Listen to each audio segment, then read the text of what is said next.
Hi, welcome back guys. This is your Sensei, back with another fanfiction. This is the first part of What If Naruto Became Rogue Sage? Now before starting, please give this video a like and subscribe to the channel if you want more videos like this. Now let's get into the fanfic. As time went by, Leaves always ended up crossing the path of the Wanderer. Whether he chose to give them attention was his decision. A man walked silently through the forest. Leaves rustled behind him and the wind ruffled his blonde hair beneath a coal-black hood. A shadow lay across his face while his azure eyes sparkled, not with excitement or happiness but with an ache hidden deep inside his soul. He was well built, muscles covered by layers of cloth and chain mail. Onyx shoulder plates rested on his broad shoulders and the breeze played with the edges of his black cloak.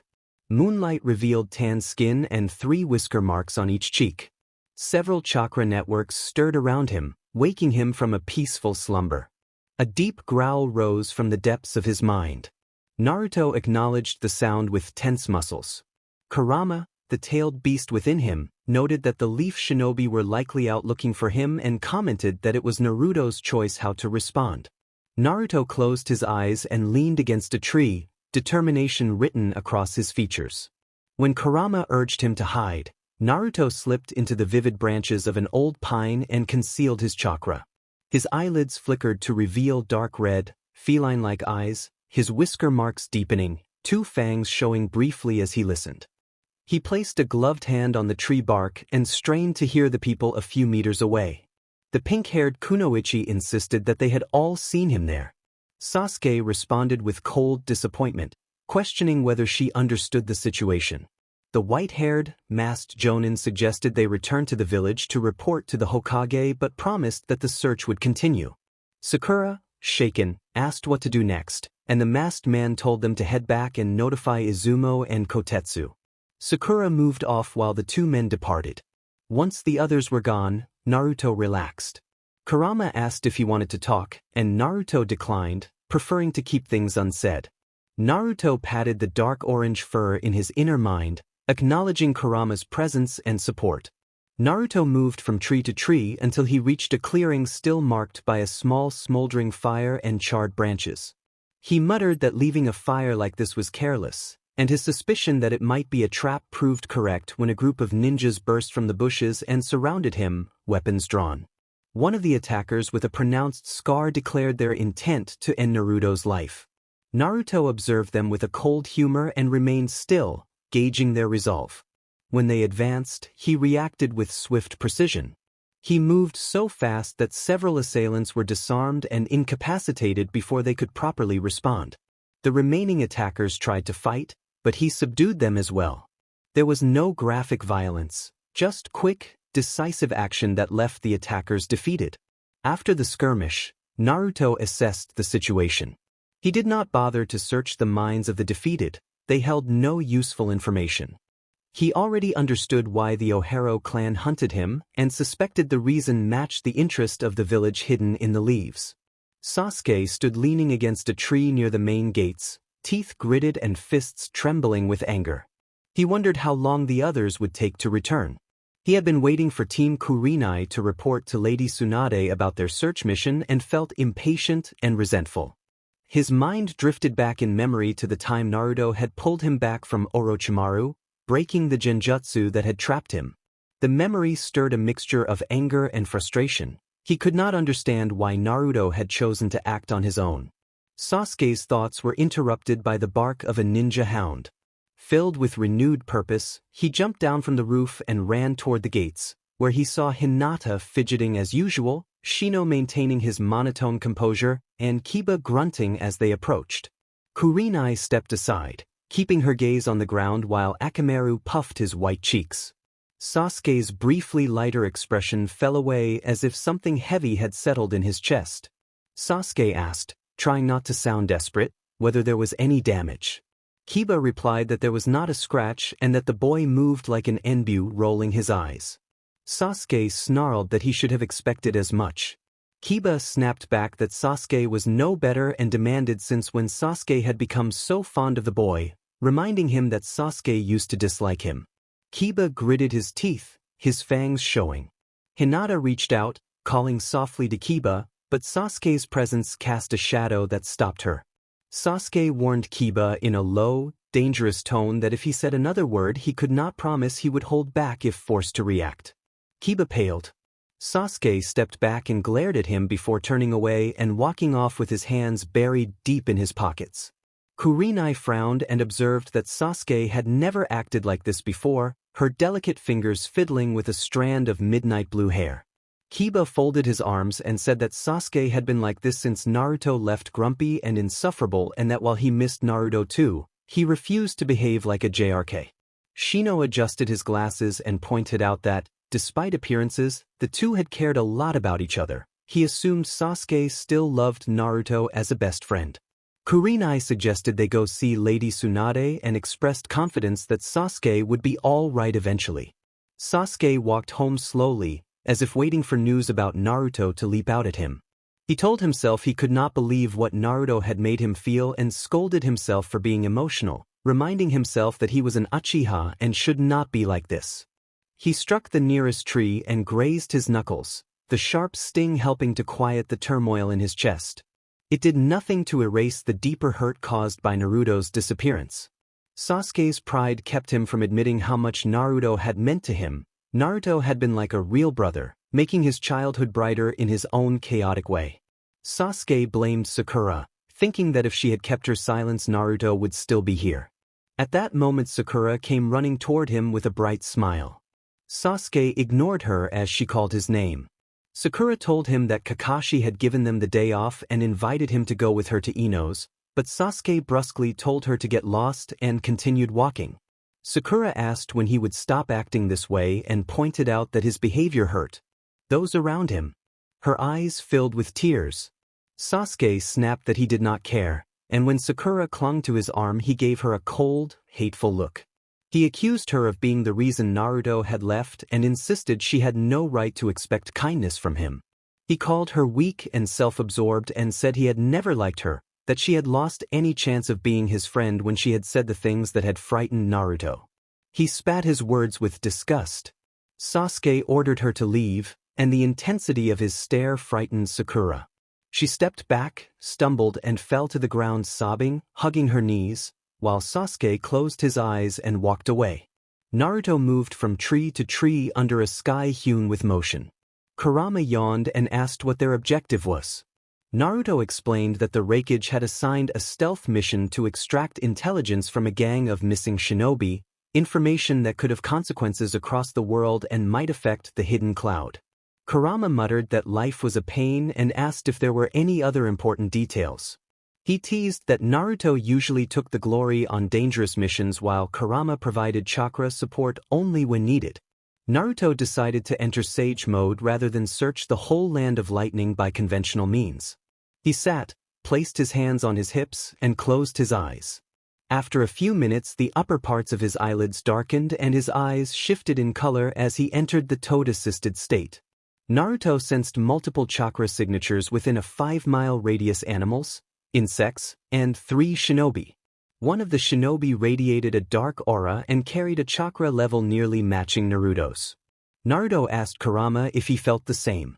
Kurama confirmed he did and said that he did not like the presence. Kurama ruffled his fur and shivered, noting that it resembled Orochimaru's curse mark. Naruto concealed his chakra and moved toward the group under the cover of the leaves.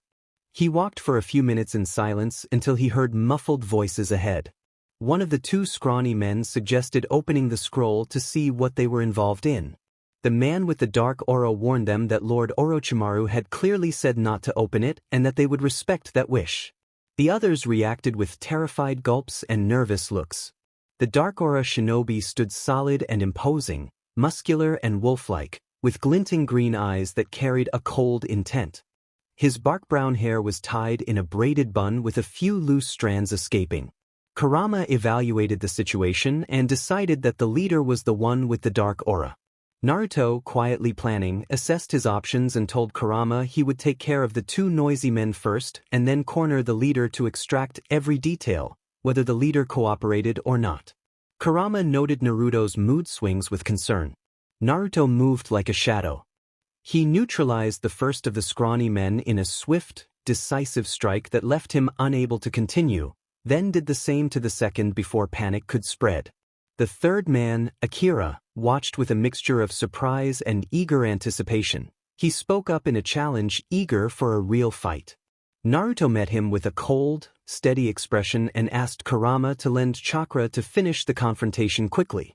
Accepting the tailed beast's aid, Naruto released a burst of red chakra that produced a huge shockwave and sent Akira tumbling away in a dramatic impact. Akira landed hard and lay still, stunned and unable to continue. Naruto walked over and examined him. He had hoped to see the curse mark but found nothing useful in the man's mind. Disappointed, Naruto admitted he had been curious about the mark. Kurama responded with a dry remark about Naruto's moodiness, and Naruto made a small, awkward gesture to reassure the tailed beast that he still cared. Naruto retrieved the scroll lying near the first incapacitated man and broke the seal. Inside were jutsu formulas he recognized. The reanimation jutsu, a forbidden technique attributed to the second Hokage. The sensation that passed through him confirmed their worst suspicion. Kurama voiced concern about the involvement of that other presence. Naruto put the pieces together and realized the plan was to attempt to reanimate Madara Uchiha so Orochimaru could gain power and cause devastation. Kurama's reaction made it clear that the situation was dire. Naruto concluded that if they intended to reanimate an Uchiha, their target would have to be the Hidden Leaf Village. Sasuke sat at the table, playing with his chopsticks as they rested in steamy rice and barbecue. Everyone else at the table was enjoying the meal, though Sasuke remained withdrawn. Ino had insisted and finally dragged him along. The restaurant was pleasant and it was Choji's favorite, but Sasuke had little appetite. Sakura avoided meeting his eyes, still ashamed and worried that she had been the one to make him go along with the group's plan. Ino suggested that the group should take a vacation to wash away their worries. Shikamaru complained that getting permission from the Hokage and their families would be troublesome. Tenten pointed out that Tsunade knew how hard they had been working over the past months and that a break might do them good, her expression turning somber as she thought of their missing friend. Sasuke bristled inwardly. He thought it was inappropriate to discuss a vacation while Naruto was still missing. He kept his cool so as not to ruin the positive mood, because he did care about his teammates, even if Naruto occupied a deeper place in his thoughts. Everyone in the group was surprised to hear Sasuke speaking. He rarely joined their activities unless someone persuaded him to, and he kept his eyes closed to hide his feelings as was his custom. Lee interrupted Sakura and then apologized to her, insisting with a raised fist that they would not stop searching for Naruto while they were still young. Kiba raised his hand and agreed, using Naruto's nickname and insisting that it remained their duty to bring him back. Sasuke let the nickname pass and watched their expressions shift. Shikamaru quietly added his agreement. Ino admitted that she missed Naruto too. Choji nodded toward Shikamaru with his mouth full of food. Tenten sighed and gazed off. Nobody asked Hinata because everyone already knew she agreed, and Niji remained silent, likely lost in thought over a new technique. Sakura lowered her head, eyes full of sadness not because she wanted to laze on a beach, but because she missed her lost teammate, and felt guilty for letting him go. No matter what Sasuke believed, Sakura blamed herself for Naruto's disappearance and longed for his goofy smile to return. Shino stayed silent while Akamaru barked in agreement. Shikamaru stood and declared that they would stay together. Ino asked where he was going, and Shikamaru replied that he would see whether Lady Hokage had any leads on Naruto. He paid his bill and left without another word. Sasuke followed him, and the rest settled their accounts before following them toward the Hokage's mansion. They walked through the market when Konohamaru popped his head out from among melons for sale and tugged at Sasuke's shirt. Sasuke rolled his eyes as everyone stopped to watch. Konohamaru asked if they were going to search for his older rival again, fidgeting with his scarf. Sasuke answered that they were, and Konohamaru made a pleading face no one could resist. The others declined, but Sasuke sighed and said Konohamaru could come only if the Hokage allowed it. The boy brightened and fell into step behind them, though he knew Lady Tsunade would likely refuse.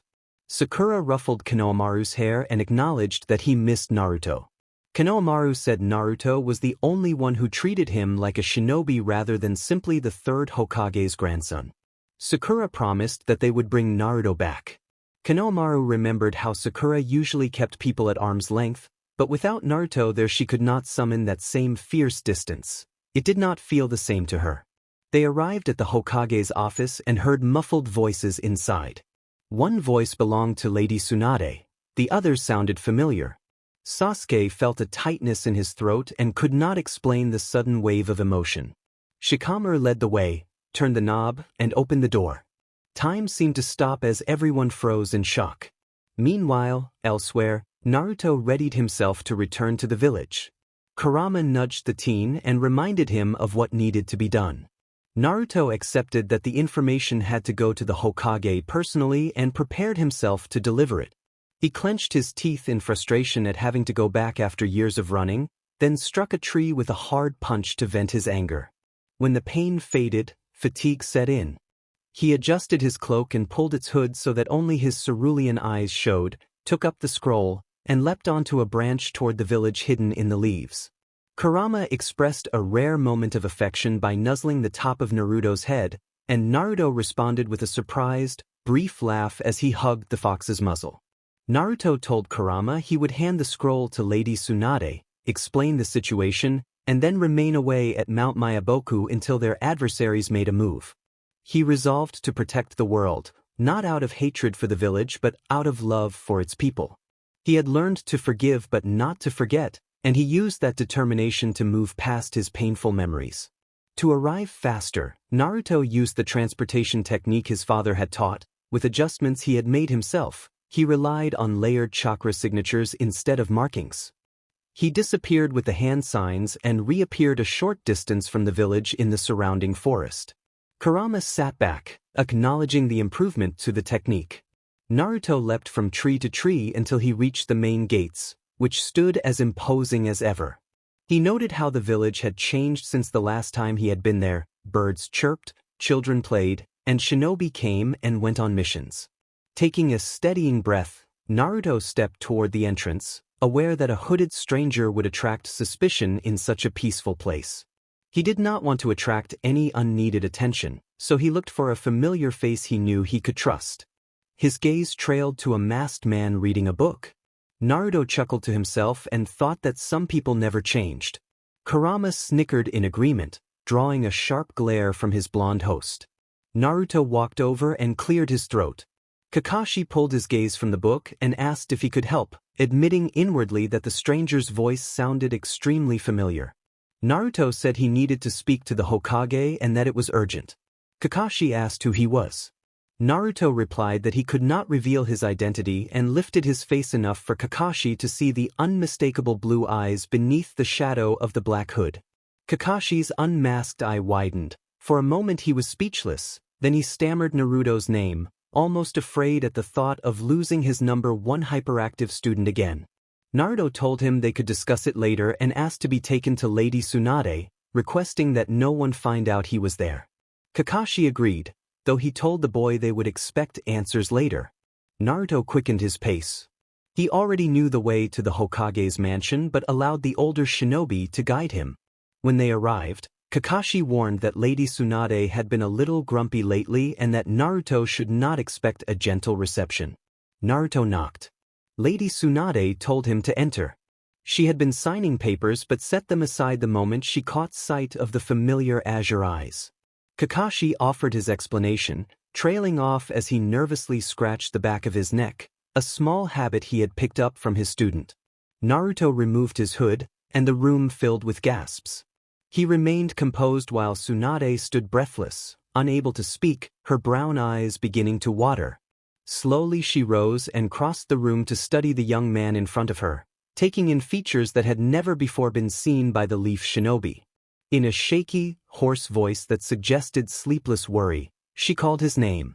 Naruto had expected a scolding, but Tsunade instead wrapped her arms around him and held him close, her fingers threading through his hair. She let a few tears fall onto his shoulders as he returned the embrace. Tsunade's questions tumbled out where he had been, what he had been doing, whether he had companions, and whether he was all right until Naruto closed his eyes and interrupted only long enough to say that he was fine. Tsunade was struck by his unexpected politeness. Kakashi watched the reunion from the doorway, equally surprised. Naruto said he had come to show them something and that he had no intention of staying permanently. He stood at eye level with her, not that their heights mattered in moments like this. Tsunade sighed and asked what was wrong. Naruto explained that he had been sent on a mission by the Raikage to extract intelligence from a group of missing nin. The missing nin turned out to be pawns of Orochimaru, and the information Naruto recovered was contained in a scroll. He handed the scroll to Tsunade, who opened it and read with widening eyes. The scroll indicated that Orochimaru had formed an alliance with Naruto's greatest rival for mutual gain. Orochimaru would gain an opportunity to devastate the village, and the rival sought to obtain a legendary ocular power. Kakashi and Tsunade exchanged worried looks as Naruto confirmed that this was not a fairy tale. He explained that they had to prevent Orochimaru and his ally from using a forbidden reanimation technique on Madara Uchiha. Orochimaru planned to use his powerful eye technique to try to control the Nine Tails, while the rival intended to combine visual powers to produce the Rinnegan. Tsunade and Kakashi looked at each other, silently asking whether Naruto was aware of the beast sealed within him. Tsunade asked when this might happen. Naruto admitted he did not know for certain but suspected that Orochimaru planned to have the Nine Tails reach full strength 3 months from that day, when the seal around the beast might loosen enough to allow much more chakra to be used. Tsunade began to interject, but Naruto stopped her, saying that she need not have that conversation with him about the beast. He already knew of its presence and understood his status as a Jinchuriki. Kakashi asked who Kurama was. Naruto answered that Kurama was the true name of the Nine Tails, then shifted the conversation back to the threat. They needed to prepare and take precautions. Naruto asked for one thing in return once the danger had passed: his freedom. The request made Tsunade flinch briefly, then she sighed and accepted with understanding, recognizing how impossible it was for him to live always under watch. She asked who his rival was. Naruto named Tonari Otsutsuki but declined to share more, saying it was a long story he preferred not to tell. At that moment the door creaked open, and 11 teenagers stood there with shocked expressions. Naruto turned his head and met Sasuke's dark eyes, feeling a rush of complex emotion. He missed his old friend but forced himself not to fall back into familiar patterns. He looked away, as if the group at the door were not present, though their stunned faces remained frozen in the doorway. Sasuke was completely frozen, unable to speak or move. He had many questions and could not decide whether he wanted to kill the intruder or embrace him. It was impossible in his current state. Suddenly a young elite ninja burst through the crowd at the door, holding a man. He did not seem to recognize the blonde before him. The ninja informed village leader Tsunade that they had found this man attempting to infiltrate the village. Naruto turned his gaze to the intruder, brows twitching. The man looked at Naruto and terror flooded his face. He begged that it could not be him and pointed at Naruto, who remained expressionless. Sasuke's gaze flicked between them. Village leader Tsunade stepped forward and asked Naruto what the man was saying. Her words confirmed Sasuke's fear and a shudder ran down his spine. Naruto explained that the man was from the Ohero clan, a criminal group, and that Naruto had had a dispute with their leader. They had sworn to kill him, so encountering members of that clan was not unusual. Naruto added that the man might belong to the rogue band Naruto had dealt with 3 days earlier and conceded he might have been too tired to be certain he had handled them all. He shrugged casually. Everyone reacted with shock. Konohamaru was terrified. He looked up at Naruto but the boy before him felt like a different person. He hid behind Sakura, clutching her shirt. Sasuke refused to believe his best friend had become an assassin. Tsunade, Kakashi and the others shared the same stunned silence. Kiba snarled that Naruto intended to kill the man, breath shaky, and Sasuke felt the same. Naruto said coldly that the man's fate depended on how much he had seen and Tsunade raised an eyebrow at her young charge. Naruto noted that the man had killed many innocent people and that if he had seen nothing important he would be spared and sent to prison. Without waiting, Naruto approached the man, who was squirming on the floor as the elite ninja held his collar. Naruto sighed and closed his eyes. His whisker marks deepened and his teeth showed like fangs. His eyes turned red and feline as the man collapsed unconscious. Everyone gasped and sweat beaded on their faces. Sasuke felt his muscles tense as he searched his memories. Those eyes were familiar. Naruto knelt and checked the man. Sakura asked if he was all right. Naruto explained that the man was under an illusion technique. Sasuke could not believe Naruto could use such an ability. Naruto placed a palm on the man's forehead and searched his mind. Fortunately for the man, nothing important was found. Naruto stood and returned to his usual expression, saying the man was clueless and it was no longer his concern. Tsunade ordered the man taken away. The elite ninja bowed and dragged him from the room, closing the door behind him. Everyone in the office watched the not-long-missing ninja anxiously. Hinata could not accept how much the boy she had long cared for had changed, and a quiet sadness passed through her. Naruto asked village leader Tsunade to deliver a direct message to the Lightning Village leader and inform him of Naruto's mission. Tsunade agreed and asked where Naruto intended to stay. Shikamaru evaluated the situation and noted there were few good options. Naruto replied that he would go to Miyaboka Mountain for sage training, surprising Tsunade. Only Jiraiya and Minato had completed that training before. Tsunade used her authority to order Naruto to remain in the village while they waited for the clan to make any move. Naruto bristled and objected, but she cut him off and insisted he stay, reminding him his old apartment was still available. Naruto's eyes flashed red with anger. He turned away and spat that he would not pretend to be a regular villager. Tsunade's expression filled with hurt, but she had to keep him close for the time being. Naruto vanished in a rush, leaving a black shadow that soon faded. Kiba stared in bewilderment while his dog pressed close for comfort. Sakura broke the silence and asked what was going on. Tsunade closed the door, said she would summon their sensei and instructed them to wait while she put up a sound barrier, then sank into her chair and rubbed her temples. The others left the office unsettled and uncertain. Kurama nudged Naruto and asked if he was all right. Naruto admitted he felt rusty and had not expected the confrontation to unfold as it did. He was shaken and confused about his feelings and about how long he might have to stay. Kurama reassured him that they would get through it and that Naruto could avoid people if they made him uncomfortable. Naruto sighed and moved across the rooftops until he reached the faces carved into the mountain, landing on the fourth Hokage's head and wondering what to do next.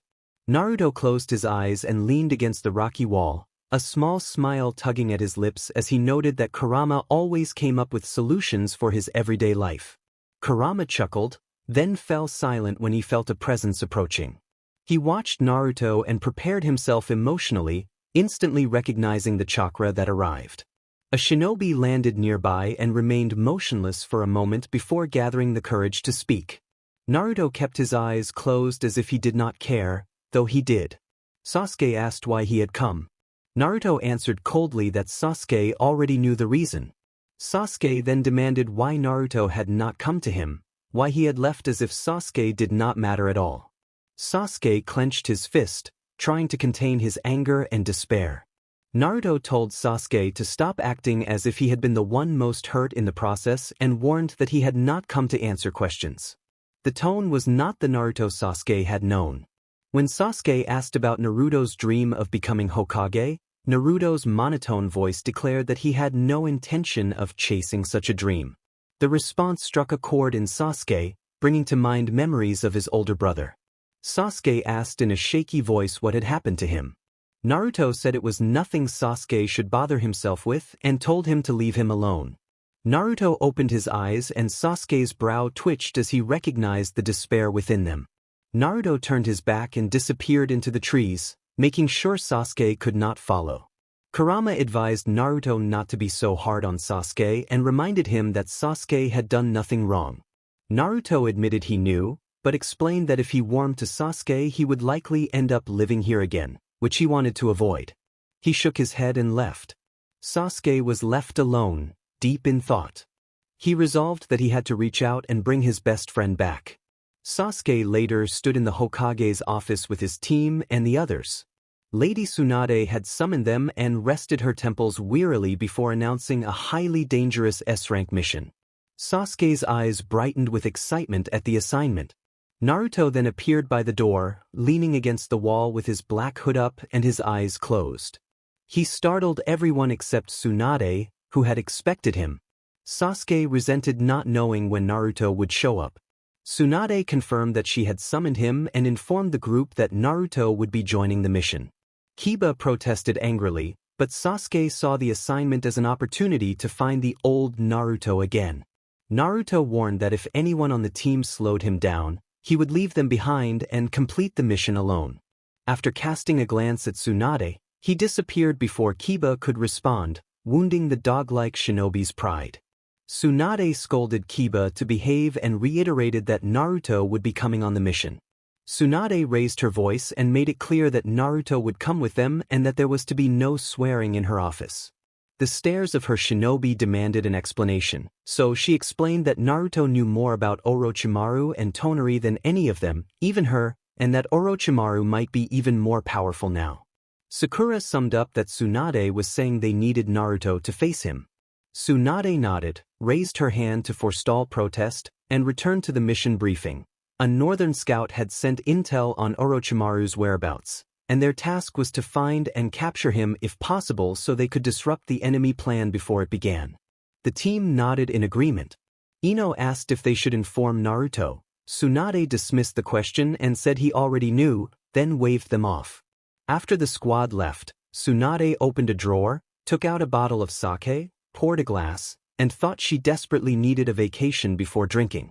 1 hour later, Kurama teased Naruto that listening to Tsunade from outside while using chakra was a sneaky choice and that some of Naruto's personalities seemed to be rubbing off. The fox ruffled Naruto's spiky hair from within, earning an annoyed scoff from the blonde. Naruto replied that perhaps, but not so much or his sleep schedule would be ruined. He smirked, irritating the ever-grumpy fox. Naruto waited as his friends prepared to depart on the mission. Minutes later, the whole team assembled and walked along the dusty road leading out of the hidden leaf, alert for any surprise attack. They turned left and leapt into the big, sturdy trees lining the village. Sasuke appeared intent on starting a conversation, mostly directed at Naruto, and asked for information about Tonari as he moved from branch to branch. Naruto did not answer immediately. Instead, with his eyes still on the road, he began the story by asking if any of them had ever heard of the Sage of the Six Paths. Sasuke and the others traveled from tree to tree, the wind rustling the leaves and ruffling their hair. The sun was barely rising over the sea of green, its rays warming Sasuke's pale skin. Asuma, idly playing with the cigar in his teeth, wondered if the Sage of the Six Paths was merely an old legend. Kurenai and Kakashi looked surprised, while the rookies and Guy remained unaware. Naruto confirmed that the sage was real. Sasuke noticed, more than the others, that Naruto's shoulders had relaxed slightly and his gaze, fixed on the road and shaded by shadow, had softened. Sasuke liked that. Naruto explained that long before they were born, shinobi had been ordinary humans who relied on brains, muscles, and weapons. He straightened his face as the others listened.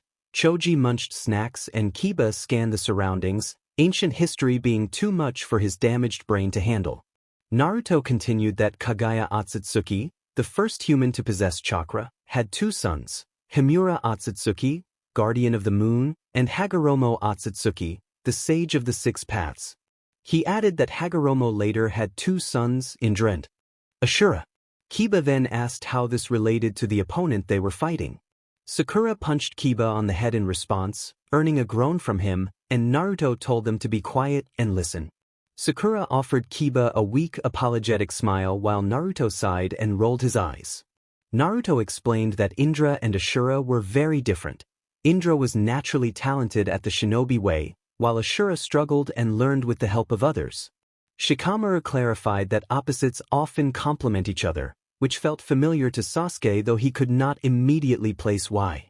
Naruto went on that the 2 brothers had been close until Hagoromo had to decide who should inherit Ninshu, the ninja creed. He chose Ashura because of his love for the people, and Indra, as the eldest, protested. After Hagoromo died of illness with his sons at his side, Indra and Ashura's clash escalated into a war that lasted many generations. Both died, but their descendants and reincarnations continued the feud, eventually forming the Senju and the Uchiha clans. Sasuke's eyes widened and his muscles tensed as he felt the others' sympathetic gazes fall on him. Naruto pressed on. Naruto added that Himura, the brother's uncle, had guarded Kaguya after she declared war on humanity. Himura and others managed to seal her within the moon. Naruto finished his recounting and closed his eyes for a moment. Asuma asked how Naruto knew so much, since the legend on the fire temple walls only contained a small part of the tale. Naruto replied that he had met the sage. After some shocked and doubtful reactions from the group, Naruto explained that the sage had left some of his chakra within the world so he could appear to those he chose. A few months earlier, an incident had overwhelmed Naruto and the sage had appeared, helping him awaken Six Paths Sage Mode. Kakashi summarized that Naruto was claiming the sage's power, and most of the others thought he was bluffing, except Sasuke. Naruto clarified that claiming such a title would require senjutsu, chakra from all 9-tailed beasts, and the Rinnegan, a visual power he did not possess or desire, and he waved the idea away.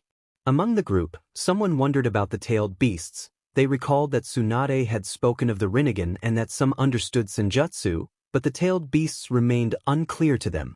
Sasuke then asked how Naruto had met Tonari. Naruto looked briefly confused, as if unsettled by the topic, before answering that it had been about a year after he left the village. Sasuke's shoulders stiffened at that, remembering his own awakening from a 1-year coma and the news that his best friend had vanished. Naruto described being in a small town in the Land of Wind on his way to the Kazekage to deliver a mission report. Kiba accused Naruto of taking missions for other villages while they had been working hard to find Sasuke. The Leaf Shinobi reacted to Naruto's unusually emotional tone and pushed through the forest. Sasuke felt the need to defend Naruto, and Shikamaru pointed out pragmatically that Naruto had needed money and had few choices while on the run from the Hidden Leaf, which quieted Kiba.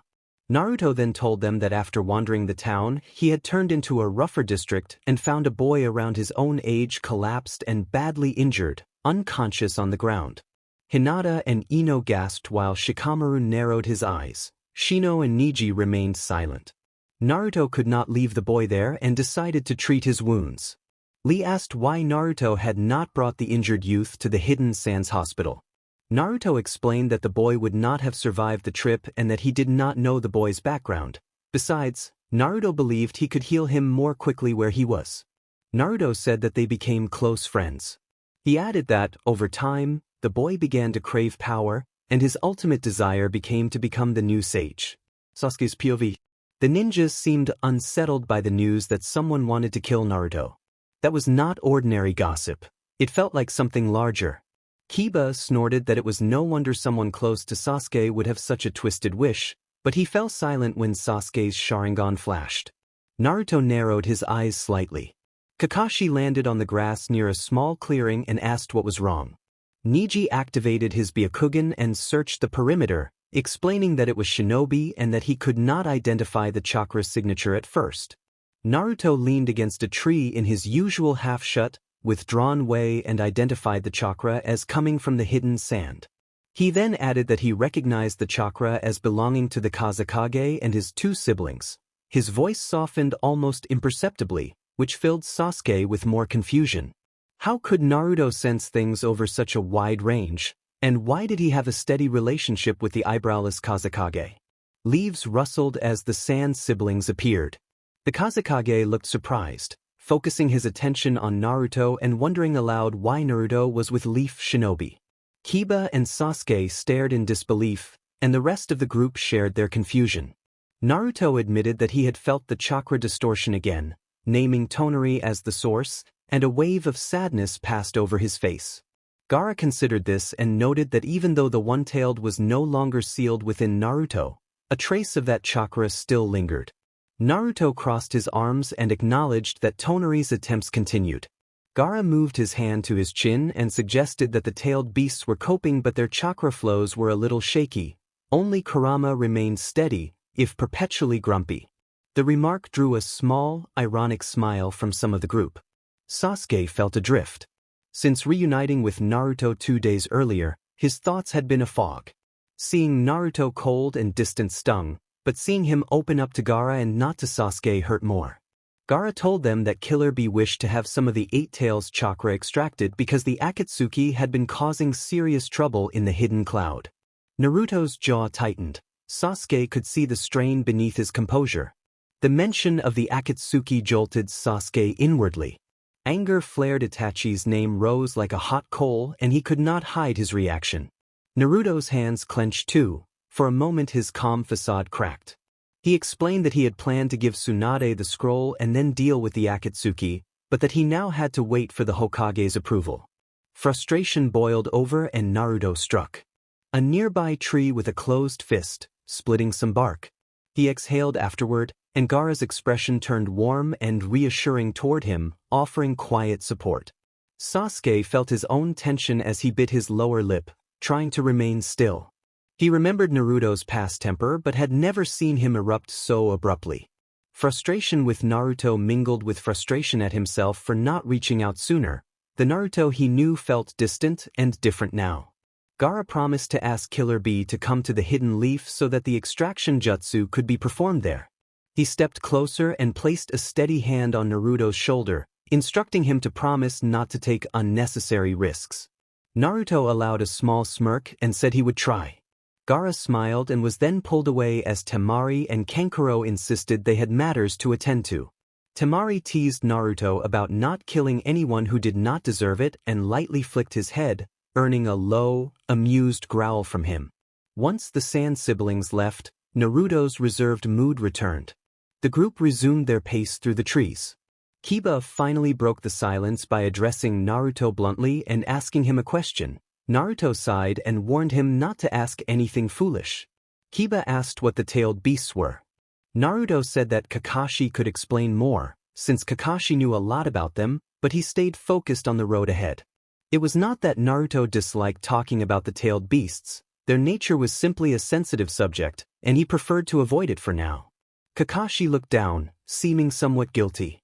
The Chunin lifted their gazes to their sensei as he adjusted his mask. Asuma and Kurenai shared the same pained expression. Asuma told him to stop acting like it was his fault and insisted there was nothing to feel guilty about. Kakashi's visible eye widened as sweat gathered on his forehead. Naruto continued without showing emotion.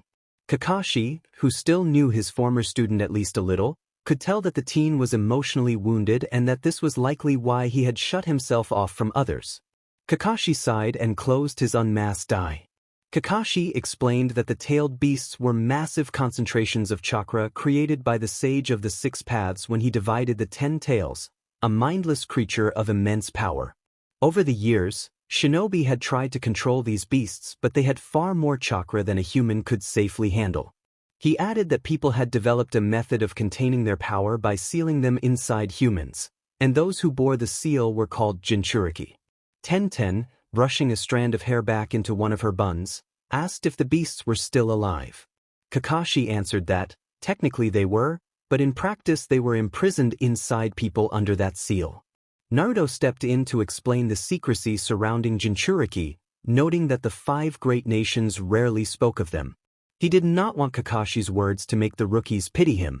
Naruto then listed the 9 Jinchuriki, Gaara as the host of 1 tail, Yujito Ni as the host of 2 tails, the 4th Mizukajigura as the host of 3 tails, Rashi as the host of 4 tails, Han as the host of 5 tails, Utakata as the host of 6 tails, Fu as the host of 7 tails, Killer Bee as the host of 8 tails, and himself as the host of 9 tails. A heavy silence followed. Everyone stood in stunned shock while the sensei looked sorrowful. Sasuke's eyes widened as he realized why Naruto had been so powerful. A mix of understanding and private relief crossed his mind, but it was accompanied by immediate guilt for feeling that relief. He tried, unsuccessfully, to hide a faint, bitter thought that they were more similar than he had expected. Sakura realized the truth and asked if Naruto was truly the host of the 9 tails.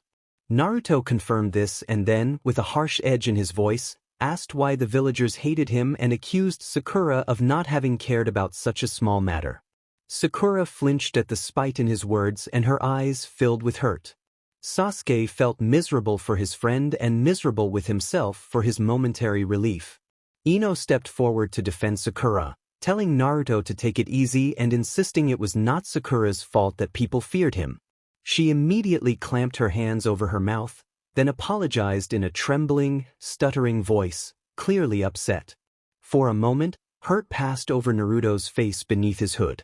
Hinata tried to calm the group, stammering that she was sure Ino hadn't meant any harm. Naruto rejected the attempt at consolation, saying he did not need it.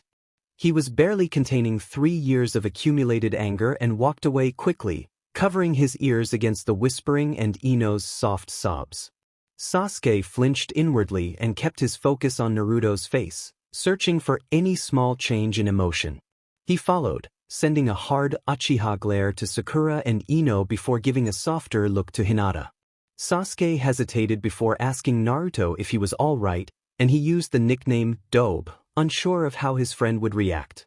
Naruto responded tersely that he was fine and offered no more words. Sasuke pressed, reminding him that he did not need to act tough around him. Naruto acknowledged that he knew and insisted he was not acting tough. For the briefest instant, a wave of emotion crossed Naruto's face, and Sasuke's eyes widened in surprise at the flash he had seen. Suddenly, Naruto reached out and pushed Sasuke into a nearby branch. In an instant, Naruto was sent crashing through the trees, leaving broken limbs and scattered leaves in his wake. The team skidded to a halt and watched anxiously as the clearing erupted into chaotic movement. Smoke and dust made it hard to see. Sasuke grew increasingly nervous as he could not locate Naruto in the commotion. Sasuke called for Naruto, but there was no reply, only a deep, unsettling growl. When the dust cleared in the small clearing ringed by snapped branches, Naruto stood with his arms crossed protectively above his head, blocking a large, clawed strike. Naruto's face had been obscured by the muscular, clothed figure that had pinned him moments before.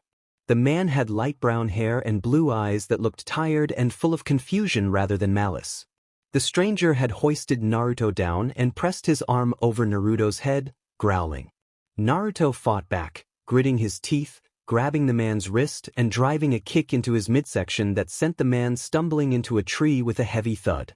Kiba leaped down from a branch and lunged forward, launching his familiar offensive style while shouting the name of his technique as he charged. Naruto caught Kiba before he could reach the stranger and held him back from making a reckless move. Kiba complained that he could have landed a clear hit, but the others were already closing in, watching the foe's unsteady movements closely. Neji activated his Byakugan and observed that the chakra was immense and bore some resemblance to Naruto's.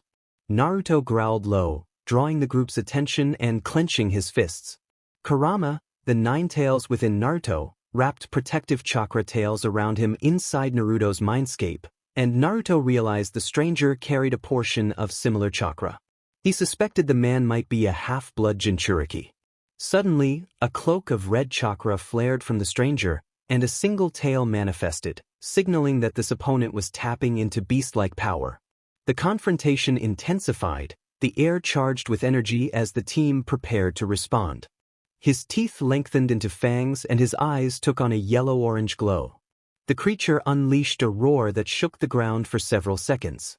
Naruto adjusted his stance to gain stability as the enemy appeared and slammed a furious hand toward him. Naruto raised his arms over his head and his hood fell back, revealing his calm face. Naruto's eyes shifted to a demonic red, the whisker marks on his cheeks grew darker, and his teeth sharpened. He drove his right leg up and launched the attacker into the air, then struck him in the chest and knocked the air from him. Sasuke's eyes widened at the sudden violence. Sasuke pleaded with Naruto not to act rashly, but Naruto turned and met Sasuke's worried gaze.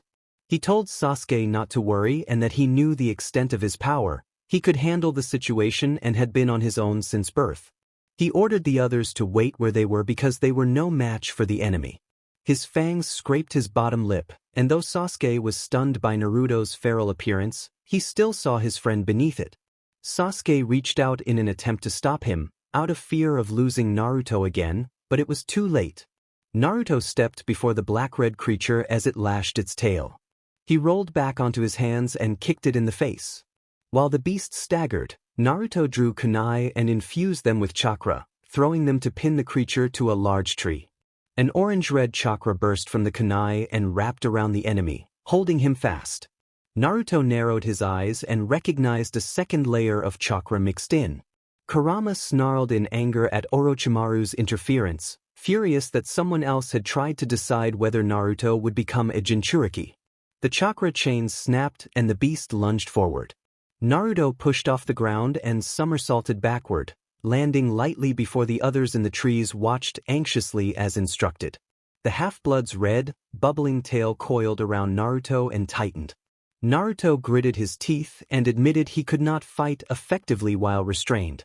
Kurama pushed more chakra through him until a sphere of red mist enveloped the blonde.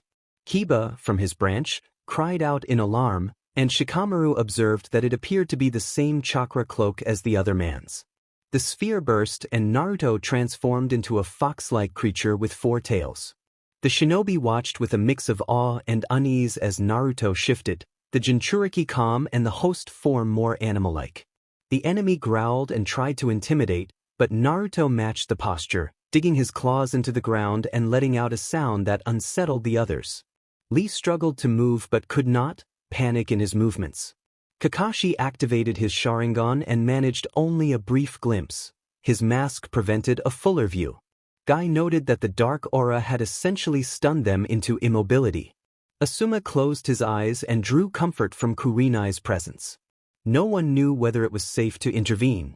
Naruto lunged and slammed his chakra-coated paw into the half-blood, sweeping with his tails and sending the opponent crashing against a rock. The enemy made pain sounds before finally collapsing from exhaustion and loss of chakra. The shinobi gradually recovered from the paralysis. Asuma squinted from where he leaned against a tree and wondered what Naruto intended while Naruto remained in fox form, his behavior unpredictable. Kiba joyfully announced their freedom and flailed his limbs like a child. Kakashi and the other sensei debated whether to approach. Sakura, flustered, struck at Kiba for his antics. Naruto approached the unconscious body and the others landed a few feet away, still cautious. The chakra cloak dissolved, revealing a composed blonde walking on 2 legs. His clothing and chainmail were torn near his chest, showing a red scratch and a dark marking from the other's claws. Sakura rushed forward and began to tend to his wound. Naruto brushed her hand away and told her he was fine without meeting her eyes. He knelt beside the fallen man. Sasuke warned that the enemy might still be dangerous, but Naruto snapped that he should be quiet, his tone colder than usual. Naruto placed his glowing, orange hand on the half-blood's head and drew out the red chakra, dismantling the cloak. In the tailed beast's inner consciousness, Son Goku inspected the situation and declared the opponent unworthy of his power. Matatabi sighed in the shared psyche as Kurama nudged Naruto, who did not appear amused. The fox narrowed his eyes and focused on Naruto's unusual behavior, and others prepared to move forward. Cautious but determined, they readied themselves for what would come next. Son settled down next to him and noted that he was not usually so serious. A hush fell. The tailed beasts blinked with surprise and left them alone. Kurama understood him well enough to know what was really bothering him. The shinobi watched anxiously as the chakra extraction continued. Hinata asked what he was doing and looked to her sensei for an answer. Kakashi nodded slowly and spread his hand to keep the young Uchiha from interfering. Sasuke grunted and clenched his teeth. He did not like feeling useless. A few seconds later, the creature shifted into the form of a young man about Naruto's age. He slowly opened his eyes and blinked rapidly. Sasuke realized it was the same boy and struggled to form the question. Naruto sighed with a hint of sadness and reassured him that it was all right. The boy's eyes widened at the sight of Naruto and he shivered with fear, asking where he was. Naruto calmed him, telling him he would not be hurt. Sasuke registered the gentle tone and noted how different it was from before. Naruto lowered himself to the boy's level to make him more comfortable while the others gathered around. The boy inched closer to Naruto and asked who the others were. Naruto explained that they were from the Hidden Leaf and that they would not harm him, identifying himself as Naruto. The Jinchuriki felt surprised by the boy's trust. Kurama commented in Naruto's psyche that trust did not vanish easily. The boy introduced himself as Haru Hayashi. His gaze traveled to Naruto's chest and he suddenly gasped at the sight of the mark there, asking if it was the curse mark. Naruto flinched and admitted that it was. Sasuke's eyes widened, a cold sweat forming on his face. He connected that mark with the snake. Haru insisted that the mark looked like the fire curse mark, and said that the other prisoners had overheard Kabuto say only one person had survived receiving that mark from Orochimaru. He asked if Naruto was that person. The ninjas looked on in disbelief, and Haru regarded Naruto with admiration. Naruto answered yes, and Haru's mark began to glow. Kurama noted that Haru's mark had been activated by the snake's presence. The tailed beast urged them to close it off immediately. Agonizing pain folded over Naruto, forcing him to his knees and clutch his shoulder. Sasuke tried to get close, but Naruto pushed him away with a growl. Haru looked frightened as a cold breeze raised goosebumps on his skin. Naruto's eyes turned red, and Haru began to understand who the teen really was and why the name sounded familiar. Naruto squatted with his right knee on the ground, teeth clenched and hand pressed to the place where the fire curse mark burned. His crimson eyes took on a feral edge. Haru backed away even as he wanted to help, unsettled by the intensity of the curse. Sasuke reached out but Naruto insisted they stay back. Naruto's right-hand fingertips flared with a reddish-purple light as he sealed the inscription. Sweat rolled down his forehead and into the whisker marks on his cheeks. With a crackling sound, the curse mark gradually shrank until it disappeared. Naruto regained his composure, and with a quick motion he mended his wounds. His clothing appeared neatly patched as if by a small miracle. Sasuke knelt and placed his hands on Naruto's shoulders from behind, asking if he was all right. Naruto did not react defensively and said he was fine. He rose, dusted his coat, and pulled his hood up to hide his face again. Sasuke observed him with concern, knowing he was not completely all right. Haru crawled closer cautiously and said he felt as if he knew Naruto from somewhere. Naruto's expression softened with sadness and he admitted that Haru did indeed remember him. Haru's bewilderment deepened, and Naruto's demeanor carried a trace of remorse. Kiba appeared and asked if they knew the boy. Naruto said they would have plenty of time to talk in the village, where it would be safer, and offered his hand to Haru. After a moment of hesitation, Haru took Naruto's hand and smiled shyly as Naruto helped him to his feet. As they prepared to move, Haru suddenly fell and clutched his left leg, complaining of pain. Naruto looked around briefly and then signaled for Haru to climb on his back, keeping his medical abilities to himself. Haru wrapped his arms tightly around Naruto's neck, almost choking him. Naruto gently pinched his arm to loosen the grip and secured Haru's dangling legs before starting forward. Kakashi and the others followed them through the trees. Sasuke toyed with his pale, sweaty fingers and wondered who Haru really was as he watched from behind. Back in the village, Sasuke walked the streets searching for Naruto, growing increasingly frustrated after hours of looking without finding any trace of the blonde or Haru. He glanced at the broken window of the Hokage's tower and remembered how Haru had reacted when he saw through one of Lady Tsunade's jutsu and realized her age. Sasuke scolded himself inwardly for underestimating the boy and bristled at the idea that Haru had been granted official resident status in the Leaf with permission from Tsunade and the Elder Council. Sasuke narrowed his eyes and spotted a cloaked figure sitting on a rock near a small teenager. The cloak was the same as Naruto's camouflage clothes he had seen before, and the teenager was Haru. Sasuke clicked his tongue in annoyance and moved closer to observe. What could they even be talking about?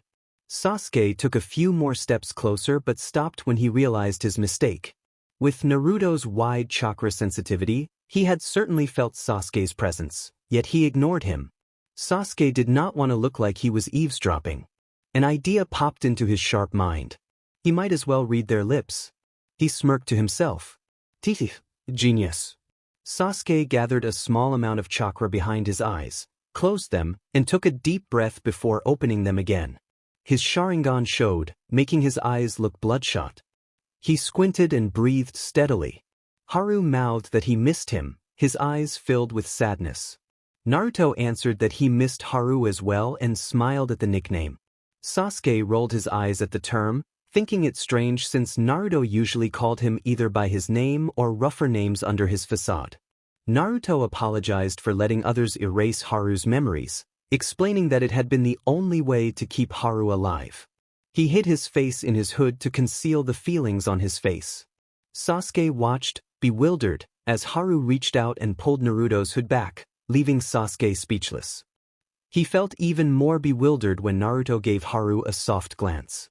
Sasuke wondered how they could be so close and what was really going on. A deep voice spoke inside Sasuke's mind, making him jolt as his Sharingan dispersed. Sasuke looked around but saw no one. The voice identified itself as Kurama, the nine-tailed fox, and addressed Sasuke with brusque familiarity. Sasuke blinked and found himself in a dreamlike, sewer-like space within his mind. Kurama stood before him. The fox explained that he had transferred a little chakra into Sasuke when Naruto had pushed him out of the way, and that inside the mind no one could see or hear them and time had stopped. Sasuke stepped back warily and asked what Kurama wanted. Kurama said he wanted to talk about Naruto. The fox lowered his head to Sasuke's level and spoke gently about how hard it was for Naruto to trust people, listing only a few beings and friends he trusted wholeheartedly. The tailed beasts, some toads from Mount Myaboku, his parents, the Sand siblings, Killer Bee, and Haru. Sasuke grimaced when Haru's name was mentioned. Kurama told Sasuke not to be angry at Naruto, insisting it was not Naruto's fault that so much had happened to him. He explained that Naruto had even trusted Tonari before being betrayed, and then said that Sasuke himself was one of the few Naruto had ever trusted. Sasuke felt a sour twist in his stomach and shook his head, some hair falling across his pale face. Sasuke demanded to know why Kurama was telling him all this. Kurama said it was because he knew how much Sasuke cared about Naruto and how much Naruto cared about Sasuke, and that Naruto would give his life to protect him if necessary. Sasuke froze at the suggestion and struggled with a lump in his throat. Kurama asked Sasuke not to push Naruto away when he acted cold or seemed to prefer Haru's company. The fox's expression was concerned. Sasuke muttered that he would never push Naruto away, but Kurama warned that the Uchiha could be quick to change his heart. Kurama asked only that Sasuke not break Naruto again, and that was why he had sought this conversation. As Kurama began to fade, Sasuke reached out, asking about Naruto's parents, which Kurama confirmed were dead but said it was a choice Naruto would have to make about telling him. Kurama added that Naruto did not even know the fox was speaking with Sasuke and urged him to say nothing, teasing in a rougher tone that Naruto would be angry otherwise.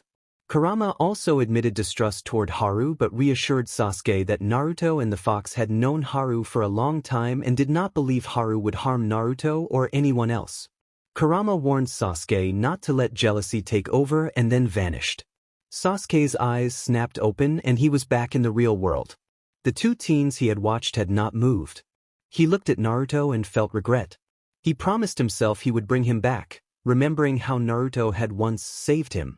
An old man with red markings on his face ran toward the gate of the Hidden Leaf Village, breathless and apologizing to himself for being out of shape. He paused to wipe sweat from his face and then hurried on. Jiraiya arrived at the gates and was greeted by Kakashi, who raised a hand in a closed-eye smile. Jiraiya asked if he was too late.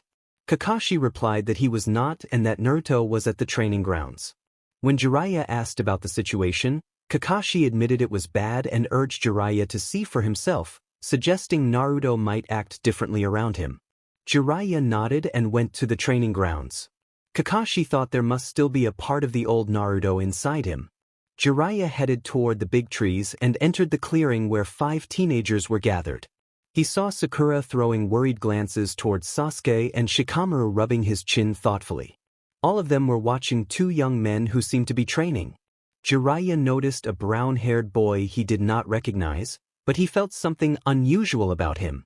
In front of that boy stood a man cloaked in black with a dark hood over his face. Jiraiya's hands trembled as he took a few more steps. When the man turned his head, Jiraiya knew at once who he was facing by the unmistakable blue eyes. Naruto. Jiraiya's POV. It was him. It really was his little brat, Jiraiya thought, staring at the man a few feet away. Naruto blinked repeatedly and signaled Haru to stop what he was doing. The Sannin walked slowly closer until they were face to face. Shikamaru, Sasuke, and Sakura moved over as well, keeping their distance. Tension thickened in the clearing. Jiraiya greeted Naruto and scratched the back of his neck awkwardly, saying that it had been a long time. Naruto replied by asking why Jiraiya had come and addressed him as Lord Jiraiya, which made the old man flinch. Jiraiya's internal reaction was a mix of surprise and touch, wondering why he had been called so formally instead of by his old nickname. Jiraiya explained that he had come to see him and asked rhetorically why a master would not want to see his student. He lowered his gaze while the others shifted uncomfortably. Naruto sighed. Jiraiya kept trying to catch a clearer view of the blonde's face but could not. Naruto noticed and pulled down his hood, revealing his whiskered face. Jiraiya's gaze softened as he observed the resemblance to his father. Naruto allowed a small, private smile at the thought. Jiraiya mentioned that he had heard Naruto had mastered senjutsu, folding his arms as if waiting for confirmation. Naruto acknowledged that he had about a year ago and started to turn away. Jiraiya reached out and grabbed his shoulder, holding him there for a moment before proposing a spar in sage mode, smirking to pique Naruto's interest.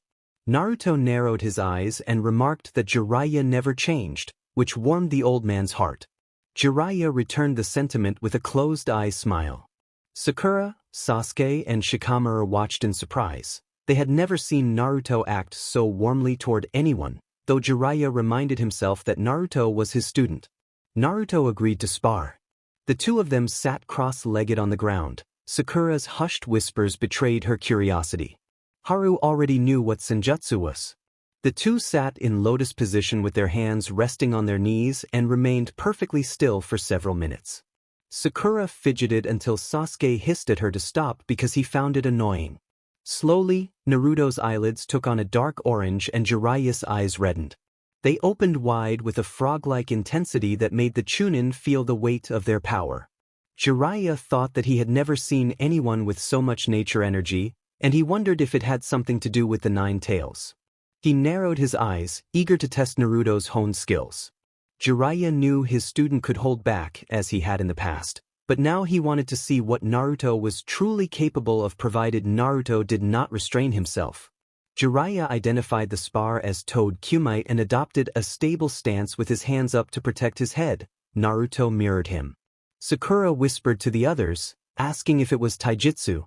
Haru explained that they were using nature energy to enhance their physical abilities and kept his distance, understanding why. Sasuke raised an eyebrow and asked how Haru would know. Haru said that Naruto used to meditate like that and store energy when they had been in Orochimaru's hideout. Sasuke asked why Naruto had been there and why he had followed Orochimaru's orders, feeling a flicker of betrayal. Haru answered that Naruto had been on a mission to infiltrate Orochimaru's headquarters and kill him, and that the mission had required Naruto to act as if he were willing to undergo the snake's cruel experiments. The others reacted silently. Haru's voice trailed when he tried to convey how sadistic Orochimaru had been. Naruto growled low enough for Haru to fall silent. Naruto turned his head slightly with his eyes still closed, and Haru lowered his head in apology. Sasuke grunted with frustration over Naruto's secrecy.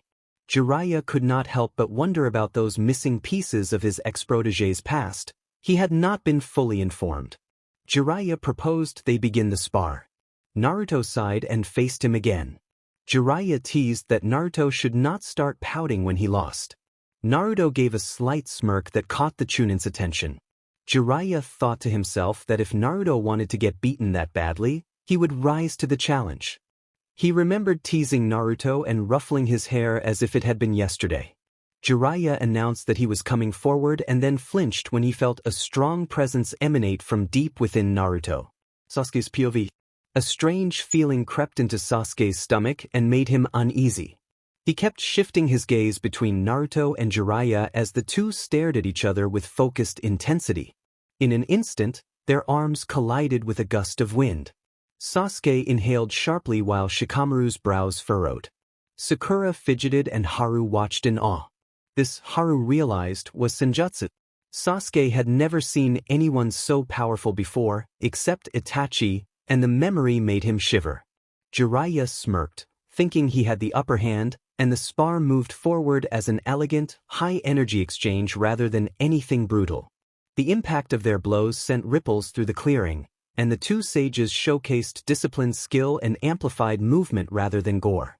The watching team stayed back, captivated and careful, sensing both the danger and the respect between master and student. But oh boy, he was wrong. Naruto smirked, confusing his opponent before jumping above his head and delivering a strong kick to his back, landing on his hands and then onto his feet again without breaking a sweat. He seemed bored. The old man gasped, tried to regain his balance, and wiped his mouth with the edge of his sleeve. Jiraiya taunted that it was not bad and questioned whether Naruto could keep up, then charged. The clashing of arms and legs began. Naruto blocked every punch and kick before throwing Jiraiya away again. The others were petrified. Haru watched with growing interest and newfound respect for Naruto. Jiraiya could no longer protect his pride. No one had ever defeated him in Senjutsu, only Minato had, and it had taken him 3 hours. Maybe Senjutsu was becoming something in the Uzumaki line. The Sannin tried to land a punch but stopped midair as a blast of wind erupted from his clenched fist. Naruto, familiar with the move, crossed his arms over his head and dissipated the wind. Jiraiya laid back, exhausted though his ego prevented him from yielding. He continued punching and kicking, spinning on the ground to try to knock Naruto down, but it was futile. Naruto finally retaliated. He blocked Jiraiya's punch and struck him in the gut, sending the old man staggering. Sasuke watched, pained to see a respected elder bested by a teenager, relieved only that Naruto had not adopted Tsunade's brutal style. Naruto then grabbed Jiraiya's arm, threw him over his shoulder, and slammed him to the ground. Before Jiraiya could protest, a red-cloaked, animalistic figure appeared before Naruto. Time seemed to freeze. The Chunin's eyes widened, Haru shivered, and Sasuke could not look away from the demon. The creature's chakra-covered paws pinned Naruto's forearms. The others finally realized they were facing another Jinchuriki, a half-Jinchuriki, someone apparently out of control. Sasuke wanted to help but found himself rooted to the spot. Naruto scanned the surroundings. Chakra flared around his hands and his eyes glowed a feral red as his whisker marks darkened. He instructed Jiraiya to clear any debris that might come their way and to keep Sasuke from following. Sasuke was stunned and tried to protest, but a black shadow swallowed the 2 Jinchuriki and they vanished. Panic rose in Sasuke as Naruto and the enemy disappeared. A loud bang followed as several trees crashed down from above. Sakura knocked a massive stump aside with a hard blow, sending splinters flying.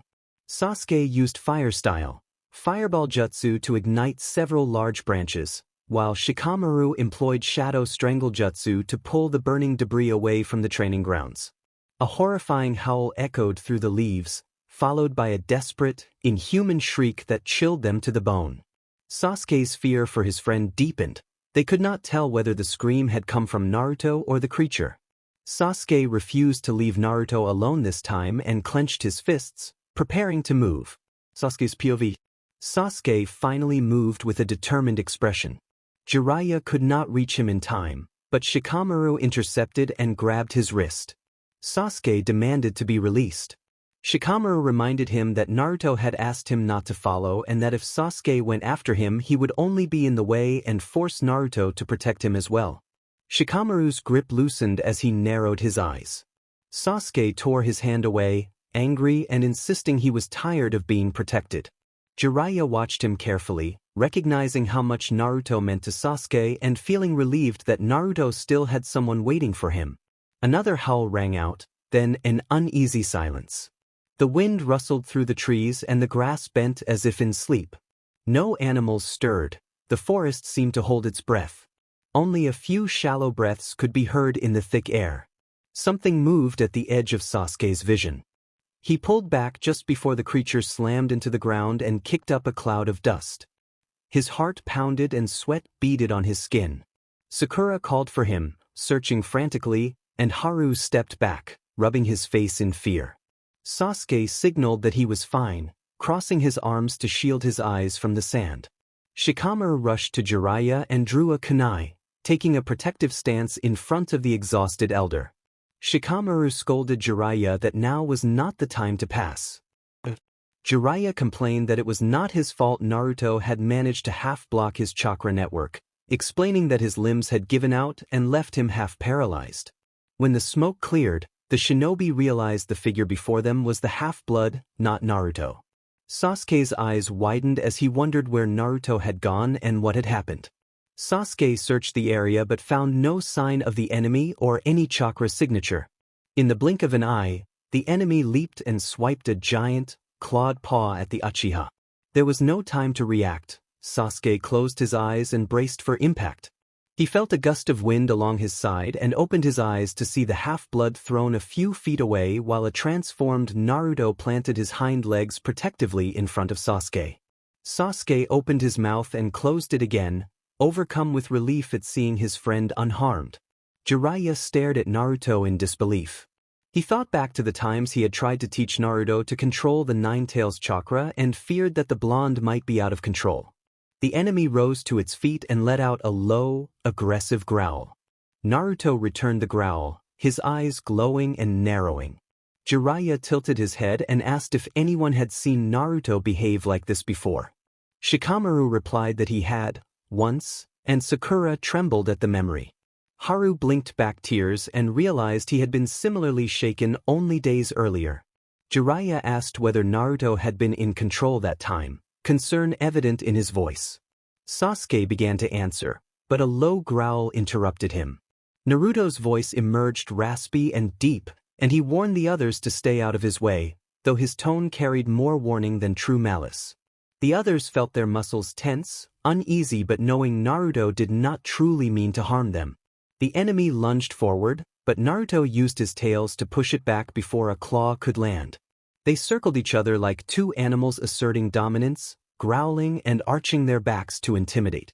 Then Naruto dug his claws into the damp grass, let out a small roar, and leaped onto the other's back. He wrapped his tails around the creature and clamped his jaw to hold it down, forcing the enemy to cry out as they hit the ground. Sakura stayed behind Sasuke, too unsettled to move closer. Haru explained that there were 3 ways Naruto could extract tailed beast chakra: hand contact, chakra contact, and fangs. Sasuke questioned why Haru would know that, and Haru replied that Naruto had taught him some techniques back when they had been at Orochimaru's hideout. As the others watched, the half-blood went still and relaxed, its body losing color and motion as Naruto released his grip and staggered back. The enemy's chakra cloak faded and flowed into Naruto, leaving behind a drained, puppet-like husk. Naruto's own chakra cloak dissolved as well, and he trembled, eyes fixed on the puppet. He realized the husk had been one of the enemy's vessels and tried to back away, but a pale form detached from the puppet and briefly surged toward Naruto, sending a chilling ripple through him before vanishing as suddenly as it had appeared. Sasuke reached out instinctively, but the pale form was already gone. Naruto's clothes hung ragged and his hair was dirty, his expression distant and dull for a moment. Kurama nudged him, and that contact helped pull Naruto out of the trance. Sakura and Haru stepped back, shaken. Shikamaru placed a steadying hand on Jiraiya's back to lift him so he could see better. Sasuke felt helpless for a moment, hating his own inability to help. Naruto felt a sharp pain at his shoulder and realized Orochimaru had tried a new method to take control of him. He knelt and grit his teeth as dark markings from his curse mark began to unseal and spread across his skin. Haru moved forward to help, but Sasuke warned him to stay back.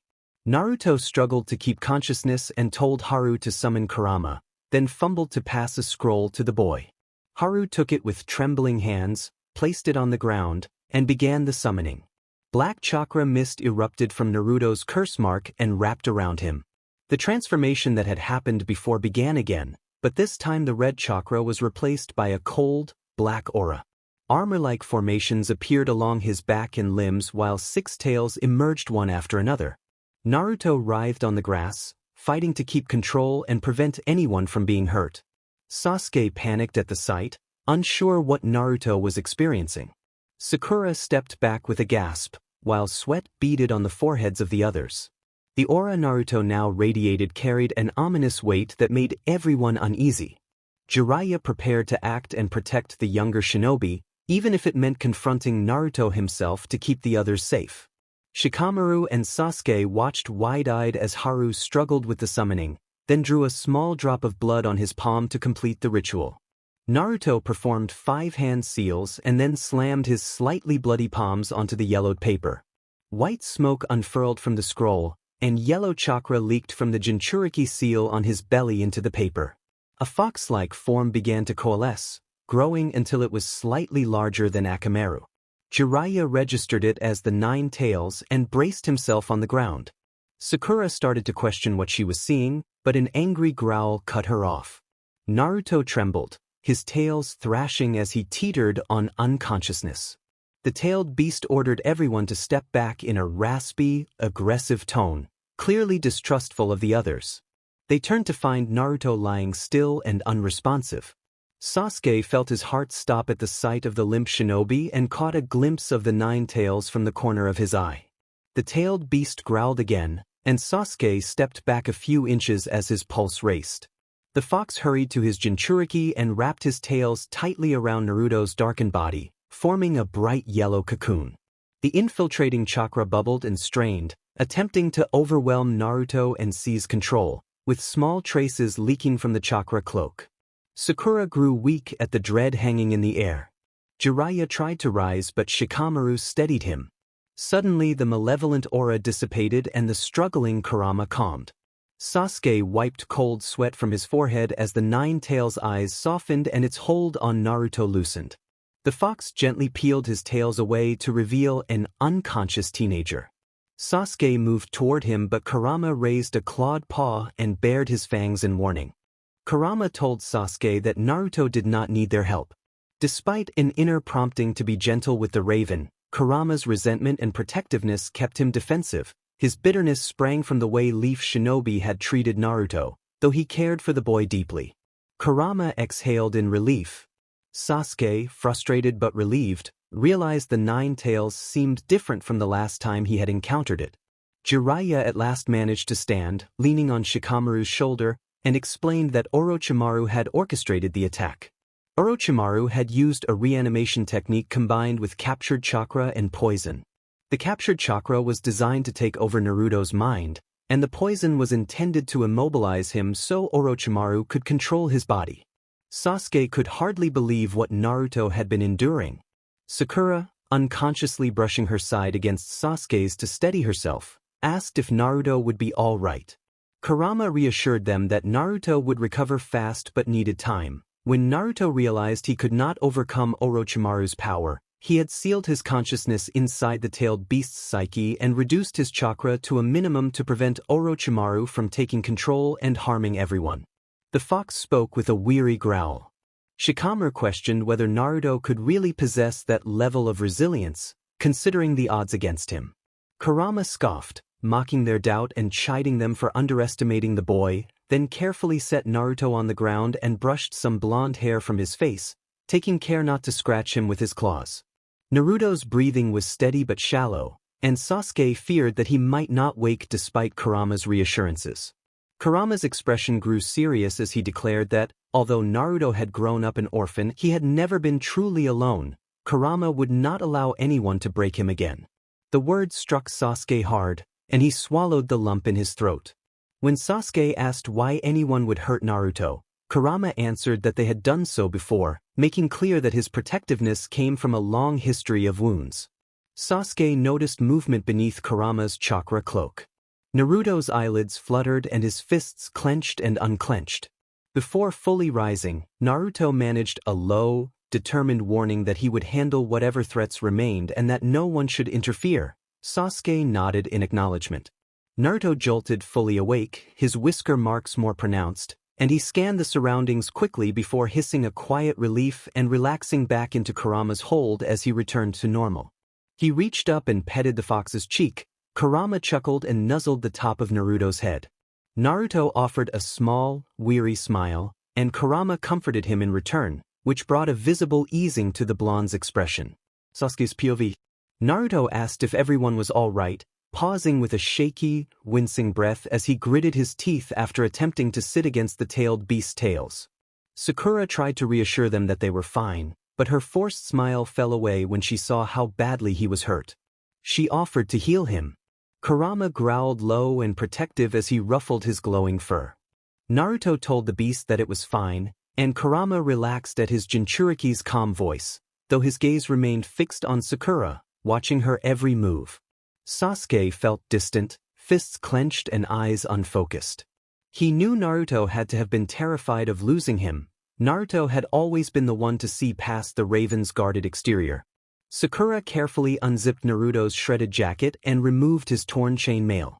His cloak, hood, and gloves had been ruined in the fight. She looked up when he gave a faint, approving nod. A green glow surrounded her hand as she traced his wounds with gentle healing touch, and Naruto grimaced at the tenderness.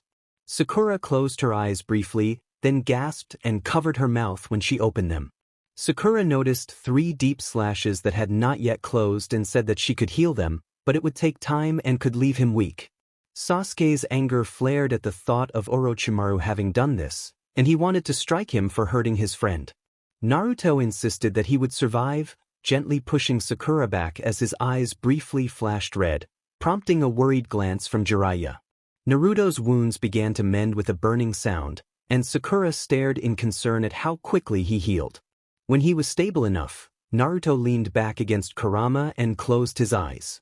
The fox wrapped his tails protectively around him. Kurama scolded him affectionately, calling him an idiot, and Naruto responded with a small, tired chuckle. Sasuke felt a flicker of relief at the sight of that laugh, a sign that there was still some light in him. The other Chunin looked stunned, and Haru gave Naruto a small, relieved smile. Sasuke, though, could not hide his anger. He told Naruto he was not joking and that the blonde had come dangerously close to death. Kurama's earlier warning that Naruto would risk his life for them echoed in Sasuke's mind and made his chest warm despite the worry. Naruto replied that he had been closer to death before and that it was not new to him. Kurama emitted a soft puff, a sign of tired concern, and the others exchanged nervous looks. Sasuke insisted that it was unacceptable. This was the 3rd time in recent months that Naruto had risked everything, and Sasuke could not accept that his friend valued others' lives over his own so readily. Naruto said he was not in the mood to keep discussing it. His fingertips flared as he used his chakra to restore his black jumpsuit and gloves. Kurama sighed, sensing that no coaxing would change Naruto's mind. Naruto rose with the fox's support, pulled his hood up to hide his face, and prepared to leave. Sasuke urged him to go to the hospital because he was still injured. Naruto refused medical attention and snapped that he did not need help, his voice cold. In an instant, Naruto and Kurama vanished, leaving the shinobi standing in a mix of confusion and hurt. This kind of withdrawal was not new. Naruto's POV. Kurama stared at his Jinchuriki with a mixture of anger, love, and helpless sadness. Once they were out of the other's sight, Kurama nudged Naruto to get a response as they rested in the shadowed clearing among old pines. Moonlight filtered down through the branches while Kurama's fur shifted in the dim light. Naruto dropped his guard in response to the fox's quiet insistence. He pressed his forehead to Kurama's briefly and leaned into the warmth of the beast's fur, closing his eyes and letting himself feel comforted for a moment. Kurama muttered affectionately, calling Naruto a little idiot and teasing him gently. The 9-tailed fox had always been fierce and terrifying to most, but with Naruto he behaved differently, softer, like a tamed animal. That private softness had been kept between them. Kurama pulled back slightly and nudged Naruto's side again, asking when Naruto would stop tormenting himself. Naruto wrapped his arms around the fox's neck and inhaled the familiar scent with a heavy sigh. Kurama told him that pretending otherwise and acting the way he had towards Sasuke was hurting Naruto, and that seeing him broken hurt the beast as well. Naruto frowned at Kurama's worry and admitted that he couldn't stop. The frustrated look in Naruto's eyes quieted the fox's racing thoughts. He settled down with his furry back resting against the rough bark of a tree and sighed. Naruto slid down into Kurama's fur until he was wrapped in warmth, surrounded by the fox's tails. They never needed words to understand one another. Touch was enough. Suddenly Naruto's shoulders tensed and Kurama stiffened as well. Naruto closed his pained eyes and breathed out. A pale hand brushed the flowing leaves of a nearby bush as if searching for something or someone. Sasuke called Naruto's name softly, and Naruto grunted, his teeth clenched with a guilty feeling for having left without saying goodbye to the one who cared about him most. Sasuke's pale face was lit by the moon. His dark eyes shone with hope that soon clouded again. He took a few uncertain steps, his cold gaze wavering between moving forward and retreating. He clenched his fist and knelt close to the Jinchuriki, almost feeling Kurama's fur brush his skin. The fox regarded him warily, then dropped his gaze to the ground, acknowledging that he had to let Naruto go. For Naruto's sake, he had to allow Sasuke in and trust that the raven could protect Naruto's wounded heart. Sasuke bit the inside of his cheek and looked at Naruto's face. He asked why Naruto kept pushing him away, shifting uncomfortably beneath Naruto's vivid presence. His voice cracked in a rare moment of vulnerability. Naruto finally gave up. His heart could not bear it any longer. He opened his cerulean eyes and stared into Sasuke's, and both sat in silence while the despair in Sasuke's gaze stung Naruto even more. Kurama sniffed the air and detected nothing but pain. He laid his head down, stole a sideways look at Sasuke, then closed his eyes and retreated to give them privacy.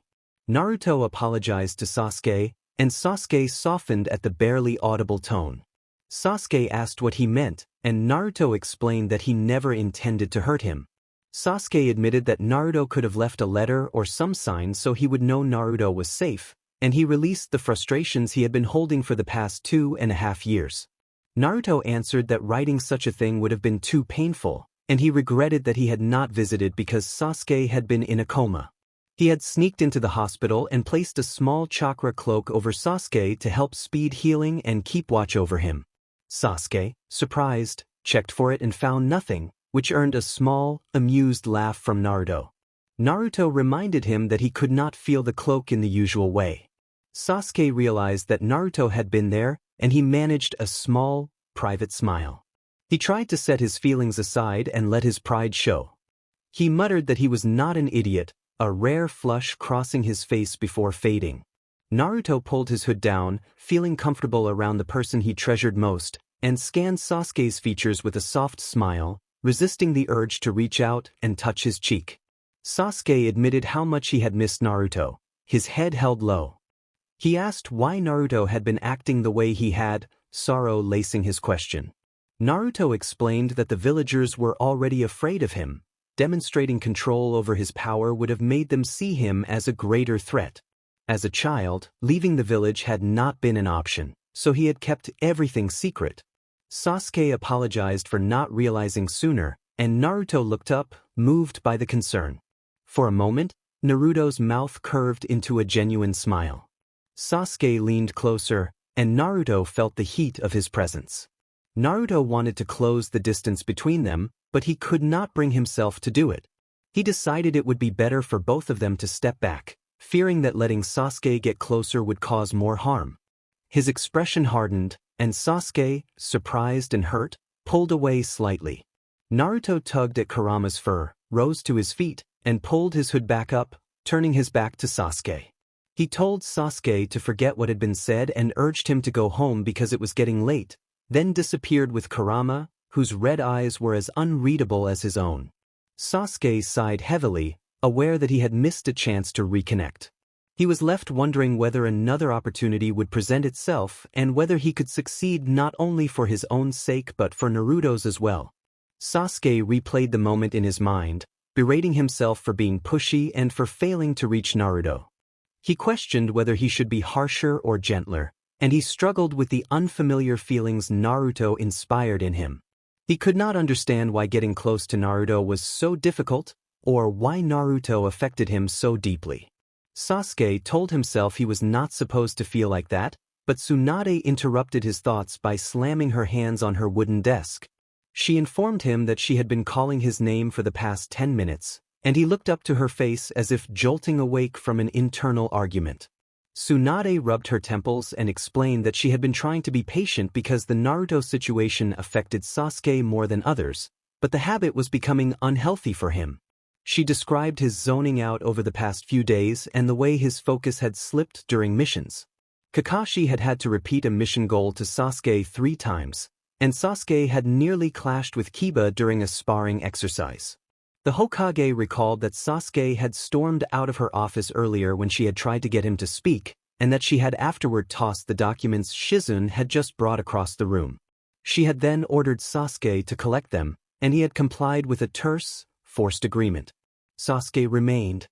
withdrawn as Sakura stepped forward and defended him, saying that he was probably just tired.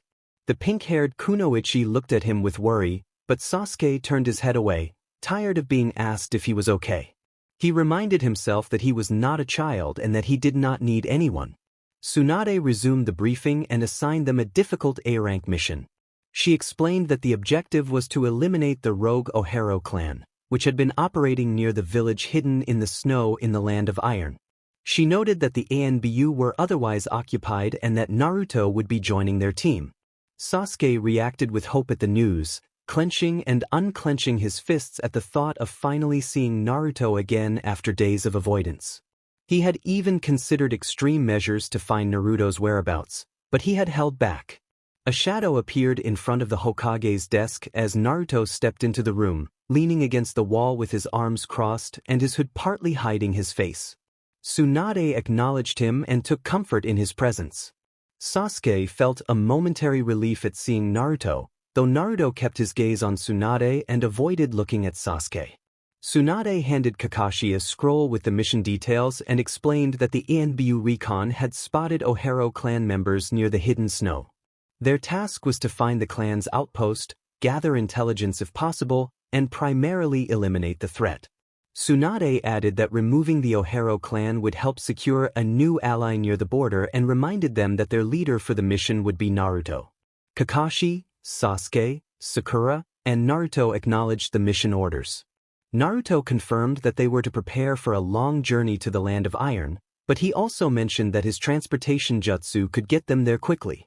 He advised them nonetheless to prepare as if they were leaving for an extended PRD because the Ohero clan could be troublesome, and then he departed. Sasuke reflected on how quickly and effectively Naruto could operate and how that confidence had both annoyed and comforted him. He remembered confronting Haru about Naruto's whereabouts and how the teen had claimed Naruto had been granted permission by the Hokage to leave on long-term missions. Sasuke had suspected Haru of covering for Naruto but had not pursued the matter further. Later, in Sasuke's point of view, he noted that Naruto was 2 hours late, and Sakura expressed her exasperation by slapping her forehead and puffing her cheeks. Naruto gave a barely audible chuckle that surprised both Sakura and Sasuke. The Chunin noted with a small smile that Naruto was still following his own unpredictable schedule. Hearing him laugh like that was enough to remind them of the old Naruto. For a few seconds, guilt washed over Sakura's face. She was still blaming herself. Kakashi appeared next to them in a puff of smoke and offered a closed-eye smile, holding up 2 fingers as a casual greeting. Sakura cracked her knuckles with gritted teeth while a bead of sweat rolled down the older man's forehead. Kakashi laughed nervously and called Sakura's name, then backed away when she stepped forward threateningly, raising his hands in appeasement and insisting that she need not get violent. Sasuke rolled his eyes and asked what the problem was this time, throwing a look at Sakura to indicate that their sensei did not deserve blame. He believed Kakashi cared for them, even if he sometimes spoke sharply. Kakashi said he had been lost on the road of life and to ignore him. When Sakura unclenched her fists, his shoulders relaxed. She rolled her eyes and turned away, and they all nodded toward the young Uzumaki. Naruto prepared to leave, but Kakashi reminded him that they would use Naruto's transportation technique. Naruto responded that they would use it discreetly to avoid raising suspicion within the village. Kakashi scratched the back of his head and slowly nodded as he processed the plan. They walked for a few minutes in a silence that was neither awkward nor comfortable, at least not for the Leaf Shinobi. Suddenly, Naruto skidded to a halt, forcing the others to stop before colliding with him. Sasuke grunted with annoyance at the unpredictable behavior he was not accustomed to, but accepted that this was simply Naruto's way. Naruto turned, his cloak fluttering in the warm air, and instructed them to put a hand on one another. He placed his gloved hand lightly on Sasuke's shoulder, an unexpected gesture that made Sasuke jolt. Sasuke tilted his head to the side, avoiding Naruto's intense gaze. He did not want Naruto to see his surprised expression. Naruto's plan to go easy on him faltered. A yellow chakra tail rose from the ground and wrapped around Kakashi's right arm while Kakashi took Sakura's left hand. Sakura moved cautiously until she reached Sasuke's right wrist, hesitant to place her hand higher. Naruto formed a hand sign and a black shadow engulfed them, In the blink of an eye they found themselves in a pine forest cloaked in white snow. Naruto's grip on Sasuke softened and then slackened, but the hesitation was noticeable. Sasuke turned to meet Naruto's gaze and saw a flash of sadness and hurt before Naruto's stoic mask returned. Only Sasuke had noticed that moment of vulnerability, and he shook his head to clear it, forcing himself to focus on the mission. Naruto said the hidden snow was just up ahead and that they needed more intelligence on the Ohara clan's hideout or they would be walking blindly. Sasuke pointed out that Naruto should know more about them than anyone else, including the hidden snow, but Naruto replied that he did know and wanted to see the damage they had caused with his own eyes, accepting responsibility for their current behavior. His shoulders tensed as if the memory weighed on him. When Sakura asked for clarification, Naruto dismissed it and ordered them to move on in a low, controlled voice. Sakura flinched at the tone and her eyes clouded with sadness, but she said nothing more. Kakashi rubbed his temples and sighed, noting that Naruto's behavior was to be expected. Naruto had been and still was a rogue, only allowed to stay in the village by the Hokage's authority. He remained there out of a sense of dignity, otherwise he would not have returned. They resumed their journey toward the hidden snow. Naruto ordered them to halt, and Sasuke, Sakura, and Kakashi landed on branches above, eyeing him narrowly. They still had about 15 minutes to reach the village hidden in the snow. Naruto scanned the surroundings and then dropped from the tree, the others following. Kakashi asked why they had stopped. Naruto explained that he needed to check on one of his loyal subordinates before proceeding. Kakashi raised an eyebrow, prompting Naruto to explain that whenever he had a target to take down, he always verified details to avoid harming someone innocent. Sakura shivered visibly, and Sasuke lowered his head to hide the darkness in his expression, but Naruto kept his gaze fixed on Kakashi. Naruto clarified that he did not have time or intention to gather all the information himself. He had spies who could handle much of the work, and he did not intend for them to wander the village openly asking about feared criminals. Kakashi nodded in understanding as Naruto secured his hood, making sure his face was concealed. Kurama nudged Naruto gently with his muzzle, conveying concern and asking if Naruto was sure about the plan. Naruto acknowledged Kurama and told him there was no need to hide the subordinate from the others, then urged them to stop worrying. Naruto told Kurama that he was fine, and the tailed beast sighed in response. Kurama sat down, one paw over the other, and warned Naruto not to overexert himself with missions. Naruto agreed, crossed his fingers, and concentrated. A moment later his usual cerulean eyes returned. A hooded figure then dropped from a bush and knelt before him, head bowed. Naruto had expected him. Naruto acknowledged the visitor as Lord Shadow and asked what he wanted. A sly smirk creased the pale face of the spy, and Sakura shifted nervously from foot to foot. Naruto signaled the man, Nawaki, to rise. Nawaki cast a wary look at the leaf shinobi, raising a brow as he inquired whether Kakashi had returned to the village. Kakashi answered that he had not, and did not plan to soon, and turned the conversation toward the Ohara clan. Sasuke flinched at the mention. Nawaki reported that the Ohara had been stealing, murdering, torturing, and gathering intelligence on Naruto. He also mentioned a rumor that a single stealthy shinobi had recently eliminated an entire group of them. Nawaki's pale complexion betrayed a chill, and a faint flush crept into his cheeks. He wore black pants and a white robe that suggested practicality over show. Despite his unassuming appearance, he was an elite spy Naruto trusted with sensitive matters. Naruto's expression darkened with self-reproach at the thought of innocent people suffering because the clan sought to reach him. He ordered Naruto's allies to lead the prisoners to the hideout and told Nawaki that he was going to check something but would return by dawn. He explicitly instructed them not to harm the captives. Sasuke's gaze clouded with concern. He did not want to let Naruto out of sight. Naruto met his look and conveyed with a soft, knowing expression that he would be fine. Sasuke's surprise softened into a small, private smile that only Naruto noticed, an unspoken recognition of the bond between them that pride had not yet shattered. With a small wave of his hand, Naruto vanished into a swirl of icy leaves as his feet left the ground. He reappeared near the border between the lands, a few miles from his companions. His feet sank into the thick, Crunchy snow and puffs of steam rose from his breath in the cold air. Kurama lifted his head and asked if Naruto could feel a nearby chakra signature. Naruto admitted he could and felt a pang of apprehension. Naruto stopped suddenly as the cold steel of a katana pressed against his throat. He stayed perfectly still for a heartbeat, then moved. In a swift, practiced motion he struck Itachi's ankle and brought the Uchiha down, pinning him in the snow. Naruto immobilized him without allowing any use of ocular or illusion techniques. The struggle lasted only seconds. Itachi ceased resisting and let out a resigned breath, acknowledging that Naruto's speed and skill matched his reputation. They separated a moment later and Naruto extended a hand, helping Itachi to his feet. Itachi's shoulders tightened with a concern that had been nagging him for hours. He explained that he kept sensing his brother's chakra. Naruto reassured him that Sasuke was not alone. He was with Nawaki and a squad of leaf shinobi placed under Tsunade's orders.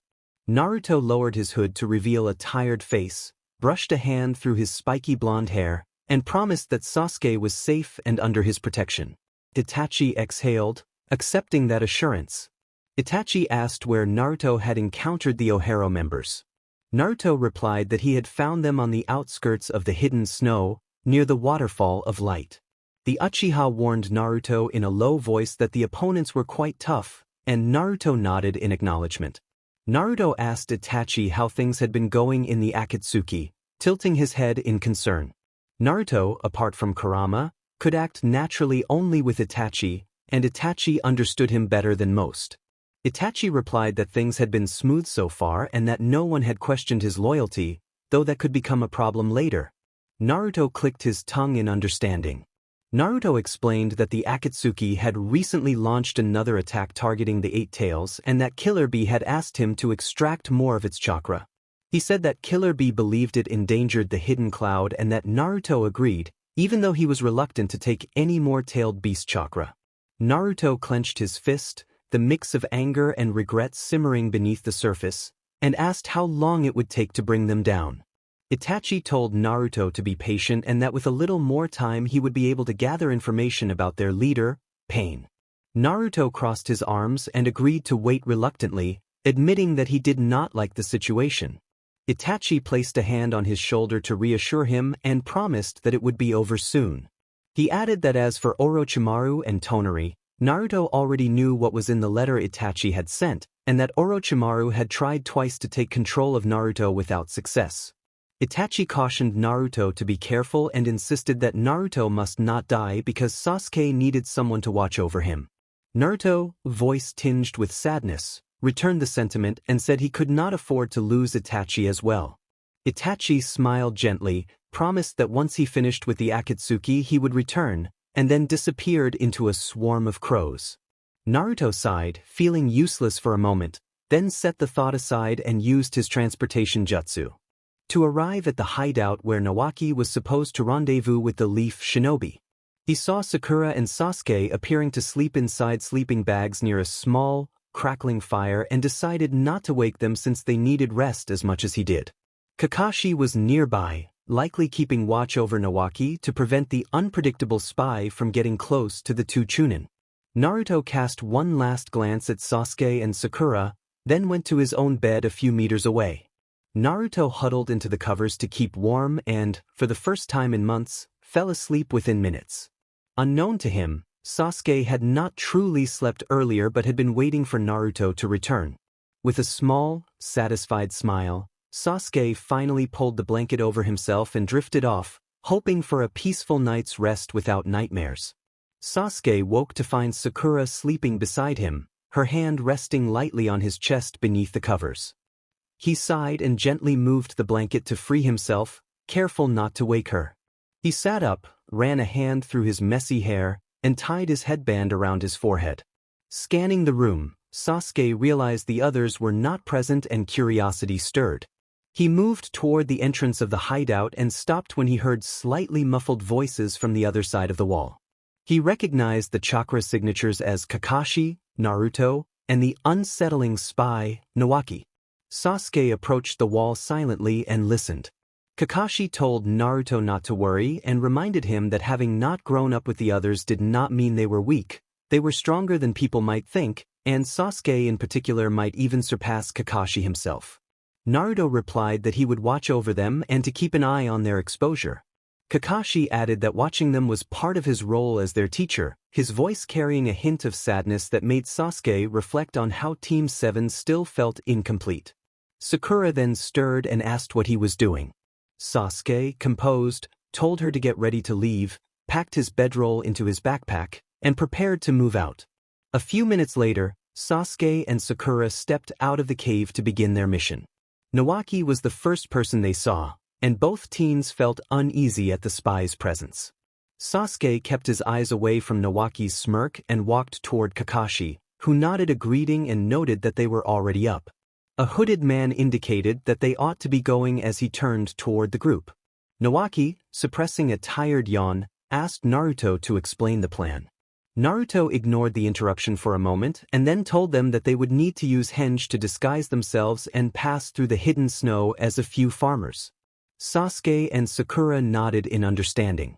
Naruto warned them that if even one member of the Ohero clan sensed him, the mission would be compromised. He added that he would have to alter his chakra signature and instructed them to memorize it, his voice cold. Sasuke thought that he had been warming up to the group, or at least to Naruto. The Raven asked about the second part of the plan, but Naruto only said that they would find out later and that it was not the time to discuss it. Naruto then led the way, jumping ahead without another word, the others following in his footsteps.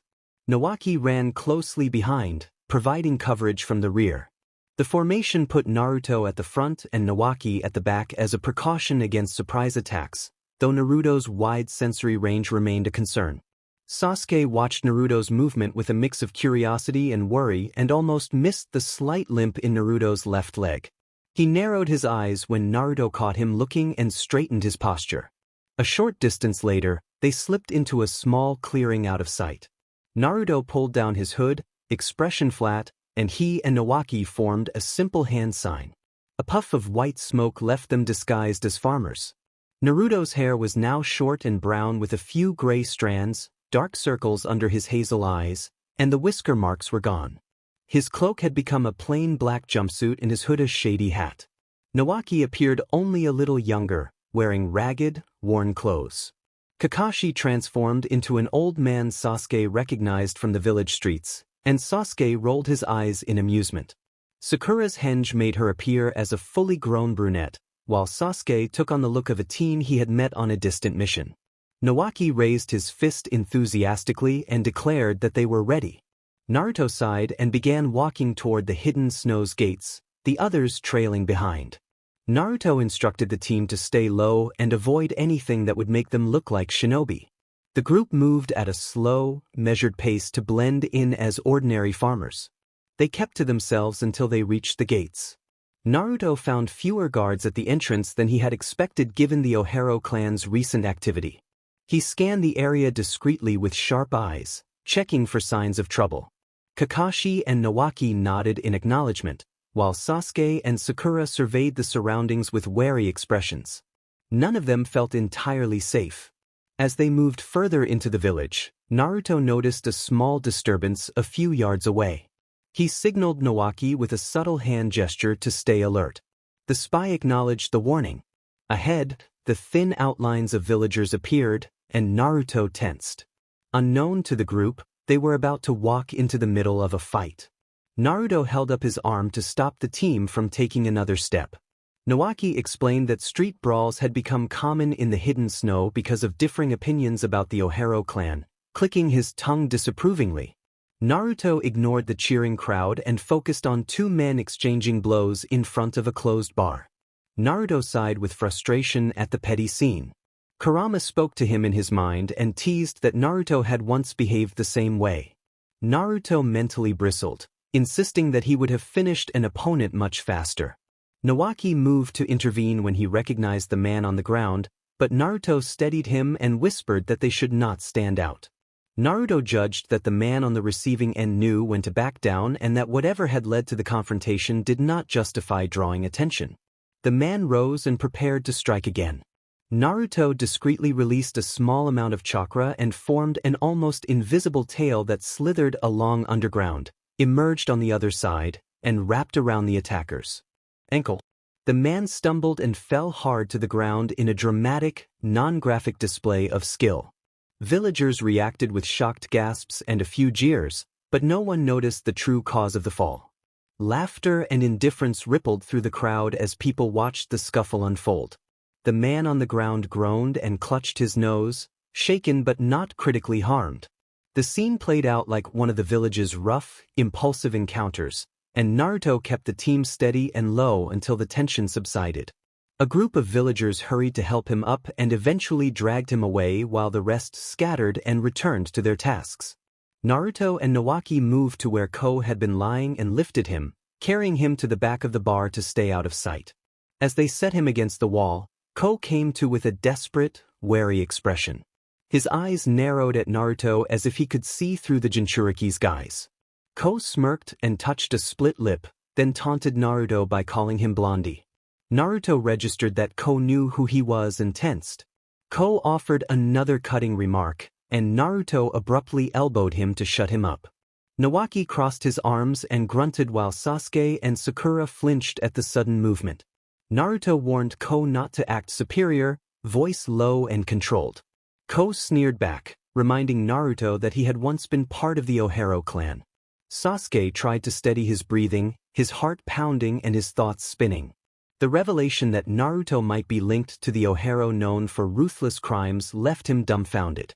A shadow of guilt and sorrow crossed Naruto's face as he clenched his fists at his sides. Nawaki reached to place a hand on Naruto's shoulder to comfort him but stopped. He knew better than to disturb him when painful memories were surfacing.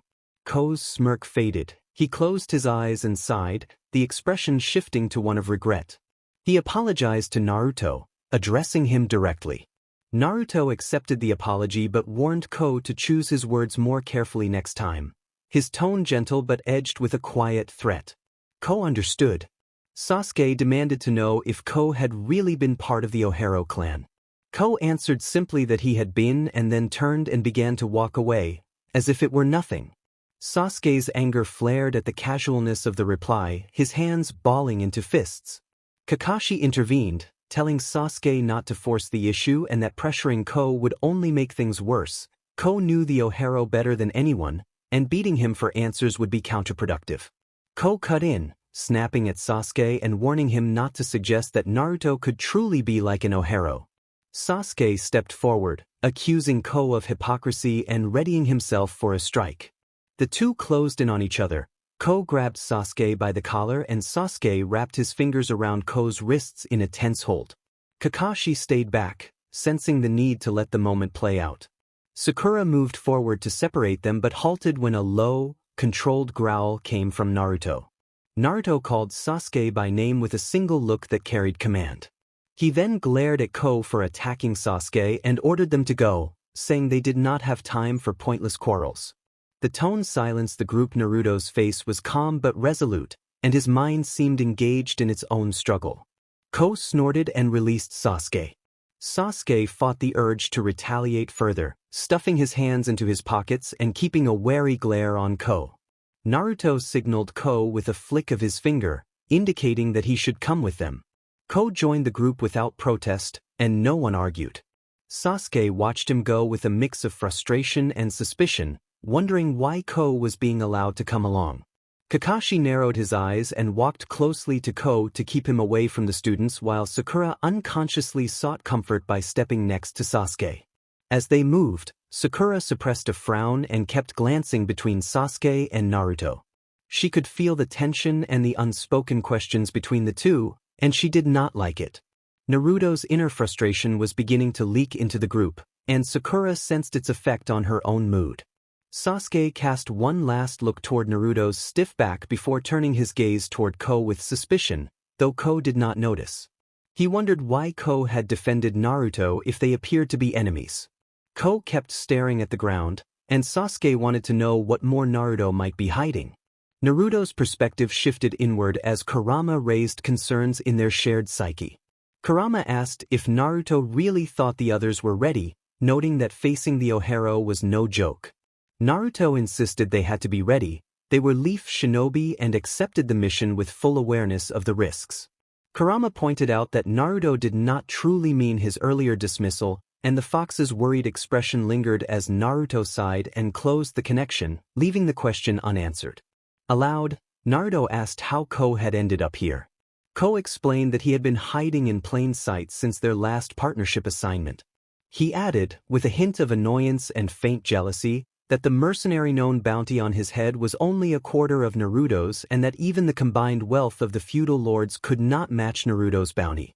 Naruto shrugged and said it was not his fault, briefly smiling as he recalled their past missions together, including times when they had watched out for the Ohero. Kakashi then asked what they were talking about.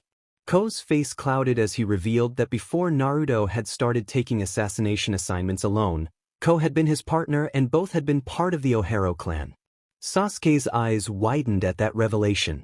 Naruto cut off further questions by saying they would have time to talk later and that they needed to proceed with the mission now.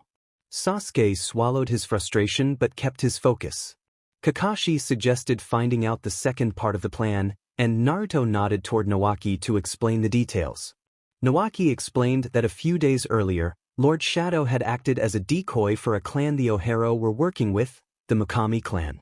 He had discovered that the two clans had agreed to join forces and split their loot evenly, though the Mikami secretly intended to undermine the Ohero by overpowering them.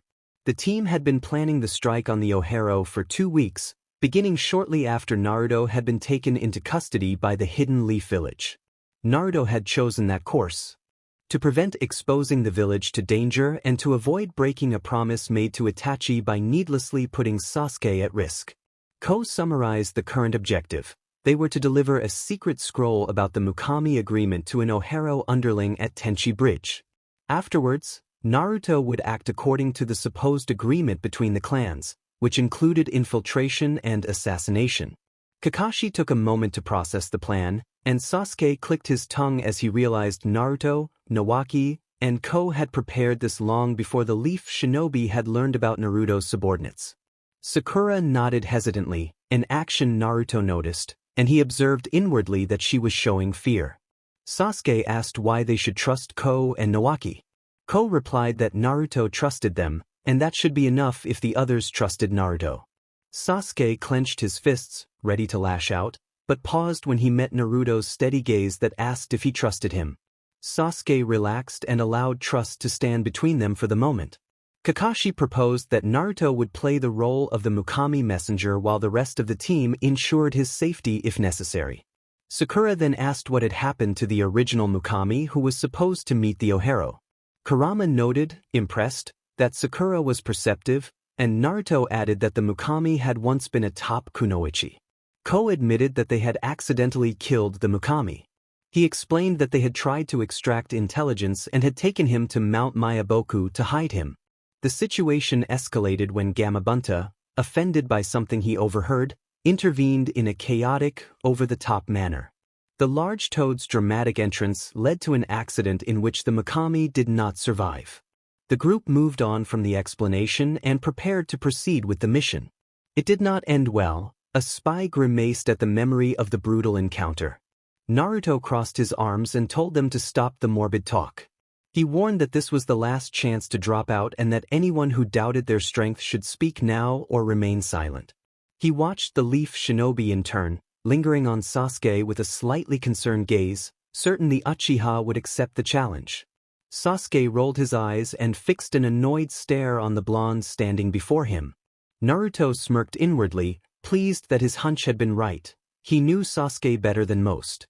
Ko snorted in amusement while Nawaki tried to suppress a laugh at the nickname that fit Naruto so oddly well. The Ohero laughed through tears and remarked that Sasuke used to be Naruto's best friend, which tightened Naruto's chest. He noticed Sasuke's carefully controlled, emotionless face and narrowed eyes and resented the way the Uchiha kept his feelings locked away. Naruto turned his head to the side, closing his eyes to rein in swelling emotion just as Nawaki gave Ko a hard cuff to the back of the head that made Ko yelp. For an A-rank assassin, the Ohero could be stupidly cheerful, and Naruto secretly liked having him around. He wondered how he had ended up surrounded by these idiots. Sasuke listened to Kakashi's raspy voice through the earphones they had procured after bargaining for hours with an elderly shopkeeper. Kakashi asked if everyone was in position, and Sasuke muttered that they were, followed by Ko, Sakura, and Nawaki. Naruto, disguised under a different transformation, waited next to the railing of Tenchi Bridge. He had infused chakra into his hearing to stay aware of his comrades and had hidden a small microphone in an undetectable pocket of his collar so the others could hear what happened on his side. Kakashi reminded them that the Ohero ninja should arrive any minute and told them to stay on guard. The 5 shinobi lay camouflaged in the thick forest surrounding the bridge. As a skilled spy, Nawaki had masked their chakra signatures and replaced them with the faint trace of an insect so they would remain undetected even by high-level sensory ninjas.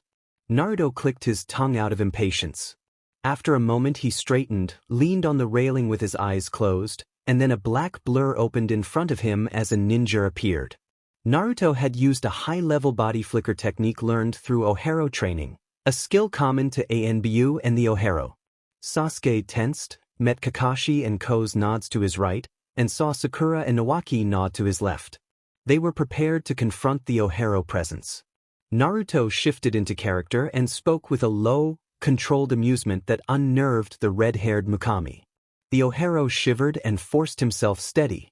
Naruto revealed a sealed scroll and teased by holding it just out of reach, trading barbs that sent a clear warning beneath the surface of their exchange. The Mukami responded by producing his own scroll bound with 3 seals keyed to Ohero blood. He pricked his thumb and used a smear of his blood to break the seals, the scroll unsealing with a small burst of heat. Satisfied, Naruto took the scroll and completed the exchange. The Mukami instructed Naruto to meet Lord Ryoko and signaled him to move. Naruto accepted with a dismissive chuckle, and the Mukami, despite the formalities, showed a cold disdain that exposed the old grudge between the clans. Kakashi ordered everyone to follow quietly and not to lose sight of Naruto. All of them understood and moved silently into the trees, concealed from Ohero's sight. Naruto used his long-range sensory to confirm their positions and felt relief knowing that Sasuke and Sakura were out of immediate danger. For now. They had been jumping from branch to branch for a few minutes when a sudden uneasiness settled over Sasuke's shoulders. He wondered if the feeling came from worry. He did not like that Naruto was infiltrating the enemy base undercover. It was dangerous even if Naruto was strong. The Raven kept his thoughts tight and sharp and refused to let them pull him under. Ko whispered through the earphones that they had reached the entrance to the clan hideout and that everyone should be alert for sudden movement or sound. Sasuke nodded toward him, then narrowed his eyes to watch Naruto take a few steps back as the Ohero performed 3 quick hand signs that seemed to part the trees and undergrowth concealing the large boulder over the entrance. After one last glance at Naruto, Sasuke pricked his thumb and left a small mark on the wall with a single drop of blood. He was not surprised at how cautious the Ohero were. They tolerated no mistakes. His gaze returned to the blonde. Thought Naruto must have been like that once, or perhaps he still was. He shook his head slightly to clear it. He had to focus on the mission. Many lives depended on it, including Naruto's and those of the 5 great nations. Sasuke settled back into his position among the leaves and refocused on watching the entrance. Naruto moved into the well-lit cave under escort from the Ohero shinobi, who led him deeper with a thin, unsettling smile on their leader's face. His outward expression remained steady, but inside he felt a flood of dread and emptiness as distant screams and desperate voices pushed at his composure. The fox within him, Kurama, lowered his head and pressed a gentle, feather-light touch against Naruto's hair, breathing warm reassurance that helped steady him. As soon as he stepped onto the polished marble floor, Naruto's heart raced and cold sweat prickled down his spine. His collar felt tight, and old memories he had tried so hard to forget rose close to the surface. He inhaled slowly and forced himself to remain present. Kakashi told him through the earphones that this was as far as they would go and that it was now up to Naruto. Sasuke's worried presence in the trees lingered in Naruto's mind. To keep from slipping into his darker places, he tilted his head and offered a small, private smile toward the leaves of an old pine where Sasuke sat camouflaged. He felt sure the Uchiha noticed. He reminded himself to stay safe and joked inwardly that he would sort things out with Sasuke later if necessary. The Ohero had him continue alone a short distance. The corridor widened, its feel reminding Naruto of another older, sinister place he had once known, which only aggravated his unease. Ohero ninja appeared along the passage, each busy with their duties.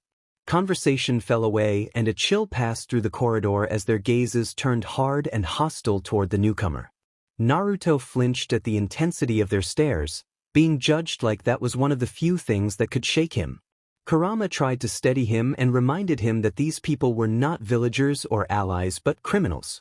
Naruto did his best to steady his breathing and assured himself that he would be all right, though he could still feel a tremor under his calm.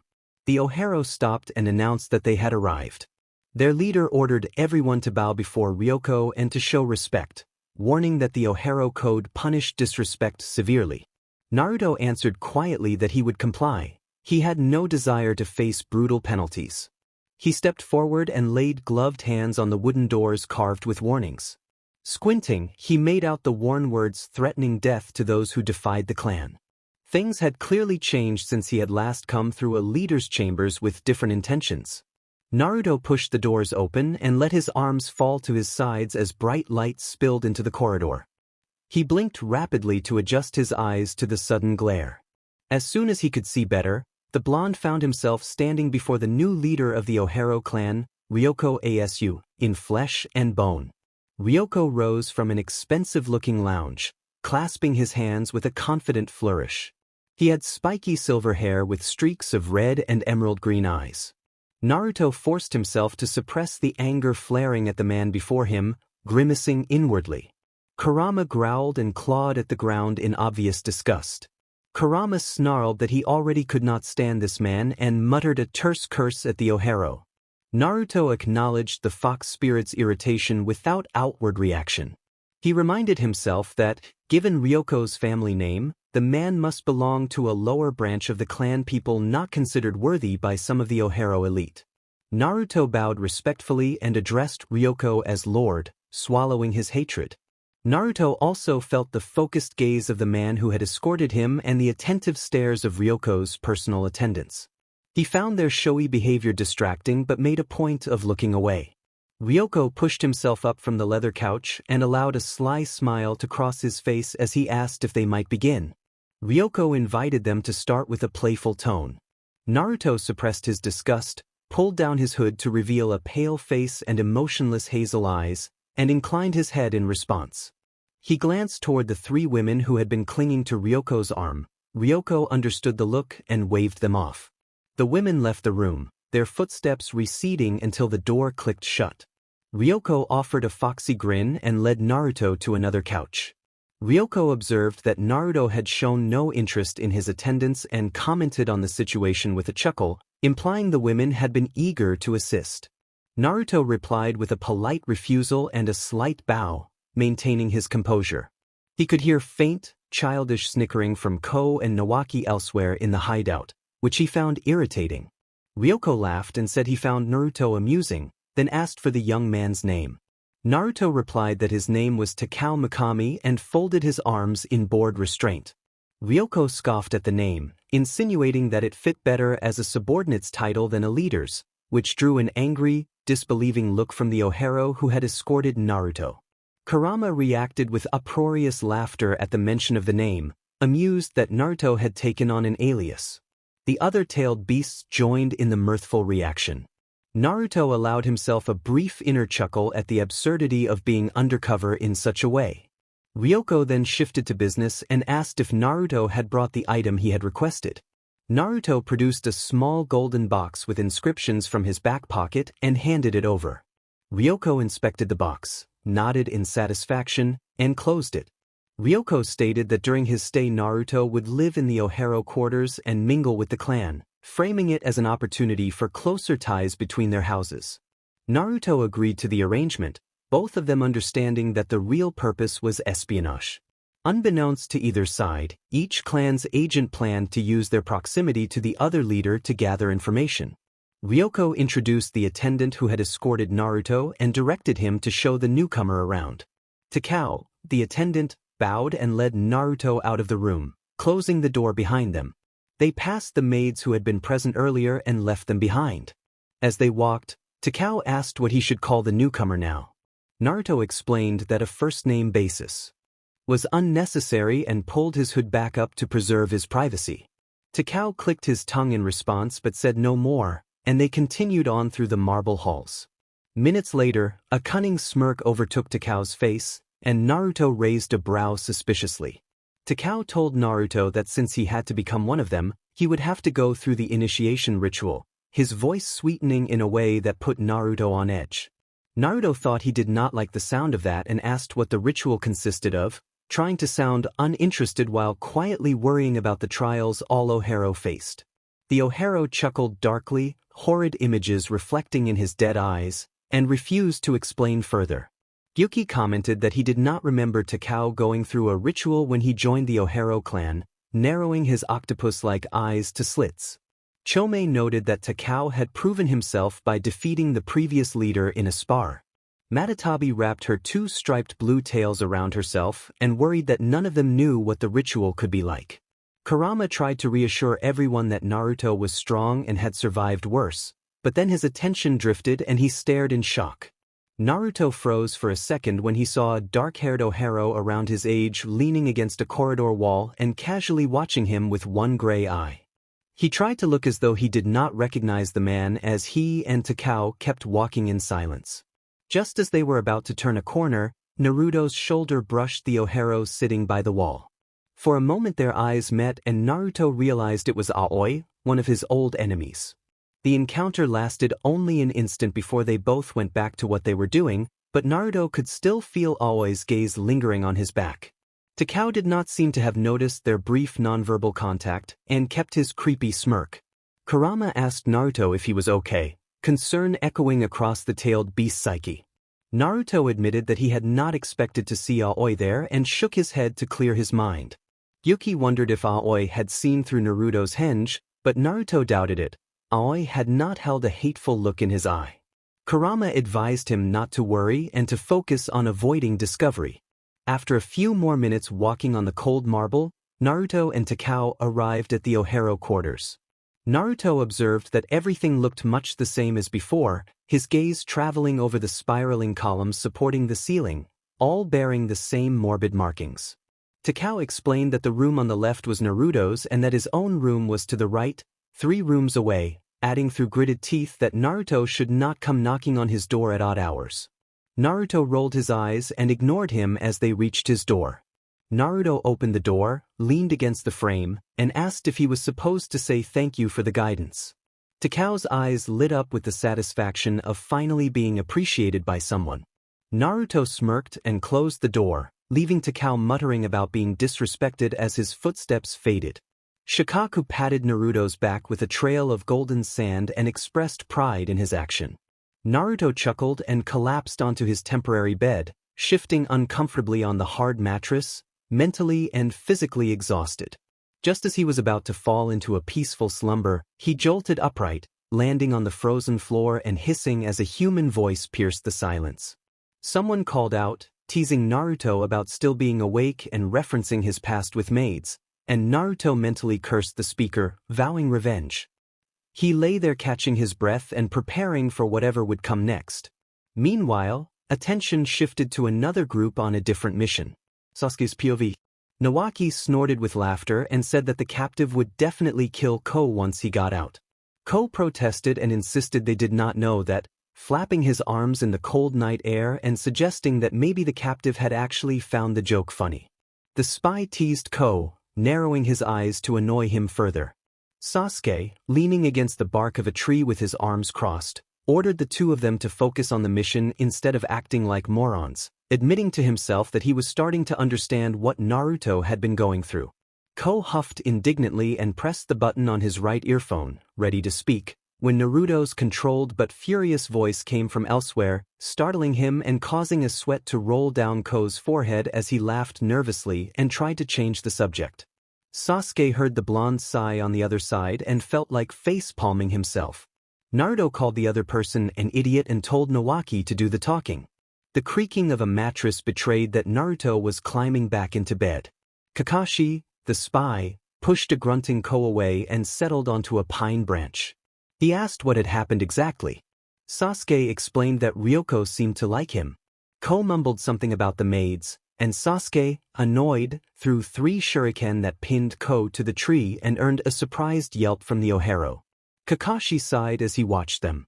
Sasuke reported that he had to pass an initiation ritual if he wanted the Ohero to accept him, and admitted he had no idea what it involved. Naruto noted that Ko had only joined the clan through association with Sasuke and therefore might not know either. Nawaki softened his gaze and reassured Sasuke that it could not be that bad and that Sasuke had handled worse.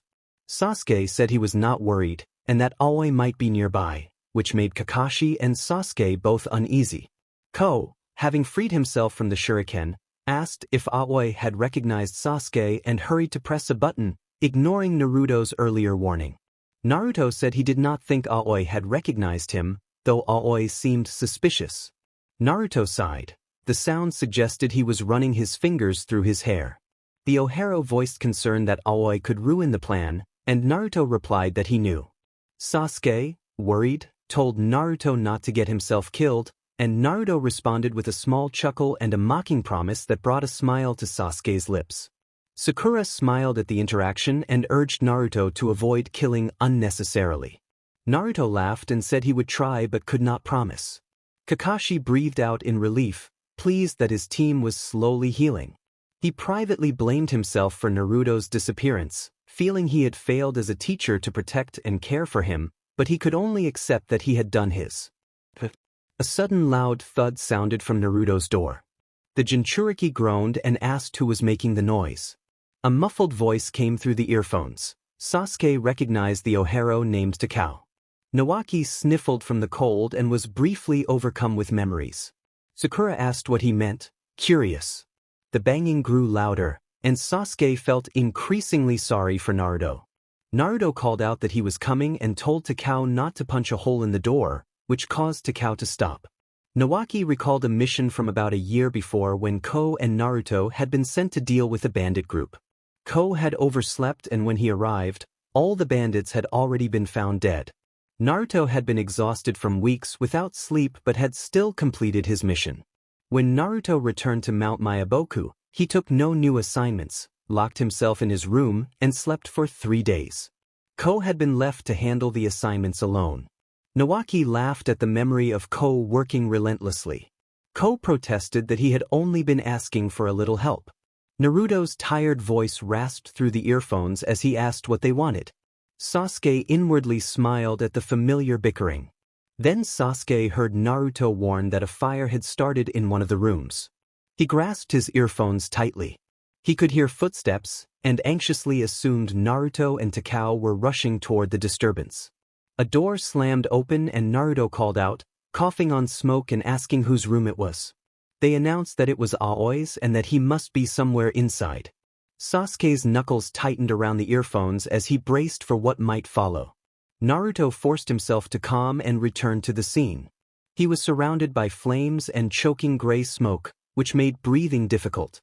He followed Takao deeper into the quarters, narrowing his sensory range to block out distractions.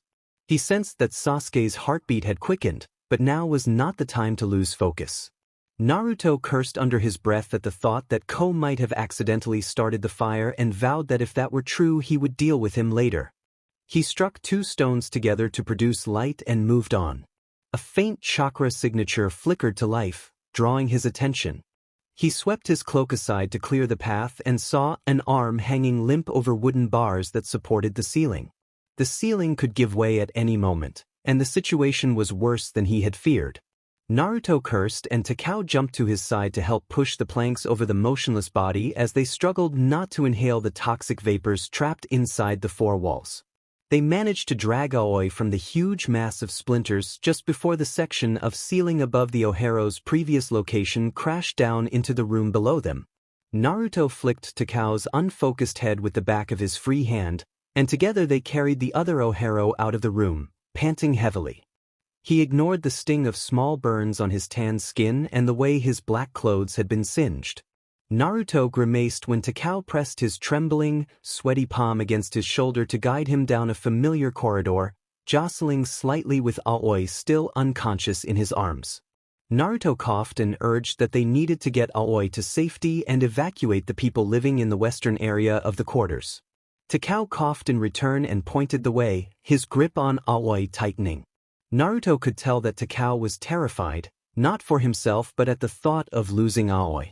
Kurama soothed Naruto, suggesting that the others might be like Naruto and Sasuke.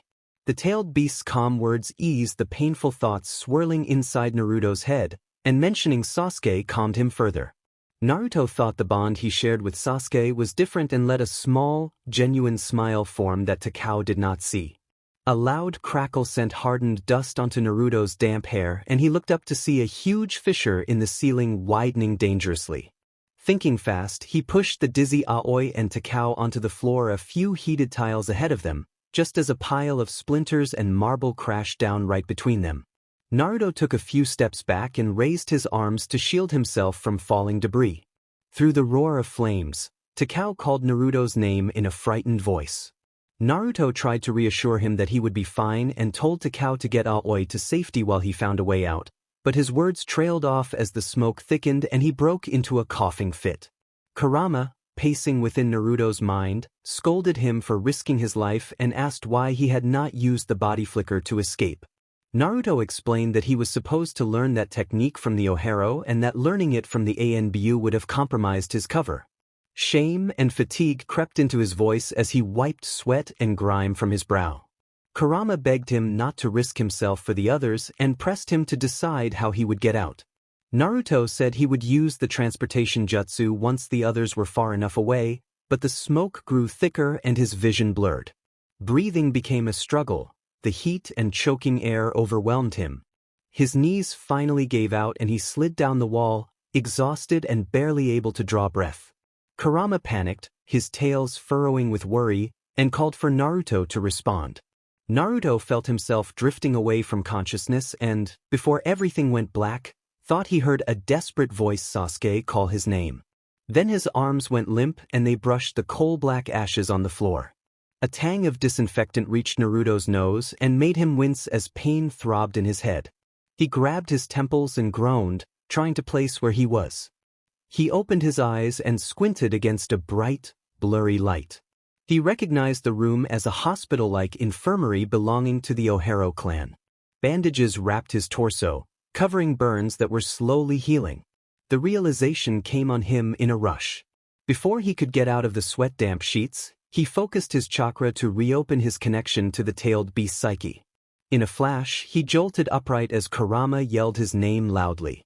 Naruto replied that he could hear and did not need his name spelled out, which made Kurama laugh with affection and sniff the top of his head as if he had not seen him in ages.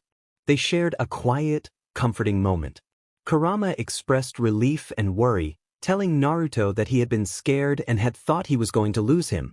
Naruto returned the reassurance, smiling gently and saying he would not be lost. Yuki cuffed Naruto on the head, scolding him for being reckless, which only made Naruto groan from the lingering headache. Kurama laughed while Matatabi attentively groomed Naruto's hair to make sure he received the comfort he needed. Naruto rolled his eyes and, with hidden gratitude, noted that the blue tiger seemed to genuinely care. Kurama teased that others were freaking out and nudged Naruto to widen his sensory range. Ko's worried voice came from the other side. Naruto checked for people nearby before answering that he was not dead and sounded irritated despite being secretly glad someone cared. Sasuke was eager to know if Naruto was all right.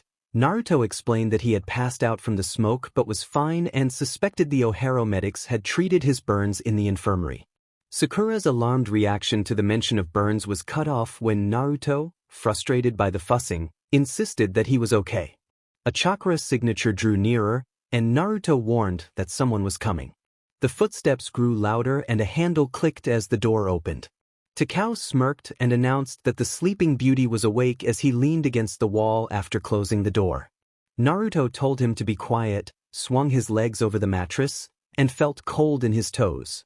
He located his black boots near the nightstand and began getting dressed, wincing at the bandages as he pulled on chain mail, boots, and his black tracksuit hood. Takao attempted to tease gratitude from Naruto for saving him, but Naruto remained calm and insisted he would have found a way out eventually. Takao scoffed, and Naruto ignored him, slipping his hood up and asking about everyone else. Takao reported no fatalities and only minor injuries. Aoi was fine and Takao, forced to swallow his pride, thanked Naruto. Naruto acknowledged the thanks with a sly smile. Takao then urged Naruto to get up because Aoi wanted to see him. Naruto allowed a surprised expression to play across his face for a moment before following Takao at a slow pace. The Ohero led him to another room around the left corner where clan shinobi were treated. Naruto guessed he had been placed in a guest room from its relatively better appearance. The greenish grime on the walls and a sour smell from supposedly freshly washed sheets made the room feel unwelcoming. About 10 shinobi were groaning in pain, some from small cuts and others complaining about delayed medicine. Takao nudged Naruto toward a bed where an Ohero lay restless. The injured shinobi brightened at the sight of Naruto and struggled to sit up despite obvious discomfort and a broken arm. He thanked Naruto for saving his life and introduced the person next to him as his best friend, who had been rude to Naruto. Naruto kept his distance and intended not to get too involved to avoid drawing attention. Aoi laughed softly, calling the other shinobi a pain sometimes, and looked curiously at Naruto before asking if Naruto had similar people around him. Naruto, thinking of Ko's antics, said he did not. He hoped for a distraction, and it arrived when the door burst open to reveal a panting Ohero with a flushed face. The messenger announced that Lord Ryoko had summoned all stable ninja to the Great Hall and urged those not severely injured to go. Naruto felt that it had finally begun. He wanted to finish the mission quickly so the Ohero clan could be gone. He closed his eyes briefly and let his gaze travel up to the huge columns supporting the giant ceiling of the Great Hall. The chamber was different from the other rooms in the hideout. It had been under construction back when he had last seen it. Although extremely spacious, the hall held a stale smell and the air felt heavy. The Great Hall was full of Ohero, 100 of them packed together with curiosity written across their pale faces. Naruto tilted his head slightly to listen to the Ohero at his side, who was awkwardly brushing his left shoulder against the Jinchuriki's right in the cramped space. He responded with a small show of interest. Takao leaned closer and whispered that he wondered why their leader had summoned them all. Naruto noted that it was probably because of the fire, but admitted privately that he sensed there was more to it. He remembered that Aoi had stayed behind, claiming to be too wounded to attend. Naruto told Kurama that Aoi's injuries had seemed off and might have been faked to avoid the gathering. Kurama, bored, rolled his demonic eyes and reminded Naruto that he did not have ANBU instincts. Naruto persisted that Aoi might have pretended to be severely injured to stay away, and questioned why the fire had started inside Aoi's room. Son Goku noticed Naruto's expression and warned that it looked like Naruto was about to do something foolish. Naruto dismissed the remark with a light hand motion. Kurama sighed and told him not to get himself killed. Yuki added a cautious remark that whatever happened, Naruto should be careful. Naruto let himself sink into observation, watching the hall through hungry, attentive eyes. Ryoko stood and announced that they had gathered to discuss an important matter. He explained that a recent fire at headquarters had destroyed 3 rooms in the western wing and that, given the pattern of destruction, it appeared to have started inside Aoi's room, which was entirely in ruins. Ryoko reported that Aoi had been injured by falling debris and could not join them. 3 jounin who had searched the room after the fire found clues suggesting the fire was not an accident. The only shinobi known to have been in the area, aside from Aoi, were Takao and the new recruit, Takao of the Mukami clan. They had been the only ones to enter Aoi's room as soon as smoke began to rise. A hush fell over the crowd, and the Ohero around Naruto and Takao reacted with a ripple of gasps and judgmental glances. Naruto felt Takao shift with discomfort as accusatory stares landed on them. The blonde remained outwardly calm but felt sympathy for the nervous shinobi beside him. Takao tried to hide behind Naruto and seemed frightened by the hostile attention, which included muttered insults and words like traitor and scum. Naruto reached out, raised his hand, and gently squeezed Takao's shoulder to offer comfort. Takao returned a small, grateful smile. Naruto muttered that the others could not judge for themselves and swallowed whatever came from Ryoko's mouth without thought. He urged Takao to remember who his true comrades were, sending a few pointed looks that caused some of the more vocal Ohero to quiet. Naruto then made a firm declaration that he was certain Takao, the Ohero at his side, had nothing to do with the incident. As he explained that Takao had been with him the whole day and had been sent by Ryoko to complete the exchange, making him someone Ryoko trusted to watch over a Mukami shinobi, some faces in the crowd softened and offered hesitant, relieved expressions while others remained suspicious. The attention then shifted back to Ryoko and the rest of the leadership, leaving the hall tense with anticipation. Naruto closed his eyes and let the whispers and hostile murmurs wash over him. He focused inward, steadying himself for what would come next. Takao looked at him with an incredulous expression, silently showing his disagreement with the way things had unfolded. Takao put himself in front of the Jinchuriki, arms wide in a protective stance. He hissed at his fellow Ohero that there was no way the blonde should be punished, reminding everyone that the man had saved his life in Aoi's and that they had been together all day. Takao then turned his angry gaze toward their leader as the leader pushed his tired body up from the throne.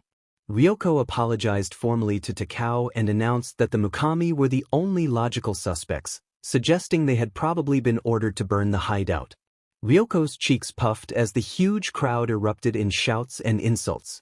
Naruto crossed his arms and adopted a deadpan, bored expression.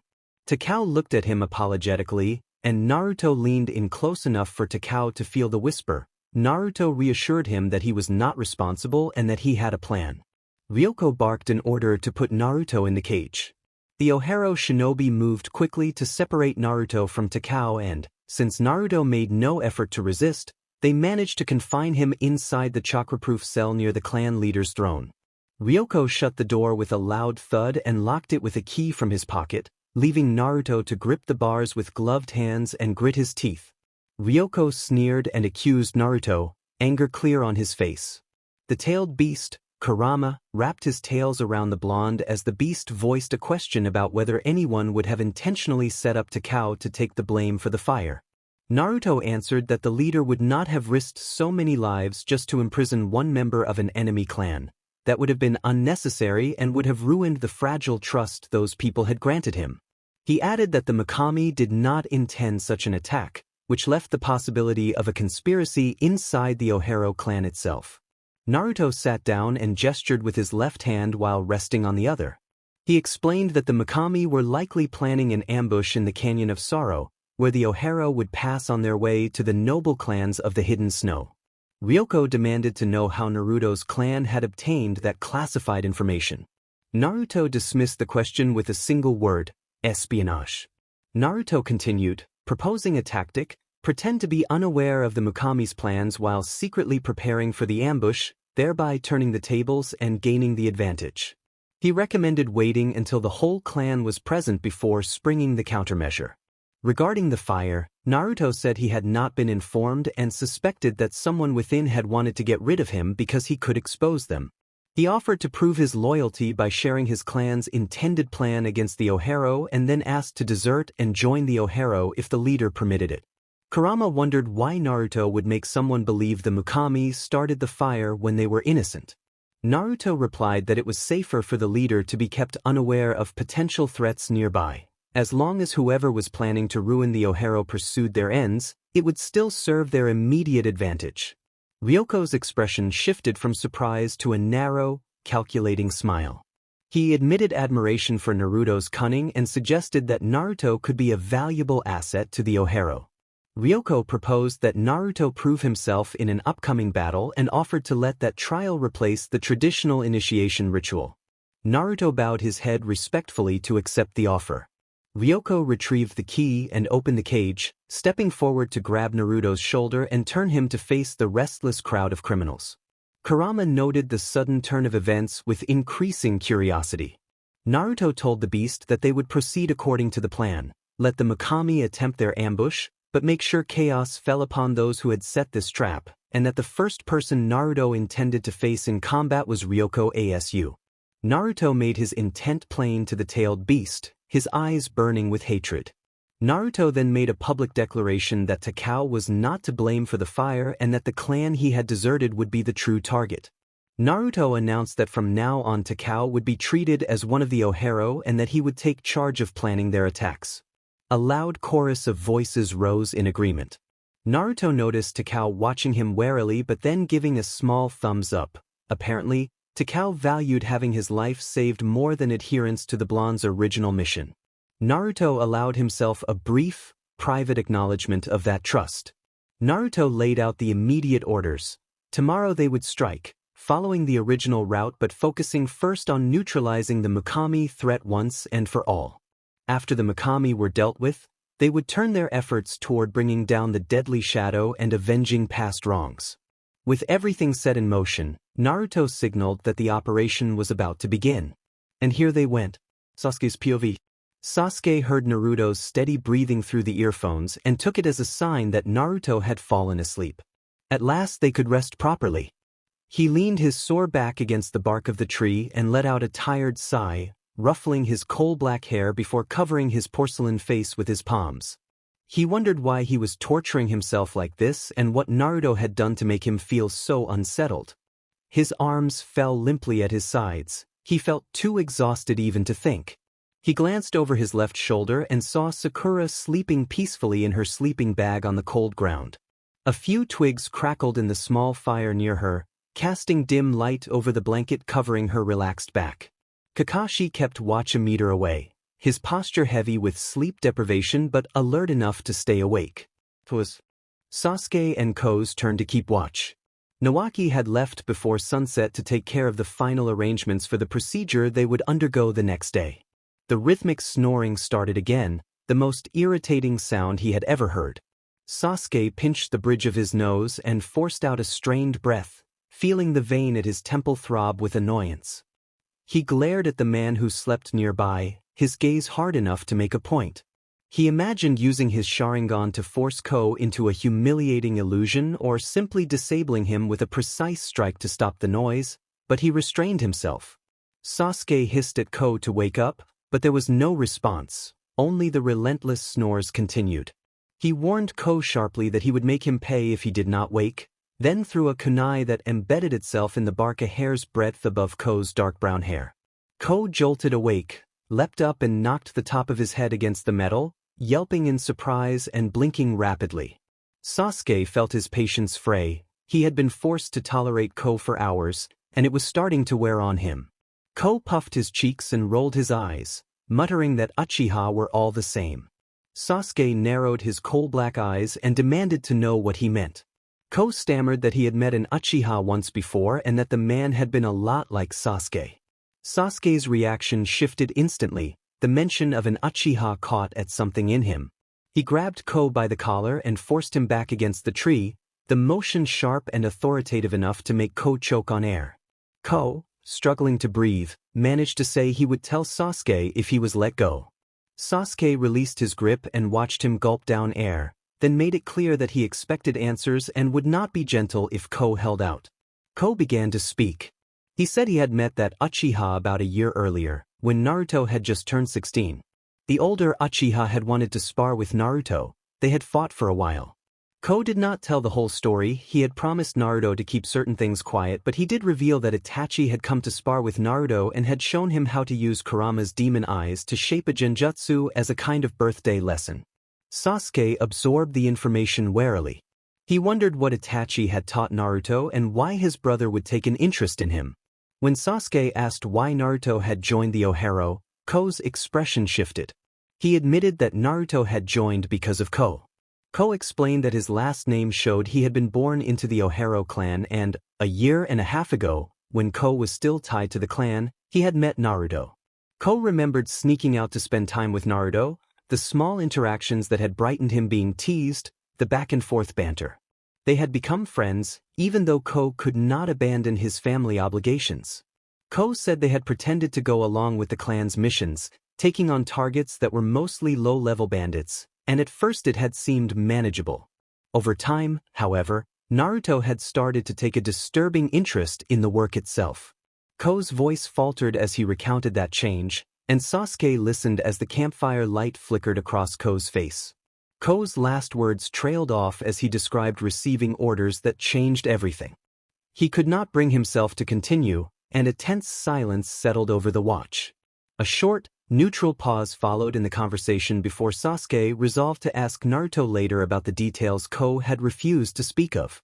The leader had assigned only the two of them to eliminate a man who appeared to be a paid assassin. He was strong. Sasuke had arrived there before Naruto. Both of them had been knocked out. When the assassin returned, Naruto had driven his katana into the man's chest. When Sasuke came to, he saw a pale Naruto staring at his hands, stained, while a young woman lay motionless at his feet. Sasuke was in utter shock. Ko's face, however, was terrifyingly emotionless. The warm light that had once been in his eyes was gone. Sasuke murmured, asking what had happened. Ko explained that the woman had left her abusive partner, the previous Ohero leader, and that the leader had become enraged when he discovered the new identity she had taken to escape him. Ko admitted that they had not known about the connection. He tightened his grip on his pants until his knuckles went white and his complexion paled. Ko made clear that he was not the one who had killed her and that Naruto had protected him, but that Naruto had also taken her life. He closed his eyes and winced with sorrow, saying that he should not have let Naruto bear that burden, that Naruto had joined the Ohero to help him, and that Ko blamed himself rather than Naruto. Small tears gathered at the corners of his eyes. Ko said that the incident had scarred Naruto for life. He had never managed to shake the guilt of killing an innocent woman, even when he had not known her identity. Naruto had been in shock, refusing to speak to anyone, even the tailed beasts. He had grown cold and unfocused. Then, Ko reported, Naruto had barged into the leader's office and killed him in cold blood. Ko's words left Sasuke speechless, as if the world had gone silent around him. He felt suffocated by the knowledge that Naruto had suffered so much, all that pain, sadness, loneliness, and despair, and that he had not known or done anything to prevent it. The thought that Naruto had been like a brother to him made the hurt worse. Ko continued, explaining that after that they launched their plan and eliminated half of the Ohero ninja, sparing his family because he could not bring himself to kill them. They left the clan a day later. In time, Naruto began to warm up, but Ko had never again seen the bright boy he had first met. Ko blamed himself for Naruto's coldness, though Sasuke felt pity for him. Ko added that they had gone their separate ways and that Naruto had become a worldwide S-rank assassin, someone people would flee from on sight. Ko's final remark seemed to lift him slightly. Sasuke knew he would get no more from Ko in his current state, so he rested a hand on the Ohero's shoulder for a moment before retreating to his branch. He was not the comforting type, but Naruto had changed him ever since their encounter at the Valley of End. Takao slipped, his foot giving way and his weight falling toward the dark sea of lush greenery below. Naruto reached out and grabbed his right arm, steadying him on a branch before they continued. Ohero glanced at them, but no one made a fuss. Suspicion still hung heavily in the cold evening air despite Ryoko's earlier assurances. They had reason to expect the Mukami to attack from the shadows while they slept, so once they reached the canyon the only thing left was to wait. Naruto leaned close and whispered for Takao to focus, his stern tone leaving a clear impression on the younger man. Takao nodded weakly, his gaze drifting ahead with a sad expression. Naruto worried that Takao would not be able to fight like this. Kurama, speaking in Naruto's mind, observed that Naruto's concern stemmed from not wanting Takao to die. Naruto hesitated for a moment but did not try to hide his feelings from the fox. He admitted to himself that he had grown attached to someone in less than 4 days and lightly blamed himself for getting soft. Kurama nudged the top of Naruto's head affectionately, and Naruto closed his eyes, taking comfort in the fox's warm presence. Naruto suspected that if Takao could not get his mind off Aoi, he would be vulnerable in battle. He had a feeling someone was manipulating the situation and using Takao as a pawn. Takao had been unfocused ever since Aoi had snapped at him. Naruto had not intended to eavesdrop, but he had found himself listening at Takao's door. The shouting inside had been loud enough for anyone to hear. Kurama agreed that they did not have time to uncover the entire plot and reminded Naruto that they had to act. Naruto resolved that the Ohero situation would end that day. Kurama brushed his muzzle against Naruto's torso as a gentle encouragement. Naruto petted the fox's head, then pushed his thoughts back to the present and prepared for what was to come. Takao's eyes stayed fixed on Aoi as he slowly faded into the distance. Naruto found himself unexpectedly feeling sympathy for him. The situation mirrored his own with Sasuke, someone chasing after a friend who had retreated into his own darkness.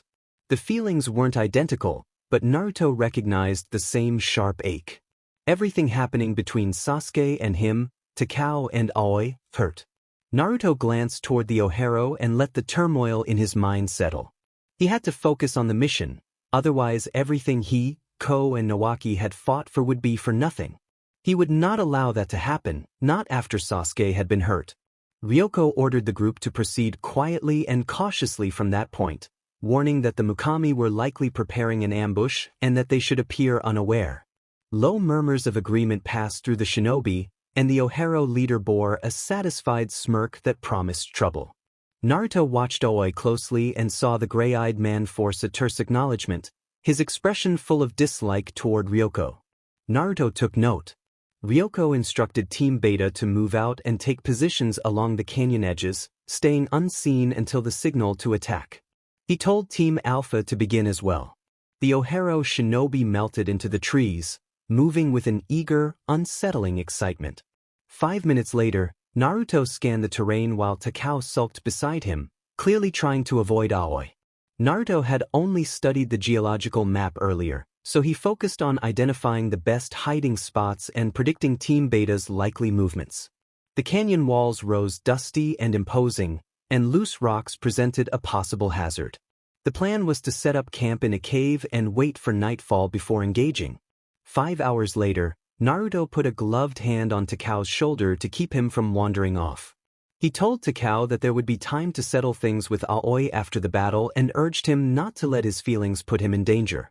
Takao sighed and agreed, and Naruto gave his shoulder a brief, comforting squeeze before pulling his hood up and exiting the dim cave with Takao following. A rush of relief washed over Naruto the moment he picked up a chakra signature he recognized as Sasuke's. He looked toward the greenish rim of the canyon and spotted a faint light, likely Nawaki's signal torch. Unbeknownst to the Ohero, the Mukami had placed another line of shinobi to cover Team Beta, increasing their chances. Naruto had been coordinating the Mukami's positions. He tuned his hearing to Ko's calm voice through their link, receiving confirmation that everyone was ready, and he acknowledged it with a soft hum. Ko's presence carried the same dark, satisfied edge Naruto felt reflected in himself. Before the battle could begin, Ryoko climbed onto a flat boulder and addressed the assembled shinobi, announcing a perceived leak in their clan. Naruto's attention sharpened when he sensed a hostile intent from the shadows. Suddenly everything clicked into place. A figure moved behind Ryoko with lethal precision and pressed a blade against the leader's neck, the canyon falling into a stunned silence. Takao, shocked, choked out his recognition of Aoi and demanded to know what he was doing. Ryoko was frozen, gripping the arm that held the blade. Aoi declared that he intended to punish one of those responsible for his brother's fate. Kurama reacted with indignation, and Naruto allowed himself a small, cynical smile. Takao tensed, prepared to leap into action. Aoi then recounted what had happened the night their clan was attacked. He accused Ryoko of ordering some members to hold the attackers while the rest evacuated, sending them against a threat far stronger than any of them. Many had died in that encounter, and Aoi's brother had been among them. His words were full of pain and disgust. Takao listened, devastated at how much his friend had suffered. Naruto did not let guilt show. When everyone's attention snapped to him, he made no effort to remain disguised. He formed a hand sign and released a small puff of white smoke that revealed his true appearance, the blue-eyed blonde standing where the henge had been. Takao's face showed nothing but hurt and betrayal, but none of that mattered to Naruto. The other Ohero reacted with a mix of fear and rage, aware of what he was capable of. Even while threatened by a blade, Ryoko accused Naruto of being the deadly shadow and raged that Naruto had pretended to be one of their own to fool the clan. Naruto replied with an emotionless question about whether Ryoko needed confirmation and urged them to get on with it, rolling his eyes as he drew his katana with a dark smirk. Aoi responded eagerly, and in an instant Ryoko was struck down and collapsed, motionless. The Ohero fell silent and stared at their fallen leader, and then chaos erupted. Mikami leapt down from the cliffs and surged into the fray, kunai and blades ready as they attacked. Naruto glanced at Ko and noted the timing. Ko remarked that it had taken a while, and Naruto noted that Mikami had been planning revenge. Sasuke dropped to Naruto's right and met his gaze. The two communicated a plan with nothing more than a look, their bond allowing it. Kakashi and Sakura took positions around them while Nawaki readied his kunai. The spy suggested skipping formalities and getting straight into the fight, and Naruto closed his eyes, swung his katana, and signaled them to move. The teams split up as Mikami battled the Ohero and the rogue shinobi clashed with criminals. Naruto dodged a punch and delivered a precise strike that sent one Ohero down, then leapt and incapacitated 3 more opponents with rapid, controlled blows. Ko and Nawaki traded shouts of tally as they kept pace, competing over who had dispatched more enemies. Sasuke activated his Sharingan and Kakashi readied his own eye. The fighting intensified. Sakura slammed her fist into the ground, causing a fissure that swallowed several Ohero and removed them from the fight, a display of brute force reminiscent of Lady Tsunade. In the chaos, Naruto saw Nawaki closing in on Takao, who still seemed stunned. Naruto used body flicker to reach them and intercepted Nawaki just as he was about to deliver a finishing strike, their blades clashing sharply. Nawaki looked confused but had heard enough of Naruto's earlier conversations with Takao to form a suspicion. Takao, for his part, was stunned to see Naruto step in to protect him again. Naruto ordered that Takao not be killed.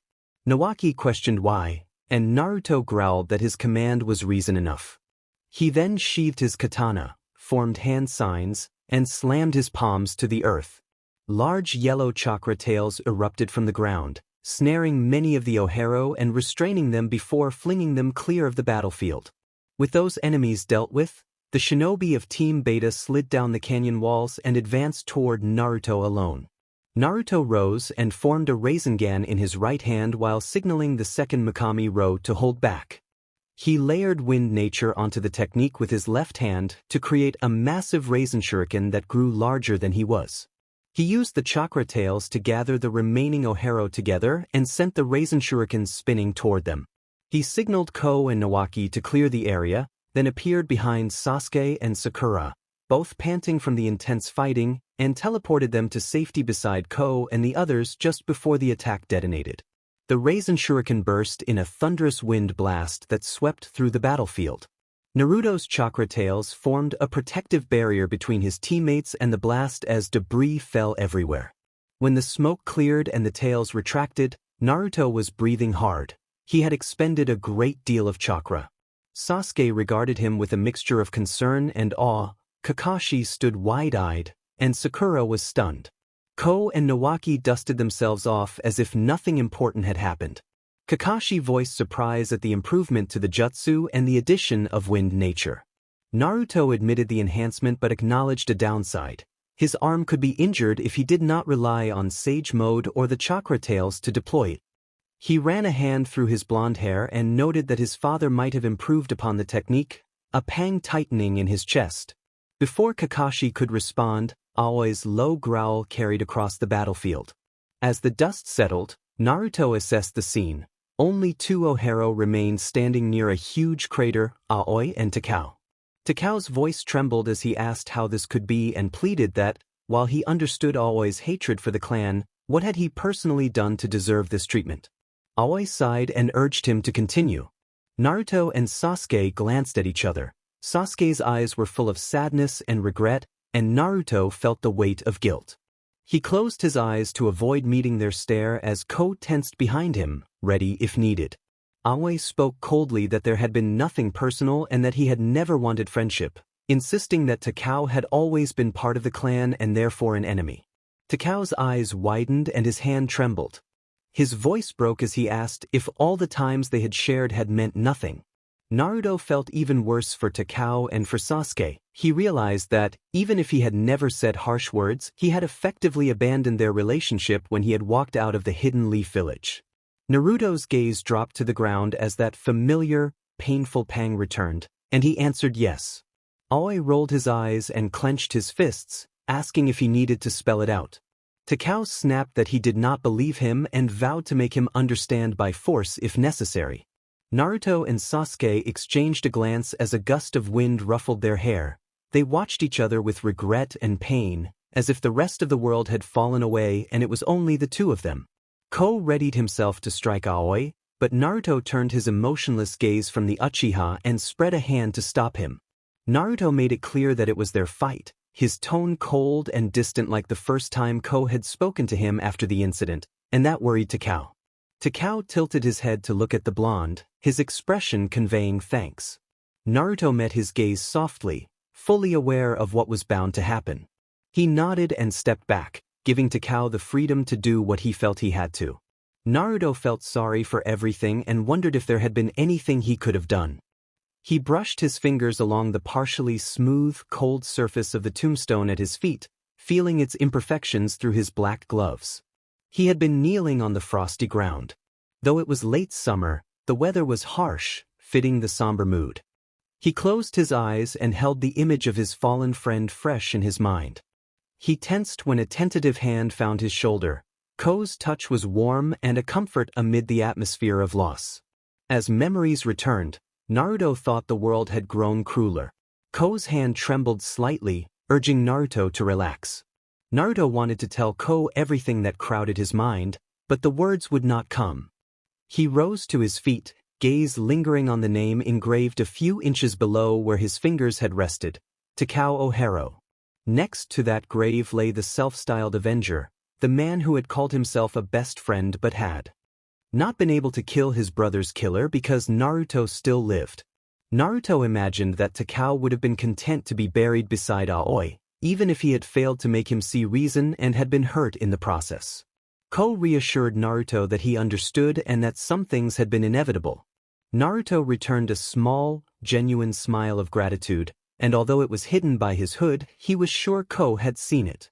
Around them, Leaf Shinobi gathered the fallen and prepared proper graves, even for those who had been criminals. Sasuke disapproved of that. He leaned against a tree a few meters behind Naruto, with Sakura and Kakashi at his sides, and had to suppress a frown when he caught sight of Naruto's hollow expression. Sakura wanted to comfort him but did not know how. Sasuke had been colder to her since Naruto had left, and she blamed herself. She let her fingers brush Sasuke's left wrist almost unnoticed. Sasuke flinched and looked down at his hands, then returned Sakura's gesture with a small, barely visible nod of appreciation. Being his friend was enough for Sakura, even if she knew his heart belonged elsewhere. Kakashi looked at his three students and sighed softly. Gunma explained that only a few more bodies remained, belonging to the Mukami clan, and that Naruto had asked for them to be buried near the village since they had been acquaintances. Lady Hokage had approved. He noted that the surviving Mukami had left before the Leaf Ninja arrived and were still rogues, though their agreement with Naruto had prevented further crimes. Kakashi decided that Gunma, Reidu, and Iwashi would take those remains back by flying Raijin, and that he would bring his team back to the village. He asked that Lady Tsunade be informed they might arrive later than planned. His gaze passed to Ko and Nawaki, who he knew would be separated from Naruto.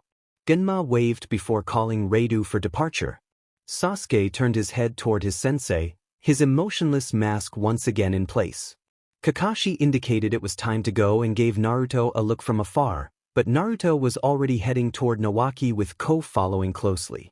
The rogue glanced back to invite them to join. Sasuke instantly understood and walked over with Sakura. Ko grinned and teased that Sasuke was uptight, adding that it had been nice meeting him. A small sadness lingered in his brown eyes. Sasuke smirked slightly, though he did not want to leave Ko and Nawaki. He had grown fond of them, especially Ko, who reminded him so much of the Naruto he used to know, the same goofy, happy-go-lucky young man. Ko bowed teasingly to Sakura and called her a pink banshee. Sakura rolled her emerald eyes and smiled. Nawaki gently took her hand and offered a respectful kiss, which earned an amused giggle from the kunoichi. He smirked at Ko, who snorted in response. Nawaki exchanged a farewell look with Sasuke before he and Ko nodded respectfully toward Kakashi. Kakashi scratched the back of his neck awkwardly and used to such gestures. Ko and Nawaki then turned to face Naruto. They needed no words, only a look. Ko raised his fist with a grin, and Nawaki followed, chuckling at Ko's childishness. Naruto raised his own fist and bumped it against theirs in a quiet, familiar gesture between former partners in crime. Naruto urged Ko not to cry and said he had a feeling they would meet again given how the Tonari and Orochimaru's situation was unfolding. His gaze softened at Ko's indignant puffed cheeks. Nawaki bowed slightly and told them they knew where to find him. Ko warned Naruto not to hurt Sasuke and noted that Sasuke cared a lot about him. Ko smiled and glanced toward Sasuke, who tried to hide his surprise. Naruto only chuckled, acknowledged he already knew, and playfully flicked Ko's head. Ko and Nawaki then stepped back and disappeared into a swirl of leaves, leaving only dust behind. Naruto and Sasuke exchanged a soft glance. He knew what he had to do. Night settled over the camp. Sasuke's POV. Sasuke sighed softly, pressing his back against the bark of a tree and resting one hand on his left knee as his legs lay together on the cold patch of grass. His gaze moved to Kakashi's motionless form, dimly lit by a small fire nearby. Kakashi had finally been able to rest after keeping watch for so long. Soft snores and the steady rise and fall of his chest showed he was asleep, wrapped in his sleeping bag. Sakura sat next to Sasuke and had almost fallen asleep with her head near his right shoulder. Though her eyes were closed, she did not seem to be slipping into a peaceful slumber just yet. Sasuke felt sleepy too, but he did not want to leave Naruto alone. The blonde sat on a sturdy branch a few meters up in the trees. With Izumo and Kotetsu taking turns to let the tired team relax, Naruto did not have to keep watch, but he seemed troubled and unable to fully let his guard down. Sasuke kept glancing at him, wanting to help but unsure how. Sakura sensed Sasuke's tension and wrapped her fingers around his right wrist, gently tightening her grip to comfort him. She had learned that his wrists were especially sensitive and that a touch there carried more meaning. Sasuke's expression softened and his body relaxed, making it clear the gesture was welcome. Sakura urged Sasuke to go talk to Naruto, saying he was the only one Naruto would open up to. She breathed out into the cold air and snuggled closer to his shoulder. Sasuke agreed and told her to get some sleep. She nodded sleepily with a small smile and retreated to her sleeping bag near the tree. Sasuke straightened his clothes and jumped up onto the branch opposite Naruto. Seeing Naruto with his hood down, vulnerability on his face, was rare and something Sasuke knew had been allowed. Naruto barely acknowledged him, letting his eyes move briefly before staring back into the dark. Sasuke swallowed some pride and greeted him softly. Naruto returned a tired greeting. Sasuke asked if Naruto was okay and moved a little closer, not wanting to stop there. Naruto replied that he was okay.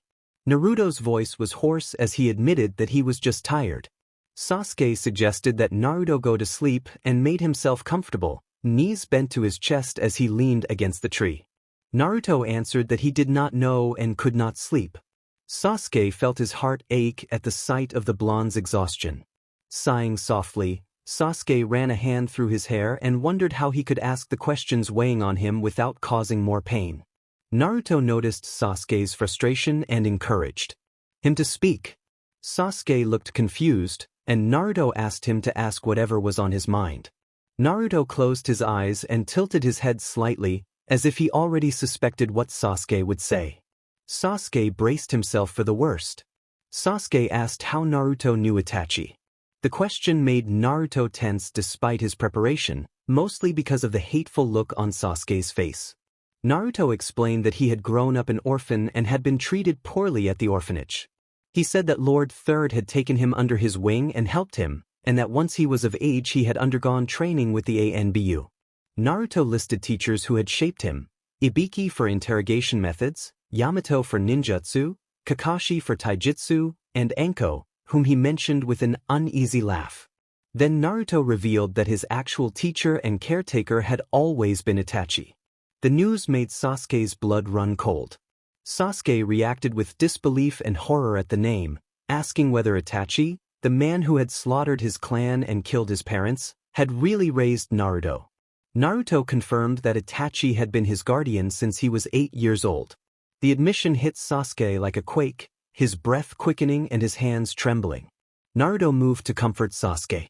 He wrapped Sasuke in a close, reassuring embrace to calm him, and Sasuke returned the gesture, folding his arms around Naruto in relief.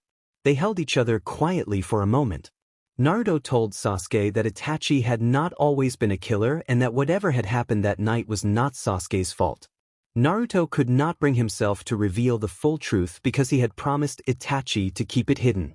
When Naruto released the embrace, he cupped Sasuke's face and looked into his eyes, and Sasuke managed a small, private smile meant only for Naruto.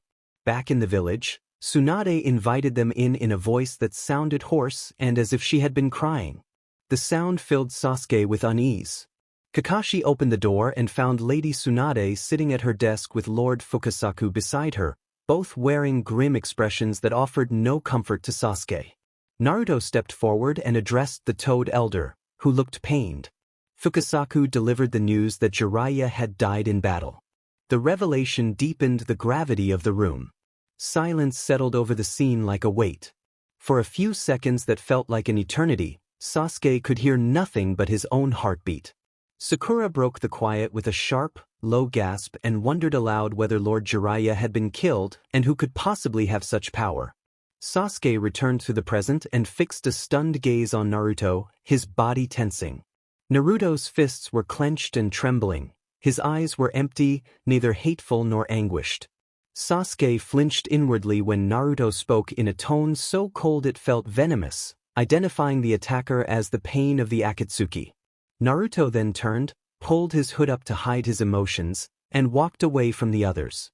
Sakura cried out Naruto's name, but he vanished beneath a black cloak that soon dissolved into the rain. Tsunade, holding her head in her hands, told Sakura to let Naruto be. Fukasaku, watching in worry, asked Tsunade if she knew what would happen next. Tsunade answered that Naruto was going to go after Pain.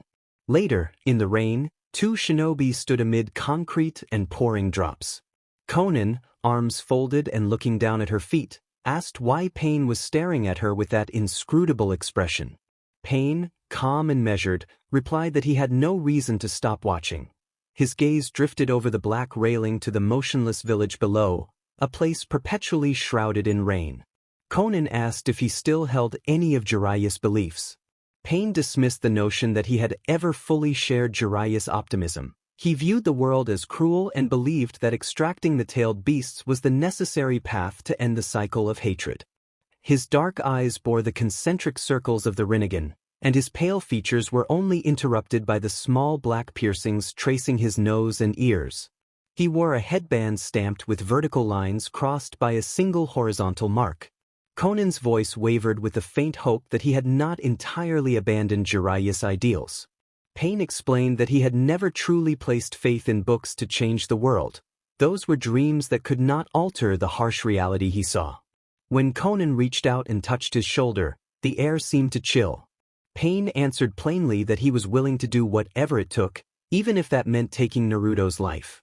Konan struggled with the admission. She reminded him that they were family and said she could not bring herself to go against him, even though she did not agree with his methods. With a heavy heart, she turned away and walked down the stairs. After Konan left, two figures in black cloaks patterned with red clouds appeared and bowed their heads. The blue-skinned man with sharp teeth and a shark-like presence voiced impatience and a hunger to be useful, complaining that his weapon, Samahata, needed feeding. Pain did not look back but told him that there might be something for him to do and then addressed the older man beside the shark-like shinobi. Pain had noticed the relationship between his cousin and the Uchiha's younger brother and considered it a potential complication for his plans. He referred to the destruction of the Uchiha clan by their own prodigy and decided that the older Uchiha should watch over the youngest member instead of eliminating him. Pain made clear he did not want the boy dead for now. Preserving him could be useful as leverage against Naruto if Pain failed to extract the tailed beast. The older Uchiha responded coolly and without change of expression, indicating that he understood. The shark-like shinobi smirked in satisfaction and let his hand fall from the hilt of Samahata. Pain acknowledged their responses and approved the plan. The redhead waved his right hand dismissively and allowed Kisame to join if necessary. The two left together and vanished into a black mist. After they reached a lower level of Pain's tower, Kisame asked whether his help would be needed. Itachi answered that the matter had always been his alone. Kisame acknowledged this with a knowing nod and slipped away into a large puddle of water. Conan's determined voice came from behind a metal pillar, asking if he was going to do it.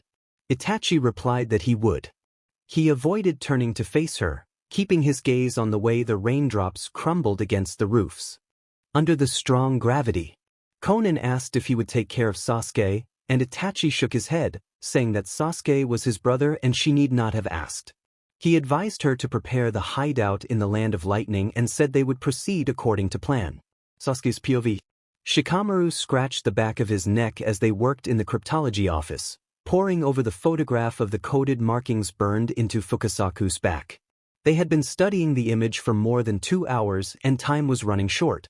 Pain was expected to arrive in search of Naruto, and the group had to move quickly. Shikamaru wondered whether the numbers could be tied to pages from a book. Sasuke thought of Jiraiya's books. Jiraiya had been a well-known author, and the idea made sense.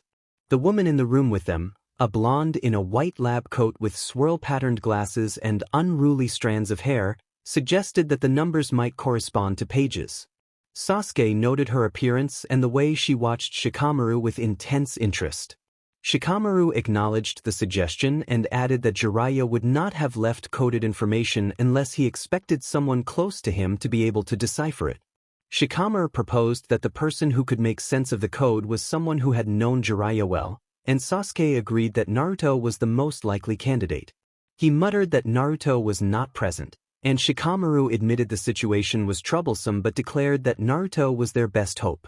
Sasuke closed his eyes in defeat and prepared himself for the task. Shikamaru reminded him that Naruto might respond better to someone he trusted, and Sasuke resigned himself to go, grumbling that he hated the idea even as he knew Shikamaru was right.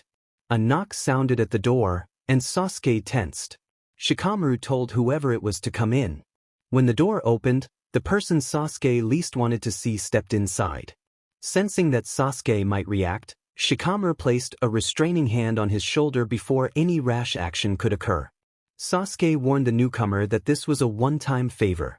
The newcomer smiled teasingly, a look that only heightened Sasuke's irritation. Shikamaru explained that they believed the numbers represented pages from one of Jiraiya's books but that they did not know which one. He turned the matter over to Naruto's friend, saying that Naruto would likely know more.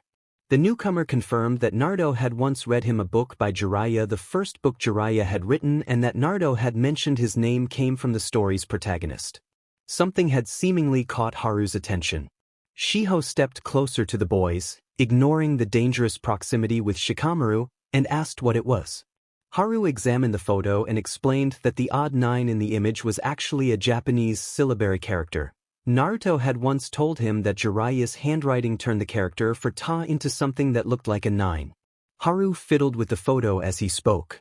Shikamaru suggested that the symbol might mean something else and that Haru might be reading too much into it.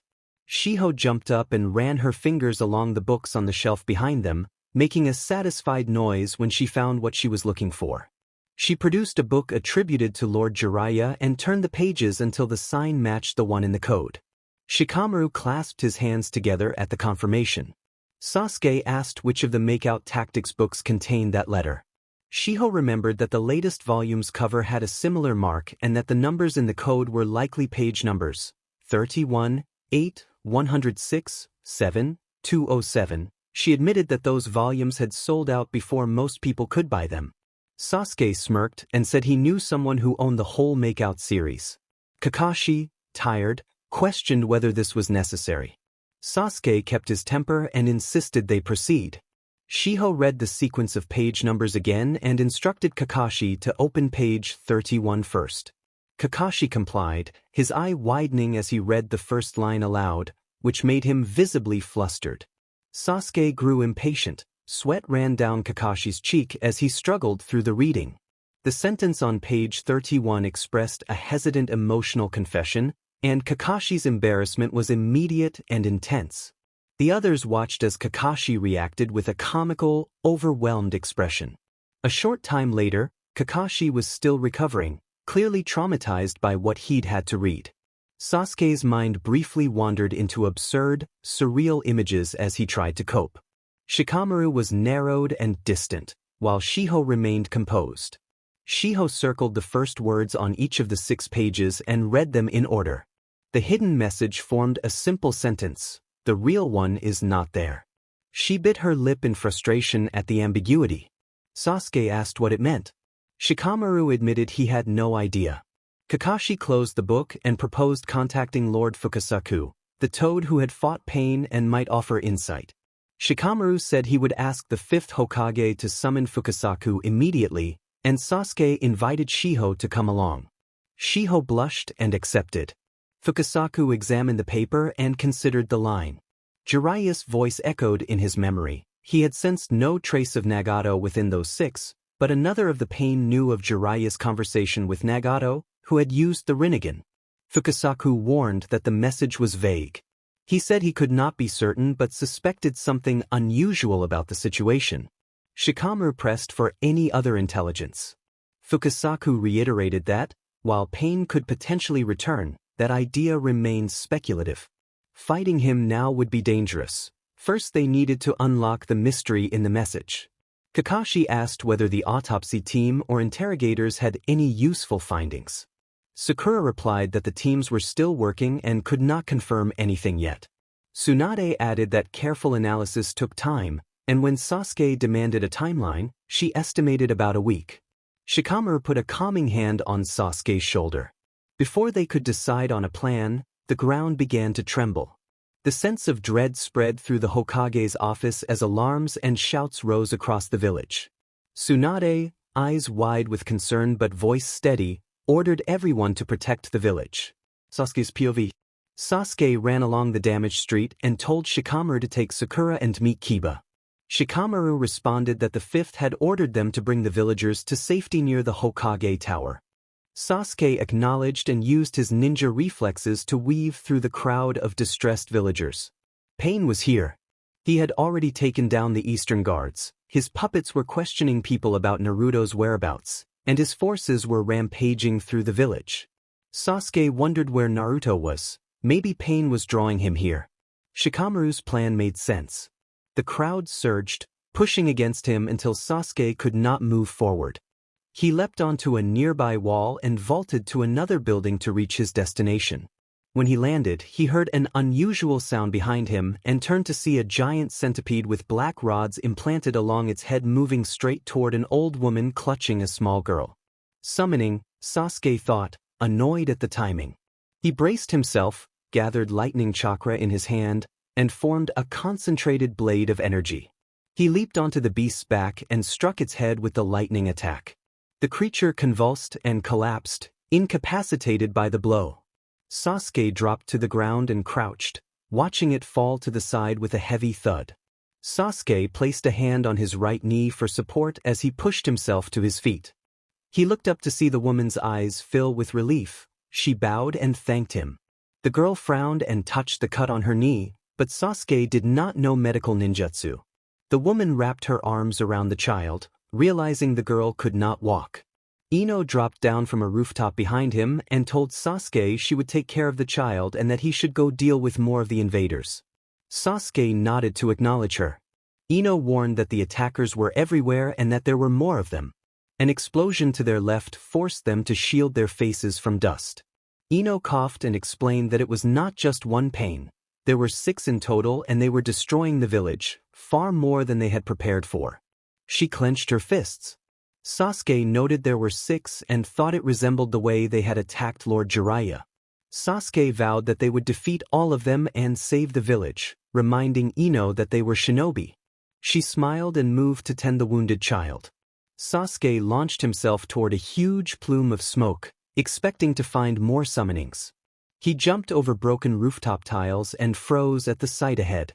He had glanced earlier at the body Lord Fukasaku had brought them, but this Pain looked different. The face was not the same, though the black rods and Rinnegan remained. Sasuke's attention snapped to Konohamaru, who was pressed against a building wall while Pain sat opposite him, hand poised at the boy's neck. Before Sasuke could react, Pain gripped Konohamaru's throat and the boy's eyes widened, as if he could see something beyond Pain. A beaten-up Ebisu arrived to rescue his student, but Pain kicked him, sending him flying across the street and crashing to the ground. Sasuke grit his teeth, leapt beside Pain, and aimed a kick at his torso while his kunai struck Pain's left arm, forcing the enemy to dodge and release Konohamaru. Sasuke caught the boy and moved him to a pile of broken planks and cinder blocks, setting him down. Konohamaru coughed and touched his neck, then thanked Sasuke, calling him Big Brother Sasuke. Pain recovered quickly and the spirals in his Rinnegan widened. Sasuke realized that different Pains had different abilities. This one seemed to affect people's life force. He decided to bait the enemy so Pain would attempt to catch him. Sasuke threw a kunai, but it landed in the ground behind Pain. Pain lunged, Sasuke dodged a black rod, vaulted into the air, and formed several hand seals in rapid succession. He unleashed a fire-style Phoenix Flower Jutsu, sending multiple fireballs toward Pain. Two struck, shattering a rod and scorching the fabric on Pain's leg and cloak. Though hit, Sasuke found himself dangerously close. Pain seized Sasuke by the throat and slammed him into the wall to the right, maintaining his grip. Pain demanded to know where Naruto Uzumaki was.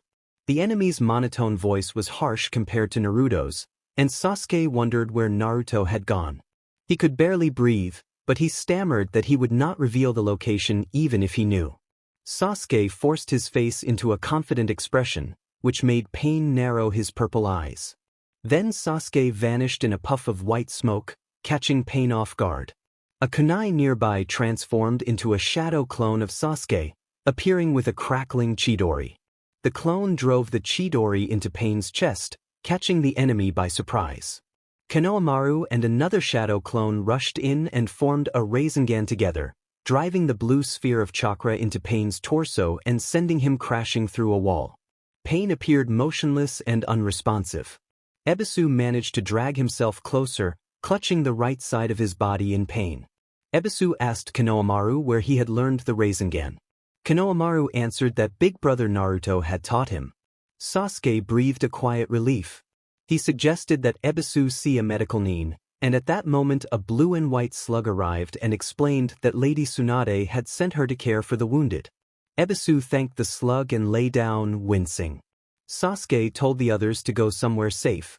Konohamaru hummed in response before Sasuke leapt back onto a rooftop and moved toward an empty street that showed signs of more summonings. As he ran, the air around Sasuke suddenly grew cold. A chill ran down his spine and a wave of dread and hatred washed over him, numbing him and freezing him in place so he could not turn to find the source. His breathing quickened. Then a dead whisper brushed his ear, and a voice addressed him as little brother. Sakura's POV. Kiba issued a sharp warning as Sakura felt lightheaded from the smoke and chaos. She widened her emerald green eyes, ducked, and wrapped her arms around her pink hair. A moment later, a giant gray-feathered bird with black rods protruding from its body and spiraling purple eyes swooped down, its sharp claws missing their mark. Shikamaru managed to choke out that he was using Shadow Strangle Jutsu. He dropped to one knee, formed the hand signs, and stretched his black shadows to capture the summoning. With one strong pull, the bird hit the ground and let out a furious shriek. Kiba and Akamaru sprang into action. Kiba unleashed Fong over Fong, forming a horizontal whirlwind that slammed into the creature. Shino raised his hands and released a buzzing cloud of insects that swarmed the beast, immobilizing its wings and legs just as Kiba and his ninja hound crashed into its head and damaged its beak. The bird croaked in distress and tried to curl into itself like a frightened wild animal. Finally, Sakura leapt into the thick air, gathered a considerable amount of chakra into her fist, and struck the summoning's head with enough force to crack it. The bird collapsed with a final shriek.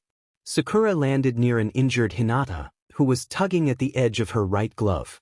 One of the enemy's claws had torn a deep wound across Hinata's chest. The summoning dissolved into a white cloud of smoke and returned to its place, and Sakura let out a relieved breath as she knelt beside Hinata. Hinata insisted she was fine, but she winced and bit her lower lip, and a few drops of blood made the injury plain. Sakura refused to accept it and reassured her that she would heal the wound. She brushed a strand of pink hair behind her ear, rubbed her hands together until a green glow gathered, and pressed her palms to the swollen skin.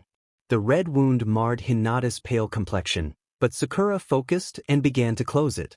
Kiba hurried over, breath shaky, with Shikamaru and Shino close behind. Sakura hesitated for a moment before assuring them that Hinata would be fine now that the bleeding had stopped and the tear was being sealed. Shino observed that this summoning had been different from the others they had encountered. Shikamaru added that since there were multiple Pains, only one of them had to be responsible for producing these creatures. Pain would not have had more of his shinobi acting as summoners unless he had the resources to spare. Sakura wiped sweat from her forehead and said they needed to take down the one responsible so the village would not be threatened while they fought Pain. Hinata offered a soft nod in gratitude, and Sakura returned the smile. Kiba punched his open palm, ready to face the enemy, but a female voice drifting from the shadows of a nearby ruined structure warned that they would not be able to pull that off. The voice sent a chill down Sakura's spine. Sakura steadied Hinata as she rose to her feet and turned toward the sound. Several sheets of paper floated out from their hiding place. Sakura tensed, recognizing the danger, as 3 of the papers folded themselves into origami shapes and shot forward like shuriken. Sakura shoved Hinata out of the way and into Kiba's arms, narrowly avoiding the attack and losing a small inch of her pink hair as one of the paper blades embedded in the wooden planks behind them. Kiba gripped Hinata protectively and demanded to know the intruder's identity. A thin figure stepped into the light, revealing an amber-eyed woman with short, straight blue hair and elaborate piercing, an origami flower pinned to her bun. Sakura noted that the woman did not resemble the other Pains they had seen. The woman identified herself as Konan and stated that, although she was following Pain's orders, she had no intention of harming them. Sakura found that hard to believe after the near miss. Sakura accused Konan of being involved in plans to extract the 9 tails from Naruto, pointing out that such an act would kill him. Konan denied taking any part in Naruto's capture and said she considered him like a little brother. Shikamaru narrowed his eyes and demanded clarification, but Konan remained calm and emotionless, explaining that she had been ordered to kill any useless shinobi who encountered her. Her calm voice did not betray anything. Kiba asked if by useless she meant shinobi who would not reveal Naruto's location, but Konan ignored him. She said that despite her orders she had chosen to help Naruto, knowing he was the only one who might reach Pain, and that she had not come to hurt them but to warn them. Konan blinked slowly, her long eyelashes fluttering. Sakura asked what the warning was about just before the ground shook for a few seconds and the ninjas lost their balance. Konan's eyes widened slightly. She said she was afraid it was already too late and told them to beware.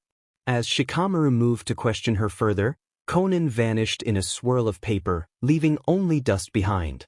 Kiba grunted, wondering what she had meant. Shino pointed toward one of the Pains floating above the village buildings. Sakura widened her eyes as the floating figure unleashed a devastating technique known as Almighty Push, sending a giant shockwave outward that swept through the village and leveled much of it. Sakura closed her eyes and braced herself for the impact. When it hit, she felt as if all the air had been knocked from her body, as if she had been buried beneath a mountain of debris. She pried away planks that pinned her feet and struggled to her feet to assess the damage. Everywhere she looked, the village she had known only moments before was gone. She saw Kiba standing nearby, holding an unconscious Hinata protectively. Shino had cloaked himself in a swarm of bugs and pulled himself free from the rubble. Shikamaru was clutching his leg, which was clearly injured and probably broken. Sakura whispered Naruto's name, too weak and shocked to do more at first, then gathered herself enough to call out for him, her voice breaking as small tears gathered at the corners of her eyes. Bodies lay around them, some buried under piles of wreckage, others lying motionless on the ground. Faces were vacant in the stunned silence that followed the blast. The sense of dread settled over her. Naruto thought he actually did it. He felt neither anger nor deep sorrow, only a faint, hollow guilt. He did not know how to process the scene before him. The giant crater, the ruined village, the dizzying swirl of thoughts in his head. A bitter, metallic taste lingered in his mouth. Kurama told Naruto to stop biting his lip because he was hurting himself. The fox's fur was disheveled with tension, and he remained still beside his Jinchuriki, wary of forcing Naruto out of his trance. Using chakra-enhanced hearing, Kurama's gaze swept the devastation at the edge of the barely standing tree branch where Naruto lay, between empty desert and mountains of debris that had once been the hidden leaf. Naruto had no idea whether Itachi's plan had worked. He could not sense Sasuke's chakra or the raven's state, and that uncertainty pained him. From the ruins came a sharp, angry voice. Tsunade declared that she was the fifth Hokage and would not tolerate such destruction. An Anbu crouched at her side, ready to defend her. She vowed that she would hold those responsible to account and steeled herself to act. Naruto tensed when he heard her, the sound bringing him to the edge of losing control. A masked Pain spoke in a calm voice that he had no need of them now but sought someone else instead.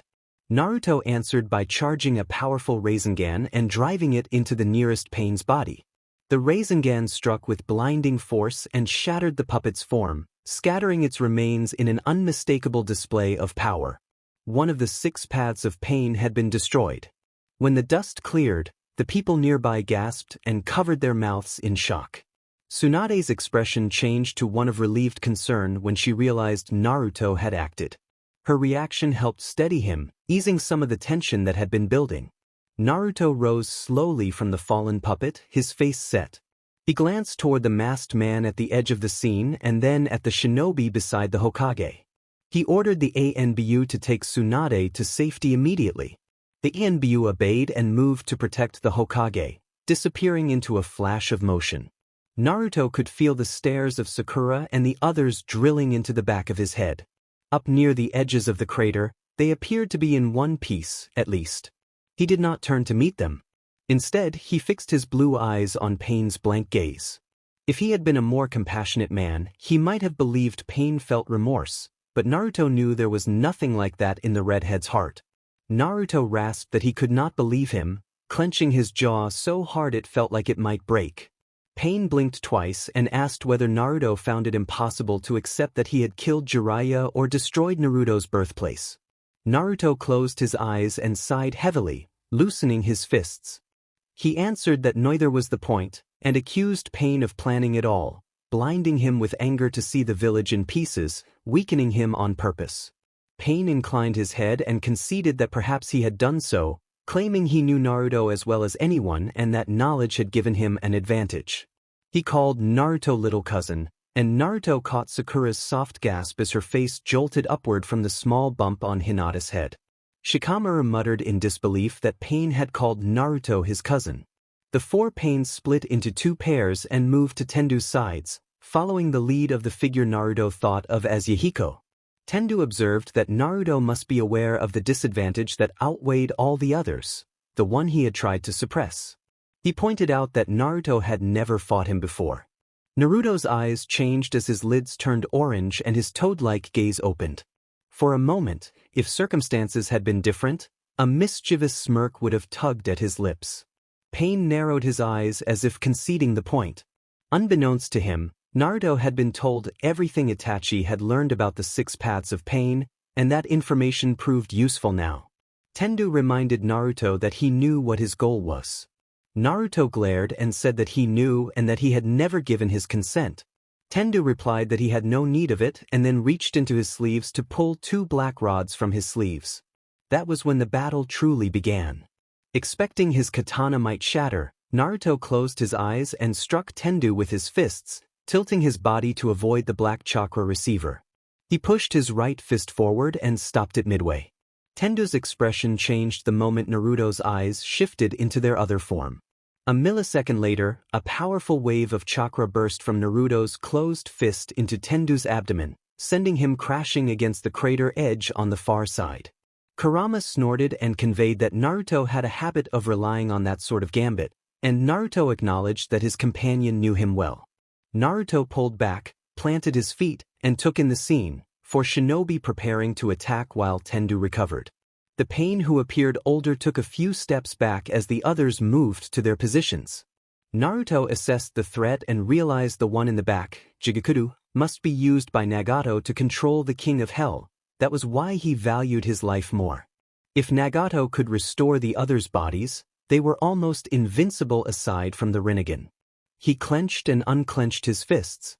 Kurama advised him to take out Jigakudu before dealing with the rest, and Naruto nodded. Using the body flicker, Naruto moved behind one of them, Gakudu, and wrapped an arm around his neck, bringing him to the ground as the pain grabbed Naruto's bicep. Before the others could react, Naruto's chakra tails erupted from the earth and pinned the red-headed woman and the long-haired Pain, leaving Jigakudu vulnerable.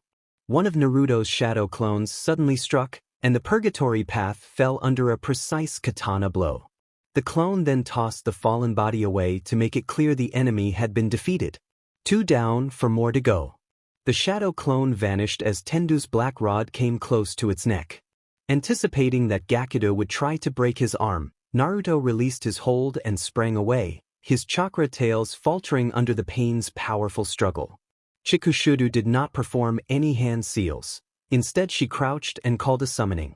2 puffs of smoke marked the arrival of 2 giant creatures, a gray rhino and a multi-headed dog, both bearing the Rinnegan and black rods embedded in their flesh, charging at Naruto. Sakura shouted a warning for Naruto to watch his back. Naruto tilted his body sideways and barely avoided Gakudu's rod by a hair. Surrounded by 4 shinobi and 2 enormous beasts, he felt exasperated and cursed under his breath. He weaved 6 hand seals and performed a summoning of his own. A wave of white announced 3 giant toads, one carrying a sheathed katana, another with 2 blades strapped across its back, and a third with a black spiky weapon and a shell-like shield.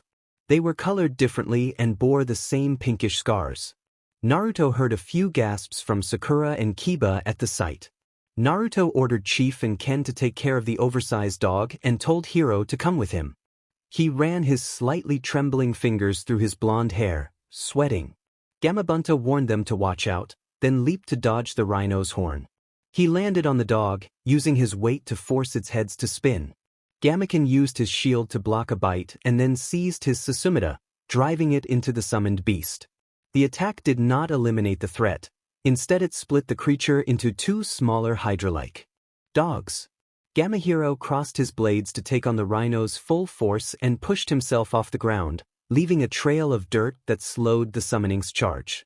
Naruto and his allies moved into action, coordinating their efforts to counter the remaining Pains and the summoned creatures in a fierce, stylized clash of techniques and strategy. Naruto slid beneath the rhino's body and between its sturdy legs, then sprang to his feet and grabbed its tail. He could see the long-haired Pain, Ninjindu, and Gakudu heading toward them, ready to attack. Using Senjutsu's raw strength, Naruto lifted the rhino off the ground and swung it around with force, sending the 2 redheads flying. He released the animal, sending it far beyond the borders of the Land of Fire. Naruto leapt back to avoid being crushed by one of the giant dogs. Realizing that cutting the creature would only make it multiply, Gamabunta seized 2 of the necks with his long, sticky fingers while enduring the sharp fangs. Gamaken and Gamahiro did the same to the other. Using 2 chakra tails to immobilize Ninjindu, Naruto sailed past Gakudu's arms, drew his katana, and struck Chikushuda cleanly, incapacitating her so she staggered and collapsed, clutching her neck in shock. Shikamaru muttered that it was amazing.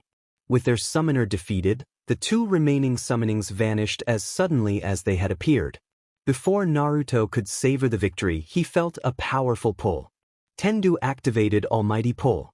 Because Pain's chakra was linked to his body, Naruto could not use the transportation jutsu without risking both of them being moved together. He formed a Raisin Shuriken in his right hand and positioned it between himself and the enemy. Ninjindu intervened and took the full impact, flying across the crater and caught inside a churning blue hurricane that faded to reveal the puppet's limp form, its chakra receiver shattered. Naruto touched the ground with his palm before landing. Kurama observed that Nagato had used the human path differently, explaining that Ninjindu's primary role was gathering information and that he had been deployed at the last minute. Naruto acknowledged this with a short sound in response. Naruto saw a badly wounded Gamabunta, covered in bite marks and battered, struggling to stand. The blonde nodded at the toad, who nodded back before returning to Mount Mayaboku. Gamaken and Gamahiro were suddenly thrown into the surrounding forest, out of sight. Taking advantage of Naruto's momentary distraction, Gakudu slammed into him and wrapped his arms around Naruto's body, absorbing the chakra flowing inside him. Naruto grunted in pain and exhaustion as his grip on Pain's arm weakened. His sage mode had worn off minutes earlier, leaving him fatigued. Sakura shouted for him not to give up, her voice fierce with concern for him more than anything else. Naruto huffed and then formed a plan. If the puppet absorbed chakra and ninjutsu but not nature energy, he could rely on natural energy. He closed his eyes and stopped resisting, letting his body go limp as if unconscious. Kiba asked nervously whether Naruto was dead, and Sakura snapped that he was not. Naruto smirked inwardly and thought that he did care about these people. Tendu's gaze bored into him, an unpleasant pressure, but it did not last. Gakudu's arms began to tremble, then loosen. His skin took on a toad-like texture and color, and then hardened into stone, freezing the puppet in an expression of stunned surprise. Only one Pain remained. Naruto turned his head and gave Tendu a teasing look while Sakura cheered from her position, but there was no time to relax. Naruto grasped his katana and channeled nature energy and chakra into its blade. Pain formed a rod and prepared to act, then raised his arm and activated Almighty Pull. At the moment the rod reached Naruto, his body vanished in a puff of smoke. A rock behind Tendu split open to reveal Naruto's true body. His eyes bore the familiar cross-like pattern, a red, pulsing Rasengan forming in his right hand. In the brief window between pulls, Naruto slammed the Rasengan into Pain's chest, striking hard enough to send Pain spinning into the crater's edge. Naruto landed and coughed, then closed his eyes and breathed slowly, steadying himself. Naruto opened his eyes again and watched Pain's limp body slide to the ground, leaving a small trail of dust behind. For the first time in the 20 minutes the battle had been raging, he allowed himself a breath of relief. His work was not finished yet. He crossed to Yahiko's lifeless form, knelt, and removed the chakra receivers to make sure Tendo could not be used again. Sakura called out to Naruto and jumped down from her spot along with Shikamaru, Shino, and Kiba, who was still carrying Hinata. Shikamaru praised Naruto, saying that he had done what an entire village could not. Naruto replied that he had tried. He pulled his hood up to hide his tired face, then moved to Kiba and placed a hand on Hinata's forehead. She groaned and slowly blinked her lavender eyes open. Naruto ignored Kiba's surprised expression and crouched beside Shikamaru to inspect the injury. Shikamaru hissed slightly when Naruto realigned the broken bones, the repair sounding like a faint creak as they returned to their proper positions. Shino, his eyeglasses fogged from the dust in the air, asked how Naruto had managed it, but Naruto only stood and stepped a few paces away, his back turned. Sakura, growing uneasy, asked where he was going. Naruto said he was not finished here and that the enemies had been mere puppets. His voice was flat and distant. He turned, told them he would be fine, and instructed them to go find Sasuke, who was wounded. Then he vanished into shadow, as he often did. Sakura murmured Sasuke's name quietly after he disappeared. Sasuke's POV. Sasuke struggled for words. His fists trembled and his fingers tingled with a prickling static that drained the warmth from his limbs. A white screen swept over his vision, and vague shapes formed at the edges of his sight. Terror moved through him as scenes of the fallen unfolded, shadowed figures lying motionless and familiar faces caught in their last moments.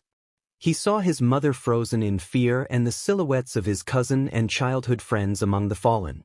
The memory of his father remained, his expression calm even in his final moments. Those images vanished as quickly as they had come, but the memories would not leave him. The old currents of hate, despair, loneliness, and the drive for vengeance crashed back over him. His anger coalesced into an accusation directed at the cloaked figure standing a short distance away. Itachi acknowledged that he had come. He spoke calmly, as if addressing his younger brother after 2 years changed nothing. Sasuke demanded how Itachi could show his face while the village was burning. Itachi explained that the timing was deliberate, now that Sasuke's hatred was not only for him but also aimed at the village's attacker, that intensity might be enough to make Sasuke truly powerful. Sasuke insisted that his hatred for Itachi alone had kept him going, giving him reason to wake each day and the will to avenge his clan. Itachi remained composed and dismissed him as foolish, then opened his eyes to reveal the Mangekyo Sharingan. A chill ran along Sasuke's spine and the world around him shifted. He found himself on a roof tiled in deep red, with sheer cliffs to one side and a steep valley stretching away. He searched for his brother but found no one. He formed a hand seal and attempted to break free from the illusion, but nothing happened. He reasoned that Itachi would not have left him alone and vulnerable in the village. This place had been chosen for a purpose. Sasuke took in his surroundings more carefully. A smaller, long-abandoned building stood to his left. A silver glint caught his eye on the weathered wooden facade, a carving of the clan crest, two halves of a moon, one dark and one pale. The sight rooted him to the spot. Itachi's voice told him that this was the old Uchiha hideout. Sasuke turned and saw two lone crows flapping their black wings in the thin air. Sasuke turned around, fists clenched and teeth gritted. Itachi faced him, his cloak gone. The black, shuriken-like pattern around his red eyes made them seem to glow, though Sasuke's foggy mind could not be sure. Sasuke demanded to know why Itachi had brought him there, narrowing his eyes. Itachi replied that he had expected Sasuke would rather fight than listen, given who he was, and that the village was already ruined enough without another conflict. He looked tired, the bags under his eyes betraying his weariness. Sasuke thought Itachi had a point. Sasuke challenged why he should listen at all and what Itachi could possibly say except to reveal how much he had hated the clan and him. The activation of Sasuke's Sharingan stung his eyes. Itachi chuckled briefly, eyes closing, a sound that only made Sasuke imagine Naruto's familiar laugh. The thought did nothing to calm him. Itachi acknowledged that he understood the hatred for the clan but questioned why Sasuke would hate him, then opened his Mangekyo Sharingan after that brief amusement. He suggested that his actions were the only thing Sasuke would accept.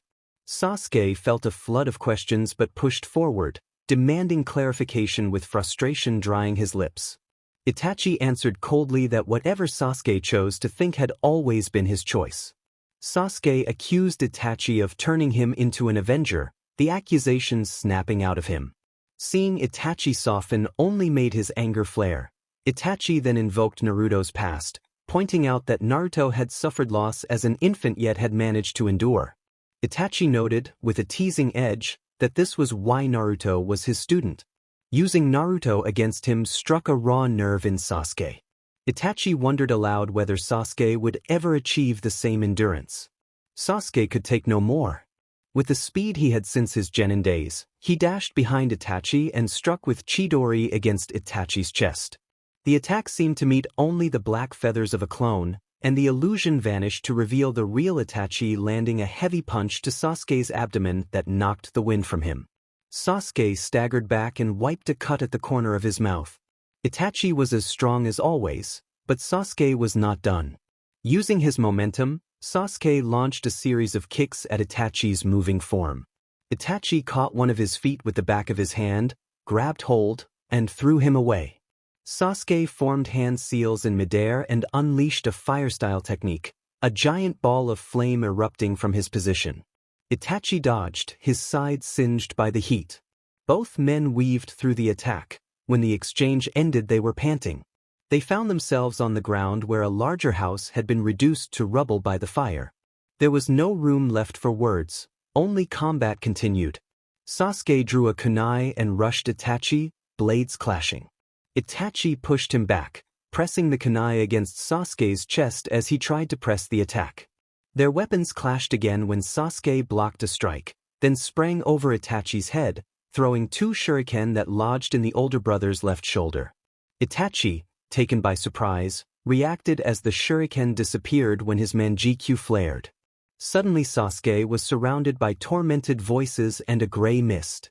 The illusion cloaked him in whispers and a chilling presence that did not leave his bones. He covered his ears but the sounds persisted. He was assailed by the echo of his mother's dying voice and the image of his father collapsing, his expression filled with pain. The flood of memory broke him, and Sasuke pleaded with Itachi in the midst of it to stop. Within the illusion, Sasuke saw Naruto's back moving away into the darkness. He reached out, desperate to grasp Naruto's shoulder, but could not close the distance.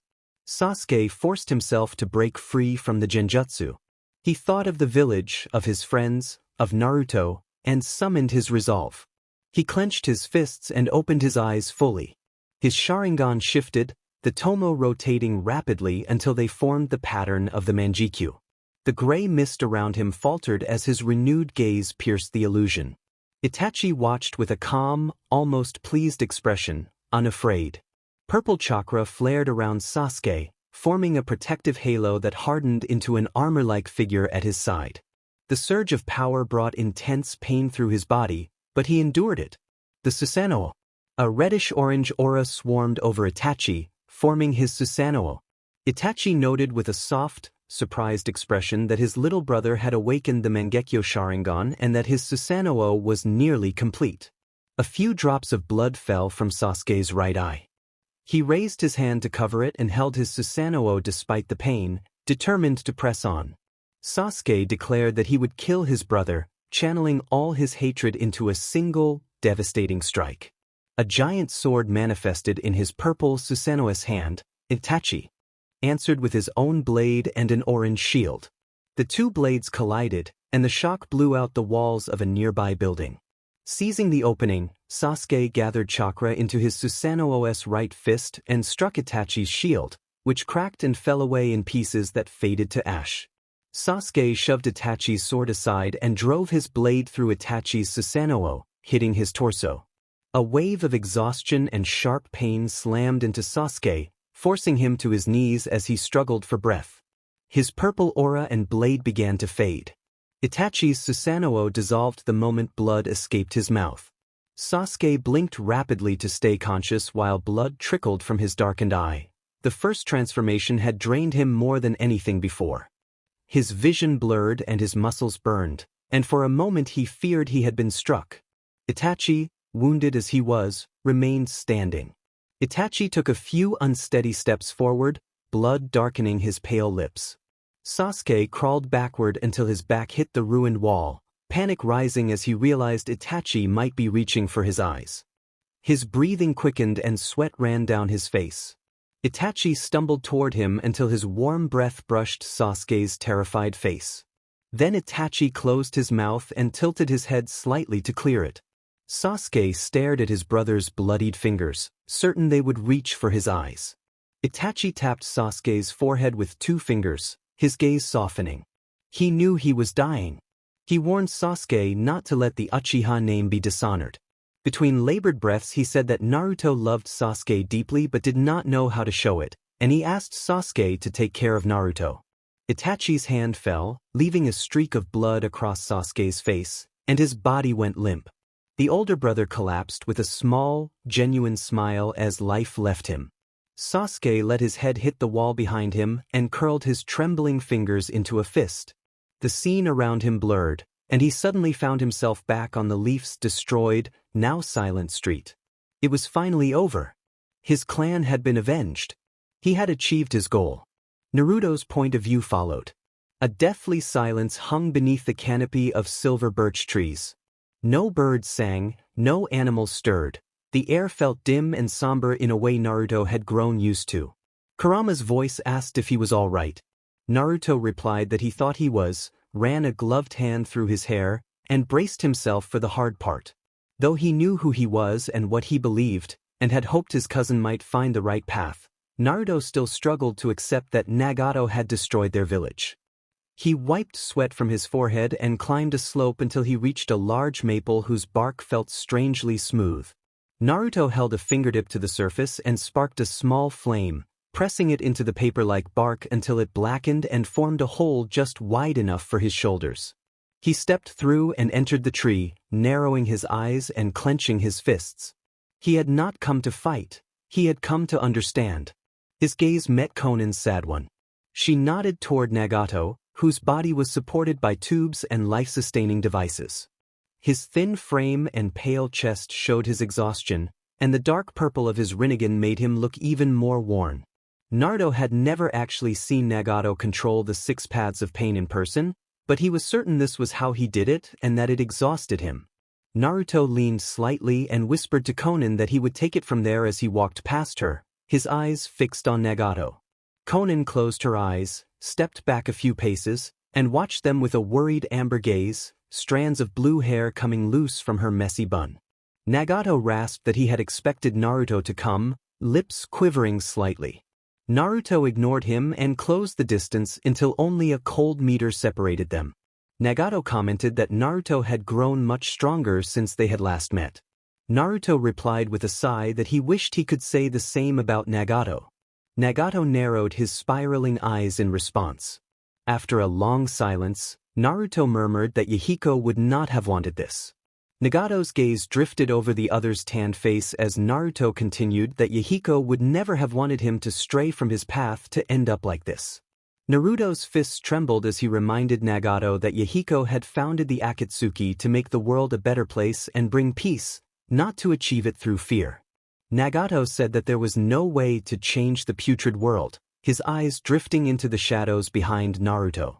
Naruto sighed again, ruffling his spiky blonde hair, and admitted that he did not claim Yahiko's goals were achievable, but that conquering the world was not the right way. Nagato closed his purple eyes and turned his head to the side, cheekbones prominent as a soft sigh escaped his pale lips. Naruto acknowledged, with a heavy heart, that he understood why Nagato had killed Jiraiya. Jiraiya had been one of the last ties that bound Nagato to his humanity. Naruto admitted that Nagato had tried to kill him but had not succeeded, and that Nagato could not bring himself to harm Konan either.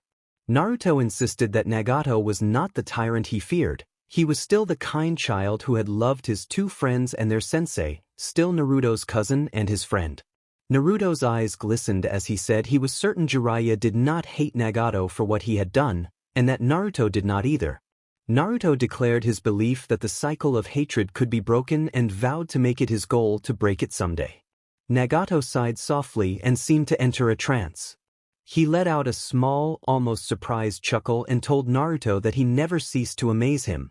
He admitted that maybe Naruto was right and that the cycle might be breakable, and he said he would place his faith in Naruto, believing that if anyone could achieve it, that person would be Naruto. Naruto's voice faltered as he sensed Nagato seeking forgiveness from him and Konan. Nagato gritted his teeth and prepared himself, pulling his thin hands from the black pumps at his sides as gray puffs of smoke hissed and issued from the machine. Konan pleaded that he was too weak now and that this would be dangerous, but her plea was cut off.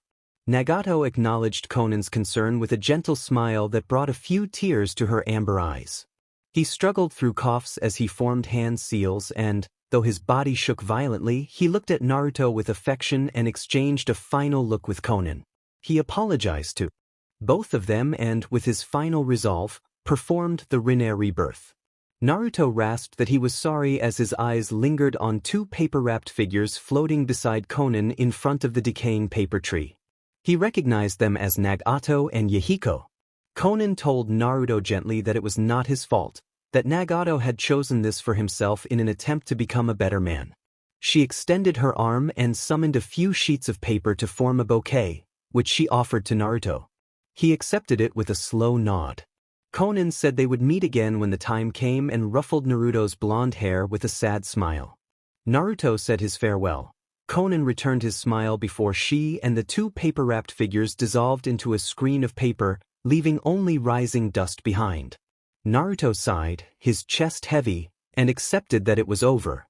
He turned and leapt from branch to branch, heading back toward the hidden leaf. By the 20th branch, the adrenaline had worn off and exhaustion hit him. He had used a great deal of chakra. Before his grip could slip and his vision blur, he slid down the trunk and onto the grass, resting his back against the dark wall and breathing in short, ragged huffs. Kurama nudged him gently with his muzzle. Naruto reassured the fox that he was fine and only needed to rest a little. He closed his eyes until his breathing steadied and his heart calmed. When he opened them, Kakashi and Sasuke were walking toward him. Sasuke showed a few minor scratches and bruises, but it was his expression that stood out. He looked lost in thought, and Naruto realized that Itachi's plan had worked. Sasuke's head snapped up and a small, unexpected smile passed over his pale lips as he stepped directly in front of Naruto. Kakashi stayed a meter away to give them privacy. With Naruto's hood down, Sasuke could see the surprise on his face. Sasuke wrapped his arms around Naruto's neck, buried his face against his chest, and drew comfort from Naruto's presence. Naruto and Sasuke stood close, sharing a quiet, unspoken moment. Naruto did not care about staying away from the village anymore. It no longer mattered. Right then he knew he was home. Naruto's point of view shifted as a wave of voices rose around him. Villagers were shouting and pointing, calling that he had returned and hailing him as their hero. Kurama snorted, amused, and commented that if circumstances had been different and the atmosphere less gloomy, he would be laughing. Naruto shot a glare at the fox, and Kurama raised his paws in mock surrender. Naruto tilted his head and glanced at Sasuke. Sasuke gave a small, knowing smile and nodded toward the mass of people, as if encouraging him to go forward. The village looked tired but relieved.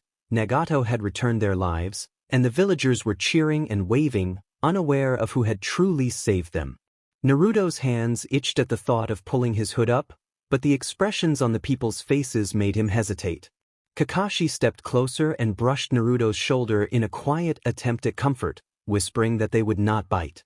Naruto forced a breath and began to move forward, scanning the crowd for escape routes in case things got out of hand. He noticed a smirking Kiba and a shy, smiling Hinata, Shikamaru idly rubbing his pants in a gesture of resignation and giving a slight, respectful nod that surprised Naruto. A path opened as people made way for one particular kunoichi. Sakura emerged and her face brightened at the sight of Naruto.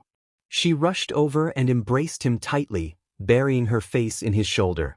Naruto stood frozen for a moment, then returned the hug, resting his chin on her shoulder while keeping his eyes half open. He felt her quiet sobs and the warmth of her relief.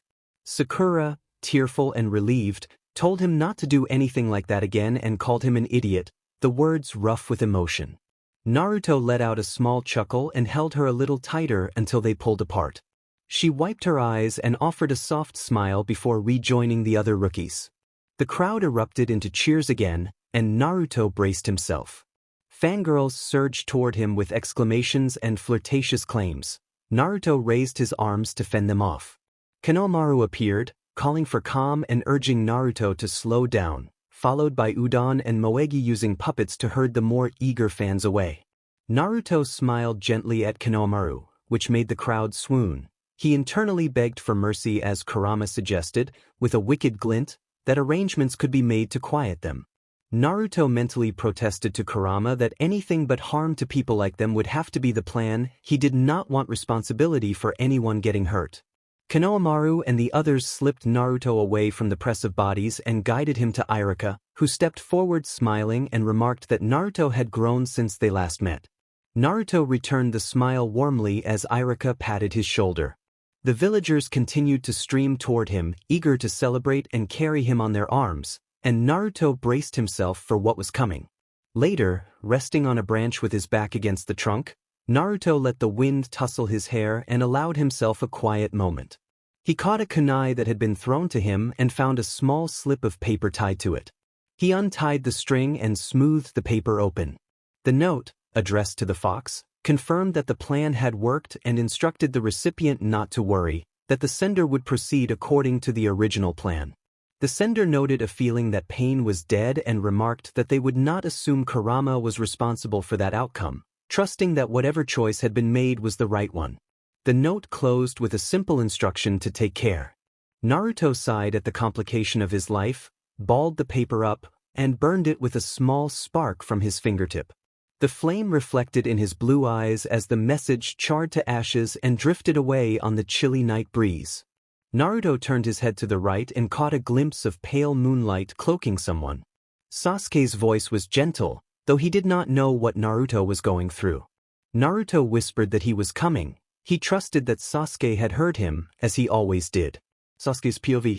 Sakura ran up to Sasuke and asked where he was.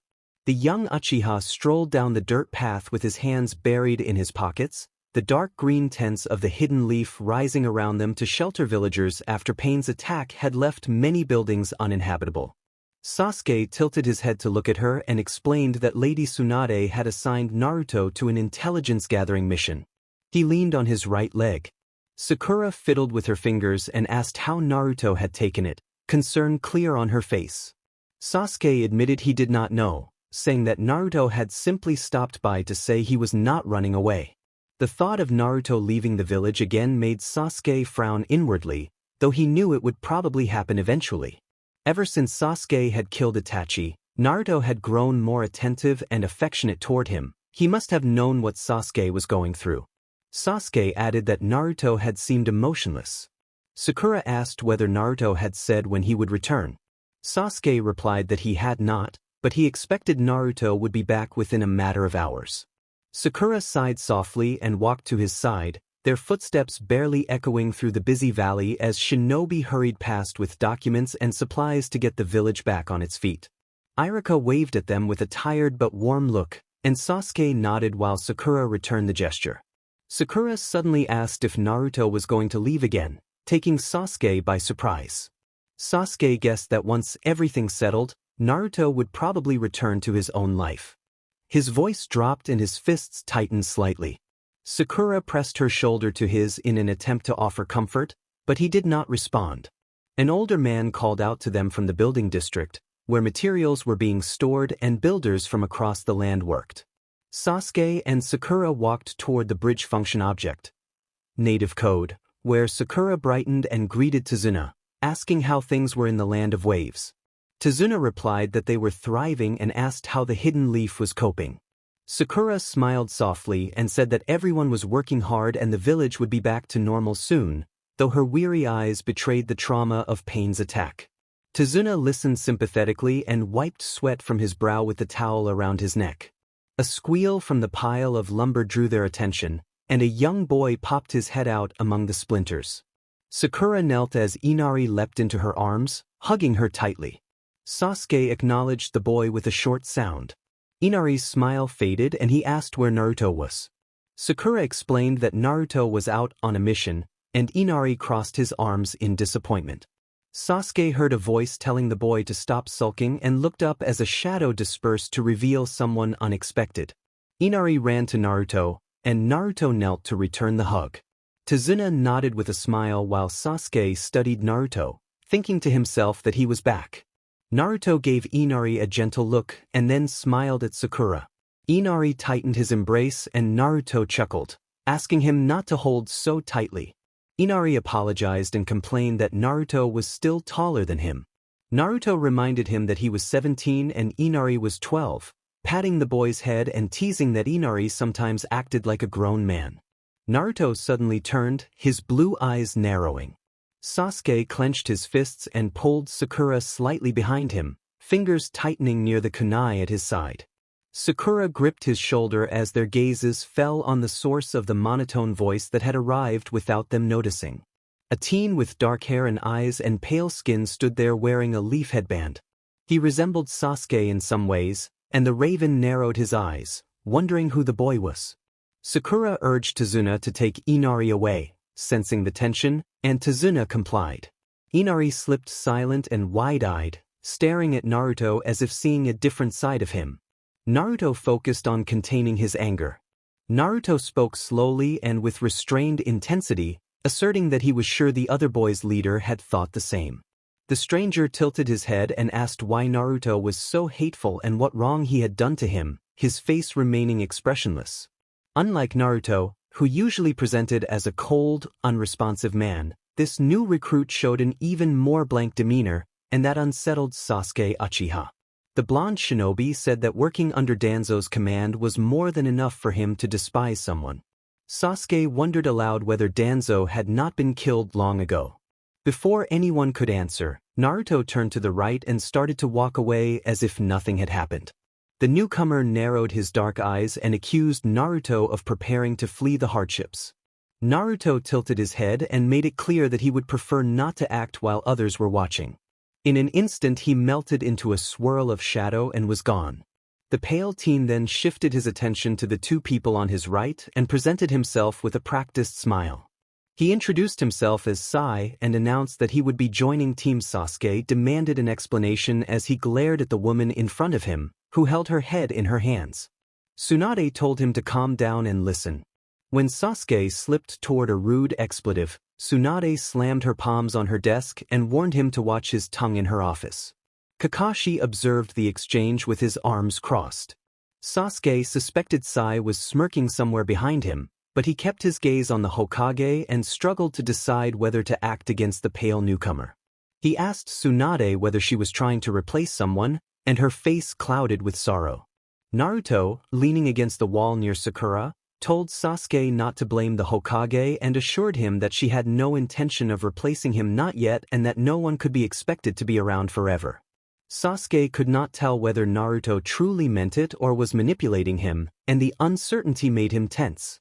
Sasuke muttered an insult about a traitor inwardly, fighting the urge to turn and strike. Naruto appeared to ignore him. Sakura cracked her knuckles and moved as if to confront the pale newcomer, but Kakashi gripped her elbow and stopped her. She understood the message and held back, her glare fixed on Sai. Tsunade explained that Team 7 would be weakened structurally if it had only 3 members and that she wanted what was best for everyone. She announced that she was sending both teams and Naruto on a brief mission to assist Lord Fukasaku with a snake problem at Mount Myaboku. Naruto's posture changed instantly, and alarm registered across his features. Sai appeared to be studying Naruto's reaction as if taking mental notes on how to interact with him. Sakura lunged at Sai in anger but was restrained by Kakashi before any harm could occur. Sasuke, watching, thought the pale teen bore a faint resemblance to Nawaki, though less disagreeable. Tsunade went on to say that giant snakes had been causing trouble in the area but that the toads were managing to hold them off. They could use help. She instructed them to be quick because she had to attend the 5 Kage summit in the Land of Iron and would need Kakashi to remain in the village while she was gone. Kakashi was the person she trusted most to leave in charge, and Sasuke watched Naruto visibly relax at the plan. Sakura asked how they would reach Mount Myaboku, since it was a hidden place. Naruto explained that it was possible only by having a summoning contract with the toads, and that they would use the reverse summoning jutsu. He pulled his hood back up as he glanced at the Hokage, preparing to depart. Tsunade announced that if there was nothing to add, they could take their leave. Kakashi dismissed the meeting and turned as soon as Tsunade nodded. Team 7 and Sai followed close behind. Sasuke felt worse than ever about the new shinobi joining his team. It was not just anyone, it was not Naruto. Naruto, as always, sensed Sasuke's unease and told them they would leave at dawn, asked them to prepare their belongings and pack food, and warned them about what toads usually ate. He spoke slowly, face only barely visible. Before leaving he glanced at Sasuke and the message was clear. Kakashi suggested that Sakura and Sai pack together since the tension between them was unbearable for their lazy sensei, and guided them out of the Hokage's tower. Sasuke fell in beside Naruto and matched his pace as they moved toward the training grounds, the place where they had made so many memories. They climbed into a tree and settled in companionable silence.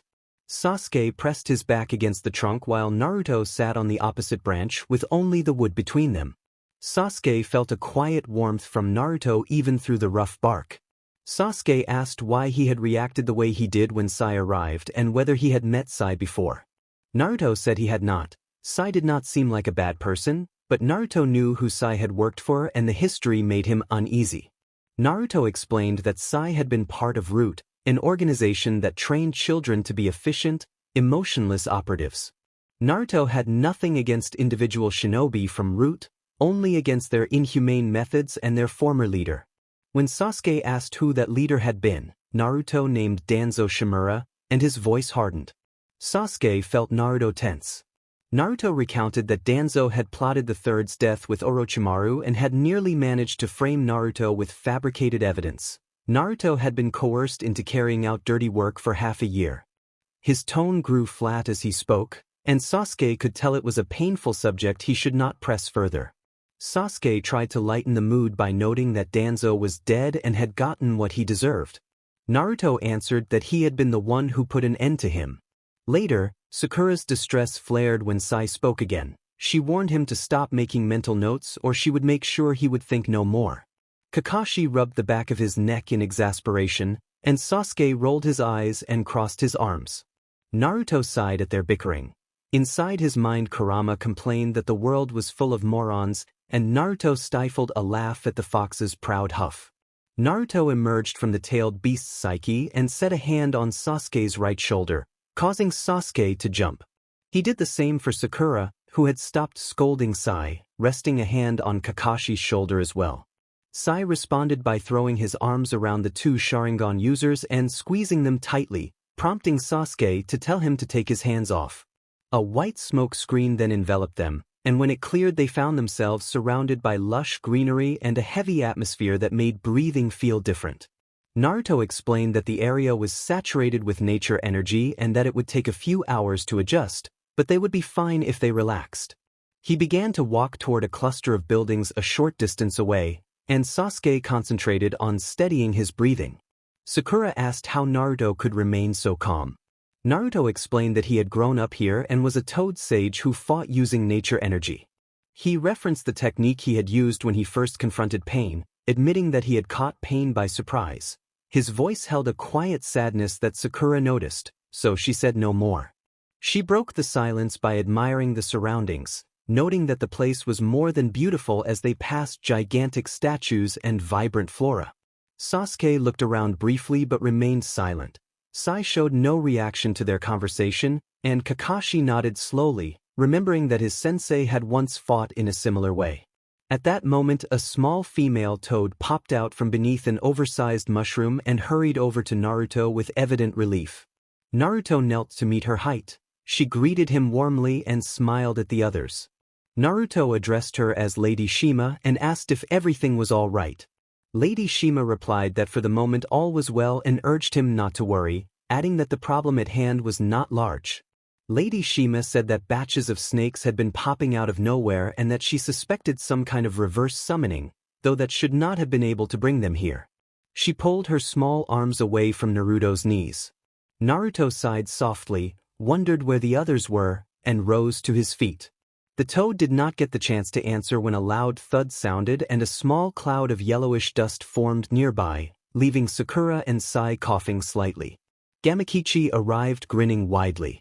He was larger than Lady Shima but not yet as huge as Gamabunta or Gamaken. His reddish-orange skin bore deep purple markings and a blue jacket covered his back. Naruto greeted him warmly and bumped fists with the newcomer. Gamakichi teased that Naruto had grown 2 centimeters in the past 2 months and joked about his age, his sandy eyes creasing as he smiled. Naruto chuckled and pulled back. Sakura recognized him and murmured that he had trained with Naruto and Master Jiraiya back in the day. Gamakichi teased Sakura back, calling her the Pink Banshee, and then tried to identify Sasuke as the Uchiha. His smile faded when Sasuke glared at him. Gamakichi then looked over Kakashi and Sai and remarked that the root shinobi tended to look similar, mentioning Nawaki as another resemblance. He admitted that Sai seemed familiar but could not place him. He joked that perhaps God had grown tired of making new faces. His rambling ended only when Naruto's expression made it clear he should stop. Gamakichi asked where the chief was. Lady Shima explained that he had been summoned by someone from a northern village, and Gamakichi added that Lord Fukasaku would be pleased to see them. Lady Shima jumped on Gamakichi's back to smack him for his cheekiness, scolding him to be respectful, and Gamakichi lowered his head in mock defeat. They began walking toward the village with Naruto and his team following. Naruto smiled softly. He had missed the toads, their laughter and warmth. It felt like coming home after the battlefield. His scars were invisible on his body but still visible on his soul, and those were particularly hard to erase. Sasuke's POV. Sasuke could almost feel Naruto's stare drilling into Sai. Sakura and Kakashi were tense as well, but Fukasaku and Shima did not seem to notice the tightness in the air. Lady Shima's eyes glittered in excitement and her lips parted as if she was about to say something enthusiastic.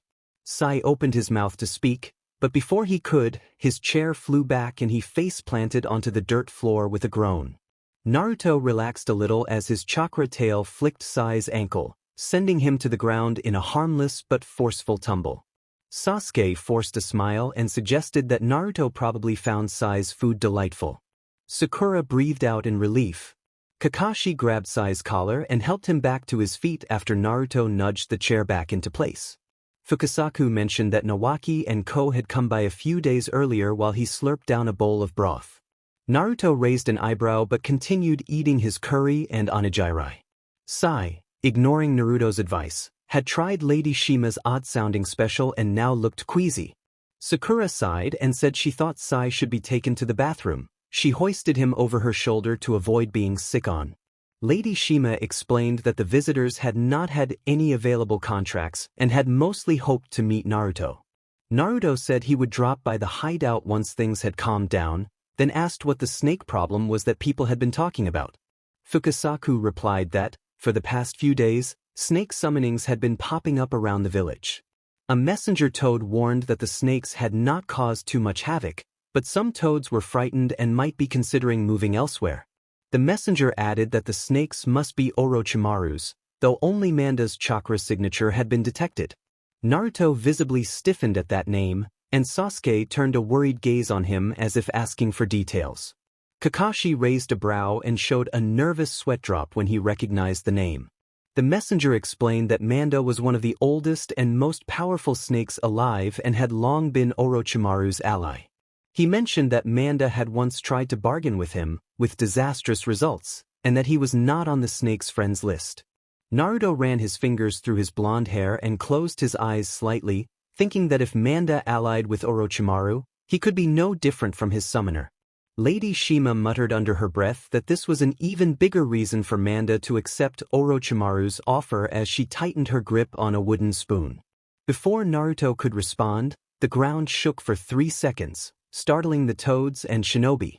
Lady Shima let the spoon drop into the pot and ran outside with the others.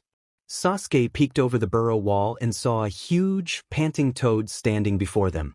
Lord Fukasaku hurried over to Gamabunta, and Sakura appeared nearby with a wobbly Sai who was leaning on her gloved hand for support. Gamabunta reported that snakes were on the eastern side of the village this time.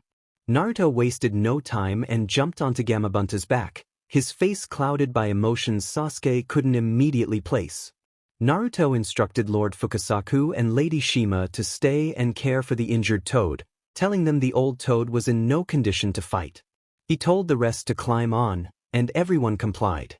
As Gamabunta hopped over a fallen tree the size of the Hokage Tower, the toad expressed relief at seeing Naruto and noted that Hiro and Ken were already fighting the snakes. Naruto explained that he kept feeling Manda's presence and that it did not feel right. Sasuke admitted he felt it too and added that if Manda was there, it would be his bad day. Naruto's tone turned cold in a way Sasuke disliked. Sasuke saw Naruto instinctively clutch the area of his curse mark near his nape and heart and understood the gesture brought old memories. When Gamabunta leaped over a giant hole, Sakura gasped and lost her grip on the toad's slippery skin. Kakashi reached out, grabbed her hand, and pulled her back onto Gamabunta's back, seating her behind him with trembling hands on Kakashi's shoulders. Sasuke sat between Kakashi and Naruto. Kakashi urged Sakura to focus and reminded her the situation was dangerous. Naruto did not react outwardly, he was lost in worry. Sasuke hesitated to offer comfort, then pressed his left palm to Naruto's shoulder, covering the area of the curse mark. Naruto's body tensed for a moment, and Sasuke feared he would pull away, but Naruto relaxed under the touch and leaned into it. Sasuke wrapped his arms around Naruto's back, and Naruto leaned slightly into Sasuke's chest, finding a quiet, steadying comfort in the contact. Sakura and Kakashi argued nearby about size maturity while Gamabunta only noticed them moving and assumed Sasuke clutched Naruto out of fear of falling. Gamabunta did not know Sasuke well and could not understand the depth of the younger man's feelings for Naruto. To him, the hold simply looked like concern. Later, a cry from Gamaken warned of danger, and Naruto reacted by turning and grabbing Sasuke's waist as they rolled off Gamabunta's back and hit the ground with a thud. Naruto groaned and loosened his arms around Sasuke, who was huddled on his chest and breathing heavily. Sakura and Kakashi managed to jump clear while Gamabunta was struck and sent flying by a snake aiming for his nape. Sasuke rolled off Naruto and helped him to his feet, asking if he was okay. Naruto assured him he was fine and urged Sasuke to stay quick enough not to be swallowed by a snake. Gamabunta told Naruto to take care of the shinobi while he recovered. Naruto nodded and shot Sasuke a stern look, saying he would make sure Sakura did not get hurt and telling Sasuke to go and deal with the snake threat. Sakura, tugging at her gloves in annoyance, made it clear she did not need help and moved to engage. Naruto produced his katana in a swift motion, then swung and tossed it towards Sasuke, who caught it with widened, coal-black eyes. Naruto then made a firm declaration that he had entered Sage mode, readying himself for the fight. Naruto complained that he hated fighting snakes because of the mess they left behind. He scrunched his nose in disgust, looked to his left, and raised his right hand to form a seal, tapping into the nature energy stored within a Fuinjutsu seal, the art the Uzumaki clan excelled at. His eyes turned sandy and more serious as he glanced at Sasuke one more time. Kurama noticed Sasuke tense and saw his gaze cloud over at Naruto's monotone words. Naruto remembered that they had trained with borrowed katanas long before, and that he had learned how to handle a sword long before meeting Sasuke. Kurama nudged his Jinchuriki gently when he felt the pang in Naruto's heart and reminded him not to dwell on the past. Naruto acknowledged that he understood and said no more. He somersaulted aside to avoid a snake strike, landed nimbly, and charged at the creature, driving his fist into it and sending it crashing to the ground in a burst of scattered scales. With the corner of his eye, he saw Sasuke disarm another snake with a precise, graceful sword technique. Naruto swallowed the rising guilt, let tailed beast chakra surge through him, and focused on clearing the area. His fists tightened, sharp claws briefly appearing at his fingertips as his eyes took on a distinct cross-shaped pattern rimmed with red. His canines elongated slightly, but he restrained himself and did not give in to animal instinct. In an instant, Naruto cut through rows of slithering creatures with swift, decisive moves while his cloak remained untouched. He found himself surrounded by 5 black snakes far larger than the first. A smirk tugged at his lips. He leaped onto one of their heads and forced its mouth shut, muffling its shriek as he quickly neutralized it without lingering harm. Naruto then drove his fists into the heads of the others and leapt down as they collapsed behind him. He glanced at his hands and felt unpleasant memories surface, but he shrugged the feeling off, sheathed his claws, wiped his hands clean with his cloak, and put on his black gloves, deciding it was time to stop acting so beastly. He reminded himself he was not an animal. Gamabunta, Hiro, and Ken cut through the swarm with coordinated strikes while Kakashi used kunai to keep the snakes at bay. Sakura knocked several opponents out, and Sasuke incapacitated others with broad, decisive sword sweeps. The fight pressed on, but suddenly Naruto froze. A hissed laugh echoed from a distance and seemed to grow closer despite the chaos. He used chakra tails to fling remaining snakes away to clear the battlefield and signaled the 3 toads to draw closer to him and the other shinobi.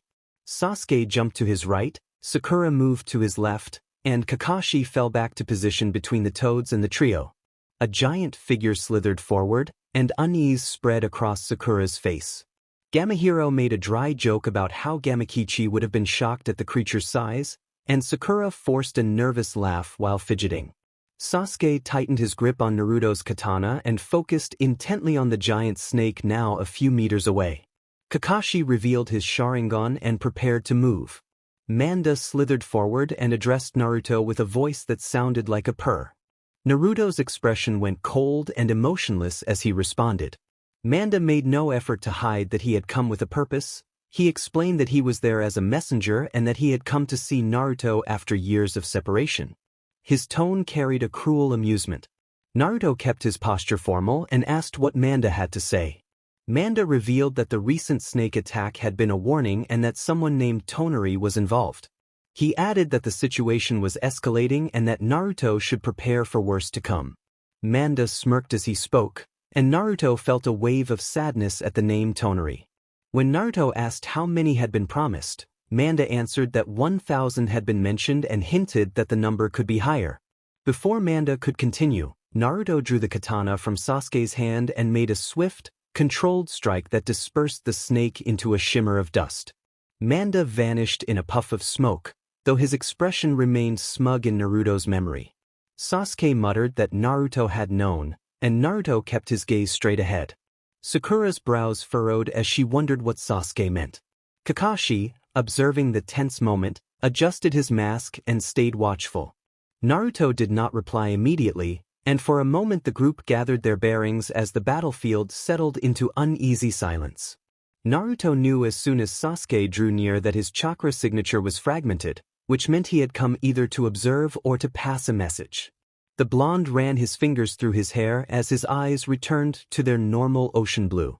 Gamabunta nudged Naruto gently with the tip of his slimy finger and indicated that they should be getting back now that the snake problem was resolved. He also made it clear that the Great Toad wished to see Naruto before he left. Gamaken hefted his Susumida onto his back and blinked at the shinobi to acknowledge their presence. Naruto nodded and jumped onto the toad's back, followed by the three ninjas. Once the toad started jumping, Naruto felt Sasuke's desire to return to their previous position.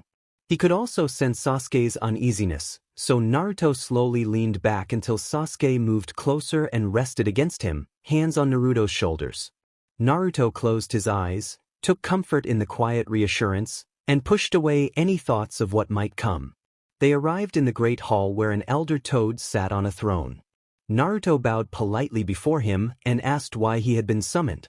Several other toads, Gamabunta, Hiro, Ken, and Gamakichi, stood a few steps behind Naruto, arranged around the center of the hall.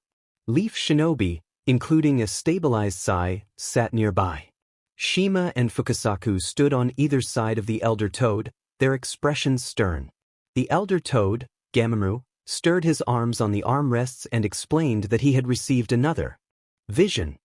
He was pinkish-brown with a white belly and heavily wrinkled skin, squinting from his great age. He wore a tasseled hat with an orb on top and a necklace bearing the symbol for oil, representing Mount Myaboku's nature energy. His voice was hoarse but still carried weight. Naruto's eyes narrowed when he heard those words, and he hoped this new vision would not be as difficult as the first. He folded his arms while Sasuke and Sakura watched with curiosity. Gamamaru told Naruto that the first prophecy had been fulfilled when Naruto united the tailed beasts and helped end Kagaya Otsutsuki's threat, but warned that another task would be required.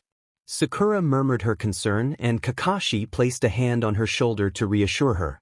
The tailed beasts expressed unease as well. Kurama admitted he did not like the sound of the new vision, Shikaku shuddered at the thought of reliving old horrors, and Gyuki reminded them all that they were bound to Naruto and could not simply walk away. Kurama asked Naruto what he wanted to do, though Naruto's decision was already clear to him. He would not stand idle if lives were at stake. Gamamaru asked whether the tailed beasts agreed with Naruto's choice, and Naruto confirmed that, despite Shikaku's attempts to claw at the seal, they were in agreement. Gamamaru described the vision. He had seen many shinobi fighting an unknown force and witnessed widespread loss and despair across battlefields. He emphasized that the picture left him with a very bad feeling. The scale of the threat seemed larger than before. Last time Naruto had fought with only Ko and Nawaki, but this time many others might be involved. Gamamaru warned that it could be worse than anything Naruto had prepared for. Naruto steeled himself and said he would make sure he was ready. Gamamaru then mentioned that he had glimpsed something giant and that a dream had seemed to intertwine with the vision. He also believed he had seen Naruto fighting Tonari, and he cautioned that someone Naruto considered close would be gravely injured.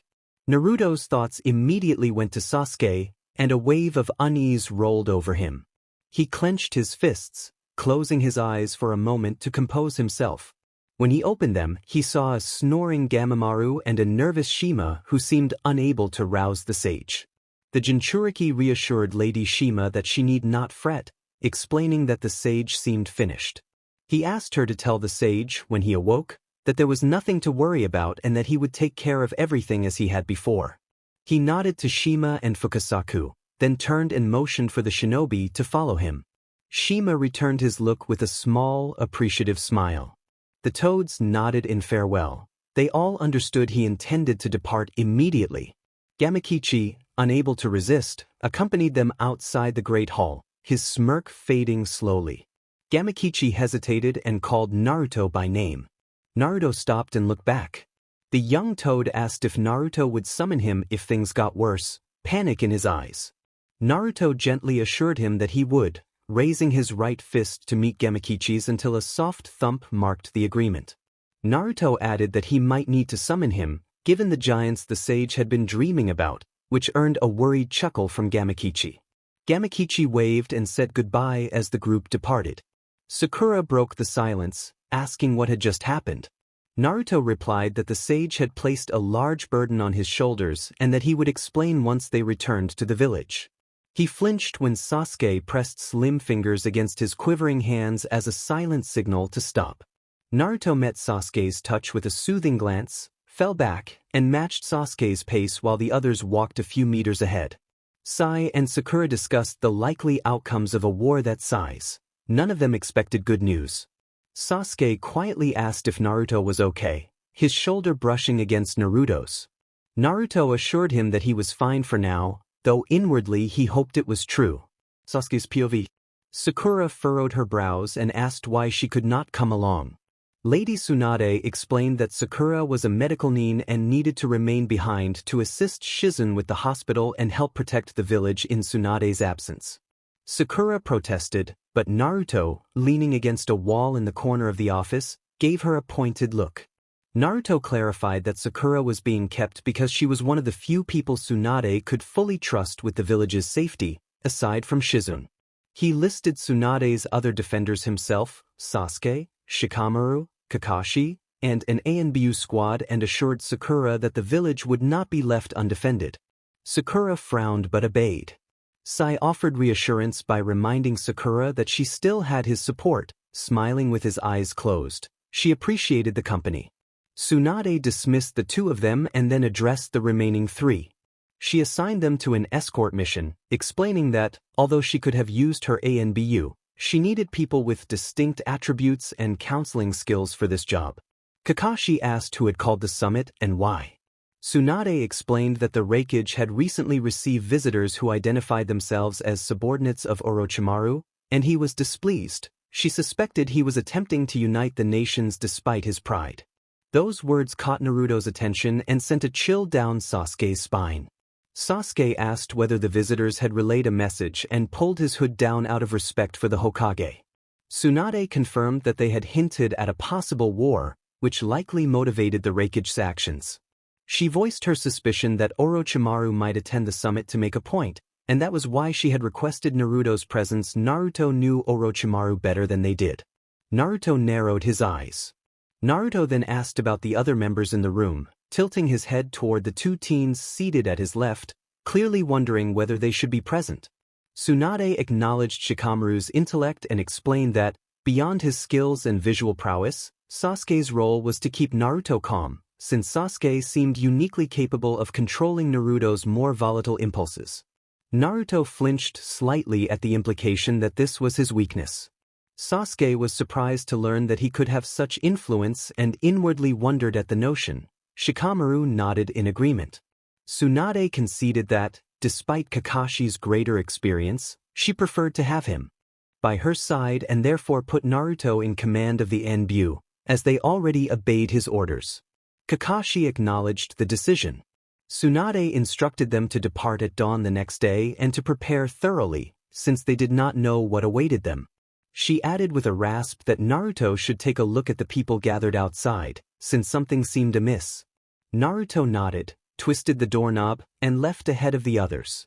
He glanced back at Sasuke to indicate that Sasuke was welcome to join him. The gesture brought quiet warmth to Sasuke's chest. Sasuke felt that Naruto was slowly opening up to him, and deep down he knew that one day Naruto might agree to stay despite Sasuke's attempts to maintain distance. Sasuke murmured to himself that something strange was happening down below. He did not know what it was. Naruto replied that it might be a drunken brawl or something. They walked down the stairs and found a mob of villagers arguing with angry faces. Sasuke narrowed his coal-black eyes and asked what was going on. People to their right accused the others of owing them money, while those on the left insisted they had not been paid for work. Naruto tilted his head slightly. One villager started to say they had been on their way to the Uchiha compound but then clamped a hand over his mouth and glanced fearfully at Sasuke. Naruto asked what the Uchiha compound had to do with it, and Sasuke's fists clenched as he demanded answers. The crowd fell silent. Naruto warned that they should start speaking or face severe consequences, his tone deep and powerful, and several villagers whimpered. Seeing the stubborn silence, Naruto used a subtle mental link with Sasuke to force one man to speak, which caused a wave of distress among the group. The forced speaker stated coldly that they had planned to demolish everything inside the Uchiha compound to make space for other buildings. Sasuke felt his temper flare. Naruto asked whether Lady Hokage had ordered this, and the villagers gave conflicting responses. Some claimed she had, others denied it. The man under Sasuke's indirect influence cut the others off. Another villager elbowed him in an attempt to quiet him, but the argument continued with accusations that the village deserved to get rid of the Uchiha place. At that point Sasuke's control snapped. Partly unintentional, his Sharingan flared and released a sudden burst of dark, flame-like energy toward the speaker. Naruto instinctively stepped in front of Sasuke and took the hit toward his arm. A red, protective chakra formed around Naruto's forearm and neutralized the dark energy, dissipating it entirely. Naruto breathed out and pressed his other hand to his slightly reddened skin. Instantly, several yellow chakra tails erupted from the ground in an animated display and gently restrained the frightened villagers. An ANBU squad appeared and moved to Naruto's side, positioning themselves between the crowd and Sasuke. Naruto stated that the demolition of village property without the Hokage's consent was a violation and that those responsible would be judged. The squad leader nodded and the ANBU disappeared with the culprits in a blur of motion as they escorted them away. Naruto sighed as the chakra tails faded. Sasuke stepped closer and placed his fingers above the heated area on Naruto's arm, causing Naruto to flinch and show discomfort. Sasuke muttered an apology, and Naruto reassured him not to worry, telling him to try to control his Sharingan. Naruto warned that no matter what happened, Sasuke could not let his anger get the best of him and trigger that dark energy, because if Naruto had not known how to handle it, the outcome could have been much worse and Sasuke could have been in serious trouble. Naruto's gaze softened as he looked into Sasuke's clouded eyes. Sasuke admitted he understood and promised it would not happen again, lowering his head in shame as he apologized for hurting Naruto. Naruto repeated that he was fine and told Sasuke to go home and get some sleep because it was late and they had to rise early. As Naruto began to walk away, he turned and gently flicked Sasuke's forehead, giving him a soothing look. Sasuke blinked twice to make sure he had not imagined it, and they exchanged a small, quiet smile before Naruto melted into the shadows and disappeared. Sasuke acknowledged the truth of something his mother had once told him. Some cuts ran deep and did not easily fade. Naruto noticed the cold and shivered inwardly. Shikamaru buried his face into the collar of his white cloak and muttered that it was cold, asking how Naruto could remain unfazed by the falling snow and biting wind. Naruto explained that his jumpsuit was based on a chakra network that he could rebuild when torn, which also kept him warm despite the freezing conditions. He tugged at his gloves and a small puff of white breath escaped. Kakashi apparently had not warned the two Chunin about the low temperature, so Kakashi wore a 3-layer vest beneath his cloak to stay warm. Lady Tsunade had traded her usual heels for leather boots and wrapped a layer of wool over her top. Naruto was most concerned about Sasuke, who had only a long-sleeved shirt, a Chunin vest, and a cloak. Naruto noticed Sasuke's lips were turning slightly blue. Naruto slowed to fall into step with Sasuke and leaned in to ask if he was cold. Sasuke muttered that he was not. Naruto observed that even a genin could tell Sasuke was shivering and noted that his chakra network seemed in disarray. Sasuke blinked once and turned his head away, ignoring the comment, which made Naruto sigh softly. Naruto tapped Sasuke's shoulder and sent a warm wave of chakra over him to provide heat and comfort. The Chunin flinched in surprise, his eyes widening in Naruto's direction. He opened his mouth and furrowed his eyebrows, ready to argue, but Naruto told him to be quiet and moved to stand beside Lady Tsunade. Naruto asked Kurama to stop looking at him like that. Kurama teased him, amused by the reaction, enjoying the chance to rile him. Matatabi purred with satisfaction and curled her blue and black striped tail around Naruto in a comforting gesture. Naruto, who had a soft spot for the tigress, accepted the comfort. Sun nudged Naruto and suggested that the blonde could use some warmth, and the others carried on teasing him about affection. Naruto snapped that they should stop and insisted nothing inappropriate would happen, his voice sharp. Kurama and the others burst into laughter at Naruto's visible blush, and Naruto hid his face in Matatabi's fur as she wrapped around him protectively. Yuki remarked that it was the first time in 4 years he had seen Naruto blush and said he would be amused to hear it. Naruto warned them all that if anyone told, he could push them into the deepest part of the psyche where they would be unable to see or hear anything. The tailed beasts shivered at the threat. Matatabi leaned down and liked his cheek affectionately, and she voiced a wish that Yujito had been able to spend more time with Naruto. Naruto agreed quietly. The sentiment slipped out of the tailed beast psyche and reached Tsunade. Tsunade asked if he was all right, concern in her voice and readiness for any surprise. Naruto blinked, shook off the moment, and explained that the tailed beasts were acting like idiots again. He gave Tsunade a small smile and she returned one to reassure him. Shikamaru then asked how much farther the summit was. Kakashi said it was about half an hour's walk, adjusting the headband that was slipping from the cold. Shikamaru muttered about how it was a drag and Sasuke rolled his eyes, pushing his hands into his pockets. Shikamaru kept walking despite sore feet and freezing toes. Naruto drifted into a melancholy trance as memories washed over him: his parents' sacrifice, Jiraiya and Nagato's deaths, Konan's weary eyes, and the warmth of Ko and Nawaki. He had seen them not long ago, but the sense of loss persisted. He missed them.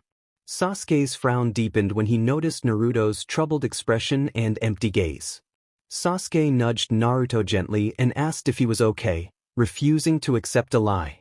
Naruto admitted uncertainty, explaining that old anxieties and pain had resurfaced as if they had been dormant for ages. Sasuke took his arm and they fell a few steps behind the others. Sasuke assured him that he was there and that Naruto could talk to him whenever he needed. The reassurance eased the darker feelings, as if someone were pulling Naruto up from a deep, dark sea and into the light. Naruto nodded slightly, his expression saying more than words could, then turned his head away while still feeling Sasuke's steady attention. Naruto wondered quietly what Sasuke was doing to him, and Sasuke listened attentively. Sasuke announced that they were almost there. Naruto looked up and saw a huge building standing ahead. Shikamaru breathed a sigh of relief. Kurama settled down, the motion creating small ripples that disturbed Shikaku, who complained about being woken.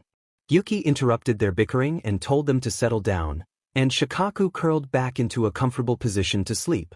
As they drew nearer, Shikamaru commented on the building's size.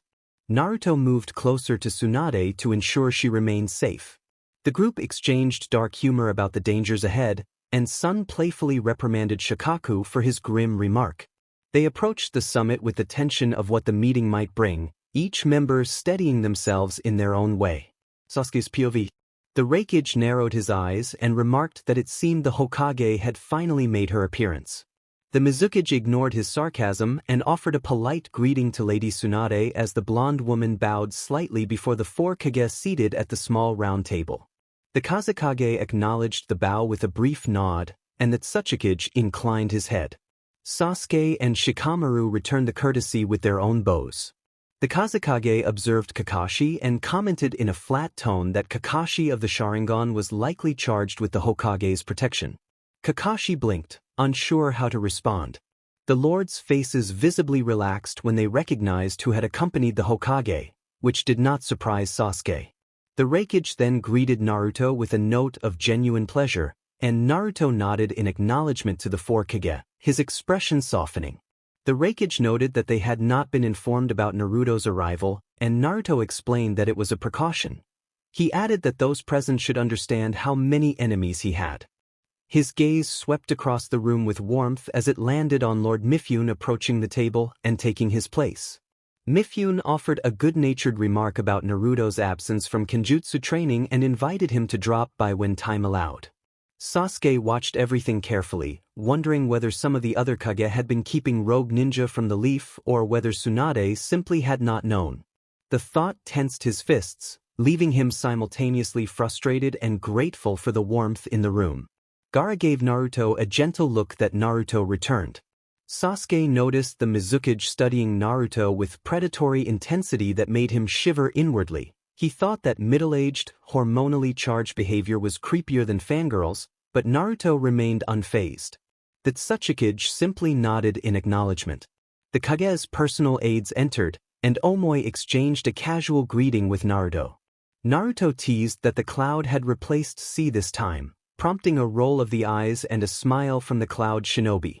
Ao, Kankuro, Akatsuchi, and Kuratsuchi nodded toward Naruto. Temari stepped forward to ruffle his hair, receiving a playful glare from the Uzumaki. Chojuro offered a shy smile, and Darui patted Naruto's back in a brotherly way that made Sasuke question Naruto's familiarity with the other Kage. The easy camaraderie made Sasuke uneasy and a little jealous. Naruto said he would keep watch outside, adding that his presence was mostly needed for that purpose, and Tsunade dismissed him with a wave. Darui then stifled a yawn and announced that he would join Naruto outside. The two left the room together. Mifune folded his hands and stated that the Kage were gathered to address a new threat named Tonari Otsutsuki, who was being aided by Orochimaru of the Leaf. He reminded them that they had been briefed on the current situation and Tonari's known strength. Gaara added that it was up to the 5 Kage to take measures, noting that they had only a month and a half to prevent mass destruction and that the best counter was to form an alliance. Tsunade did not seem surprised by the suggestion and made it clear that she believed an alliance was necessary. Gaara and Mei acknowledged the proposal with slow nods, while the Tsuchikage closed his eyes and frowned at the idea. The Raikage, however, exploded in anger, slamming his hands on the table and challenging the notion of an alliance, insisting that the Kage should be expected to protect their own villages. Tsunade attempted to calm him and explained that she knew Orochimaru personally and that the situation was worse than before. She urged them to trust Naruto's assessment. Gaara clarified that Naruto knew the true extent of Tonari's power and that his fear stemmed from concern for innocent lives. The Kazekage warned that Naruto's fear should be reason enough for the others to be vigilant. The Raikage began to consider their words, furrowing his brow. Before he could fully reply, a sudden white blur appeared in front of Mifune. The blur resolved into Orochimaru, who was poised and ready, and a spectral snake manifested toward the samurai's direction. A katana intercepted the attack with a clash that sent sparks flying, preventing harm. The shinobi in the room tensed and moved into defensive positions, Shikamaru clicking his tongue in frustration. Orochimaru mocked Naruto with a venomous tone, his presence filling the room with an unsettling chill. And yet, Naruto did not even flinch. He swung his blade with a twist of his wrist and struck the serpent in a single, precise motion that instantly incapacitated it. Orochimaru jumped backward toward the glass windows that framed the frosty mountain scenery. He turned his head to the right only to feel another blade pressed against his throat. Darui's stare was intense, but it did not seem to faze the Sannin, who slowly pushed the katana away and folded his arms in front of himself as a sign of peace. Orochimaru made clear that he was only there to talk and that if he had intended to kill Darui, Darui would most likely be dead. The Jinchuriki, however, would have been at his feet. He smirked and pointed at the Jinchuriki. Sasuke felt a strong urge to drive his Chidori into the other man, but Naruto's expressionless, distant eyes held him back. Darui glanced at Naruto, saw him nod, and sheathed his katana, prompting Orochimaru to do the same. Mifune turned toward the long-haired man and asked what he intended to say. Orochimaru delivered a warning, smirking until it bordered on a sneer. He announced that, despite past failures, this time he would ensure the hidden leaf would suffer, and that everyone else would follow. He declared that he had an army. The 5 Kage, who had been leaning over the table, stiffened and listened. Sweat appeared on their foreheads. Temari ground her teeth until they creaked. Naruto's voice trailed off as his eyes widened in understanding. Orochimaru confirmed that the plan had been set in motion with Tonari's idea, and that with their power the 4th Great Ninja War would begin. He closed his animal-like eyes. The Raikage reacted with disbelief, but Orochimaru only warned them to prepare, said he was not looking for an easy fight, and then vanished into a shadow that quickly dissipated. Everyone remained frozen. Mei suppressed the tremor in her voice and asked what army he had meant. Naruto explained that the army was composed of Zetsu, remnants left behind by Kagaya to guarantee her return during the Sage of Six Paths era, and that they were a very serious threat. He shook his head and palmed his forehead, his other hand clenched and trembling slightly. Before anyone could ask more, the Raikage stated that he agreed and urged immediate action before catastrophe struck. Naruto later explained, leaning against the wall inside the Hokage's office with his arms folded across his chest, that Black Zetsu was essentially the physical manifestation of Kaguya Otsutsuki's will. He described how Black Zetsu had covertly instigated many events that shaped the shinobi world to secure her revival. Tsunade rubbed her chin and asked for clarification about what Black Zetsu had done exactly. Naruto, now with his hood down and his face unreadable like a statue, described how Black Zetsu had posed as Madara Uchiha's manifested will and partnered with White Zetsu to form the two halves of the Akatsuki member known simply as Zetsu. Sasuke's expression tightened when his clan's name was mentioned. Tsunade sat behind her desk as Kakashi, Shikaku, Inoichi, Gai, Kurenai, and Asuma stood nearby. Choza sat beside Choji and Ino, his features grave. Tsum listened while looking out the window. Kiba kept glancing anxiously between Tsum, Akamaru, and Naruto. Kakashi, drained of energy after a few moments of silence, asked how old Black Zetsu might be. Naruto said he could not give a precise age, but that Black Zetsu had existed since the time the Sage of Six Paths and his brothers sealed Kaguya inside the moon, so it had been around for a very long time. He sighed quietly and explained that Black Zetsu would periodically approach Indra, flattering him and nudging his curiosity about his own potential, even suggesting he could rival or surpass the sage. When Hagoromo later chose Ashura as the new leader of Ninshu, Black Zetsu tempted Indra toward war with his younger brother. Naruto continued that this manipulation set the pattern of destined rivals.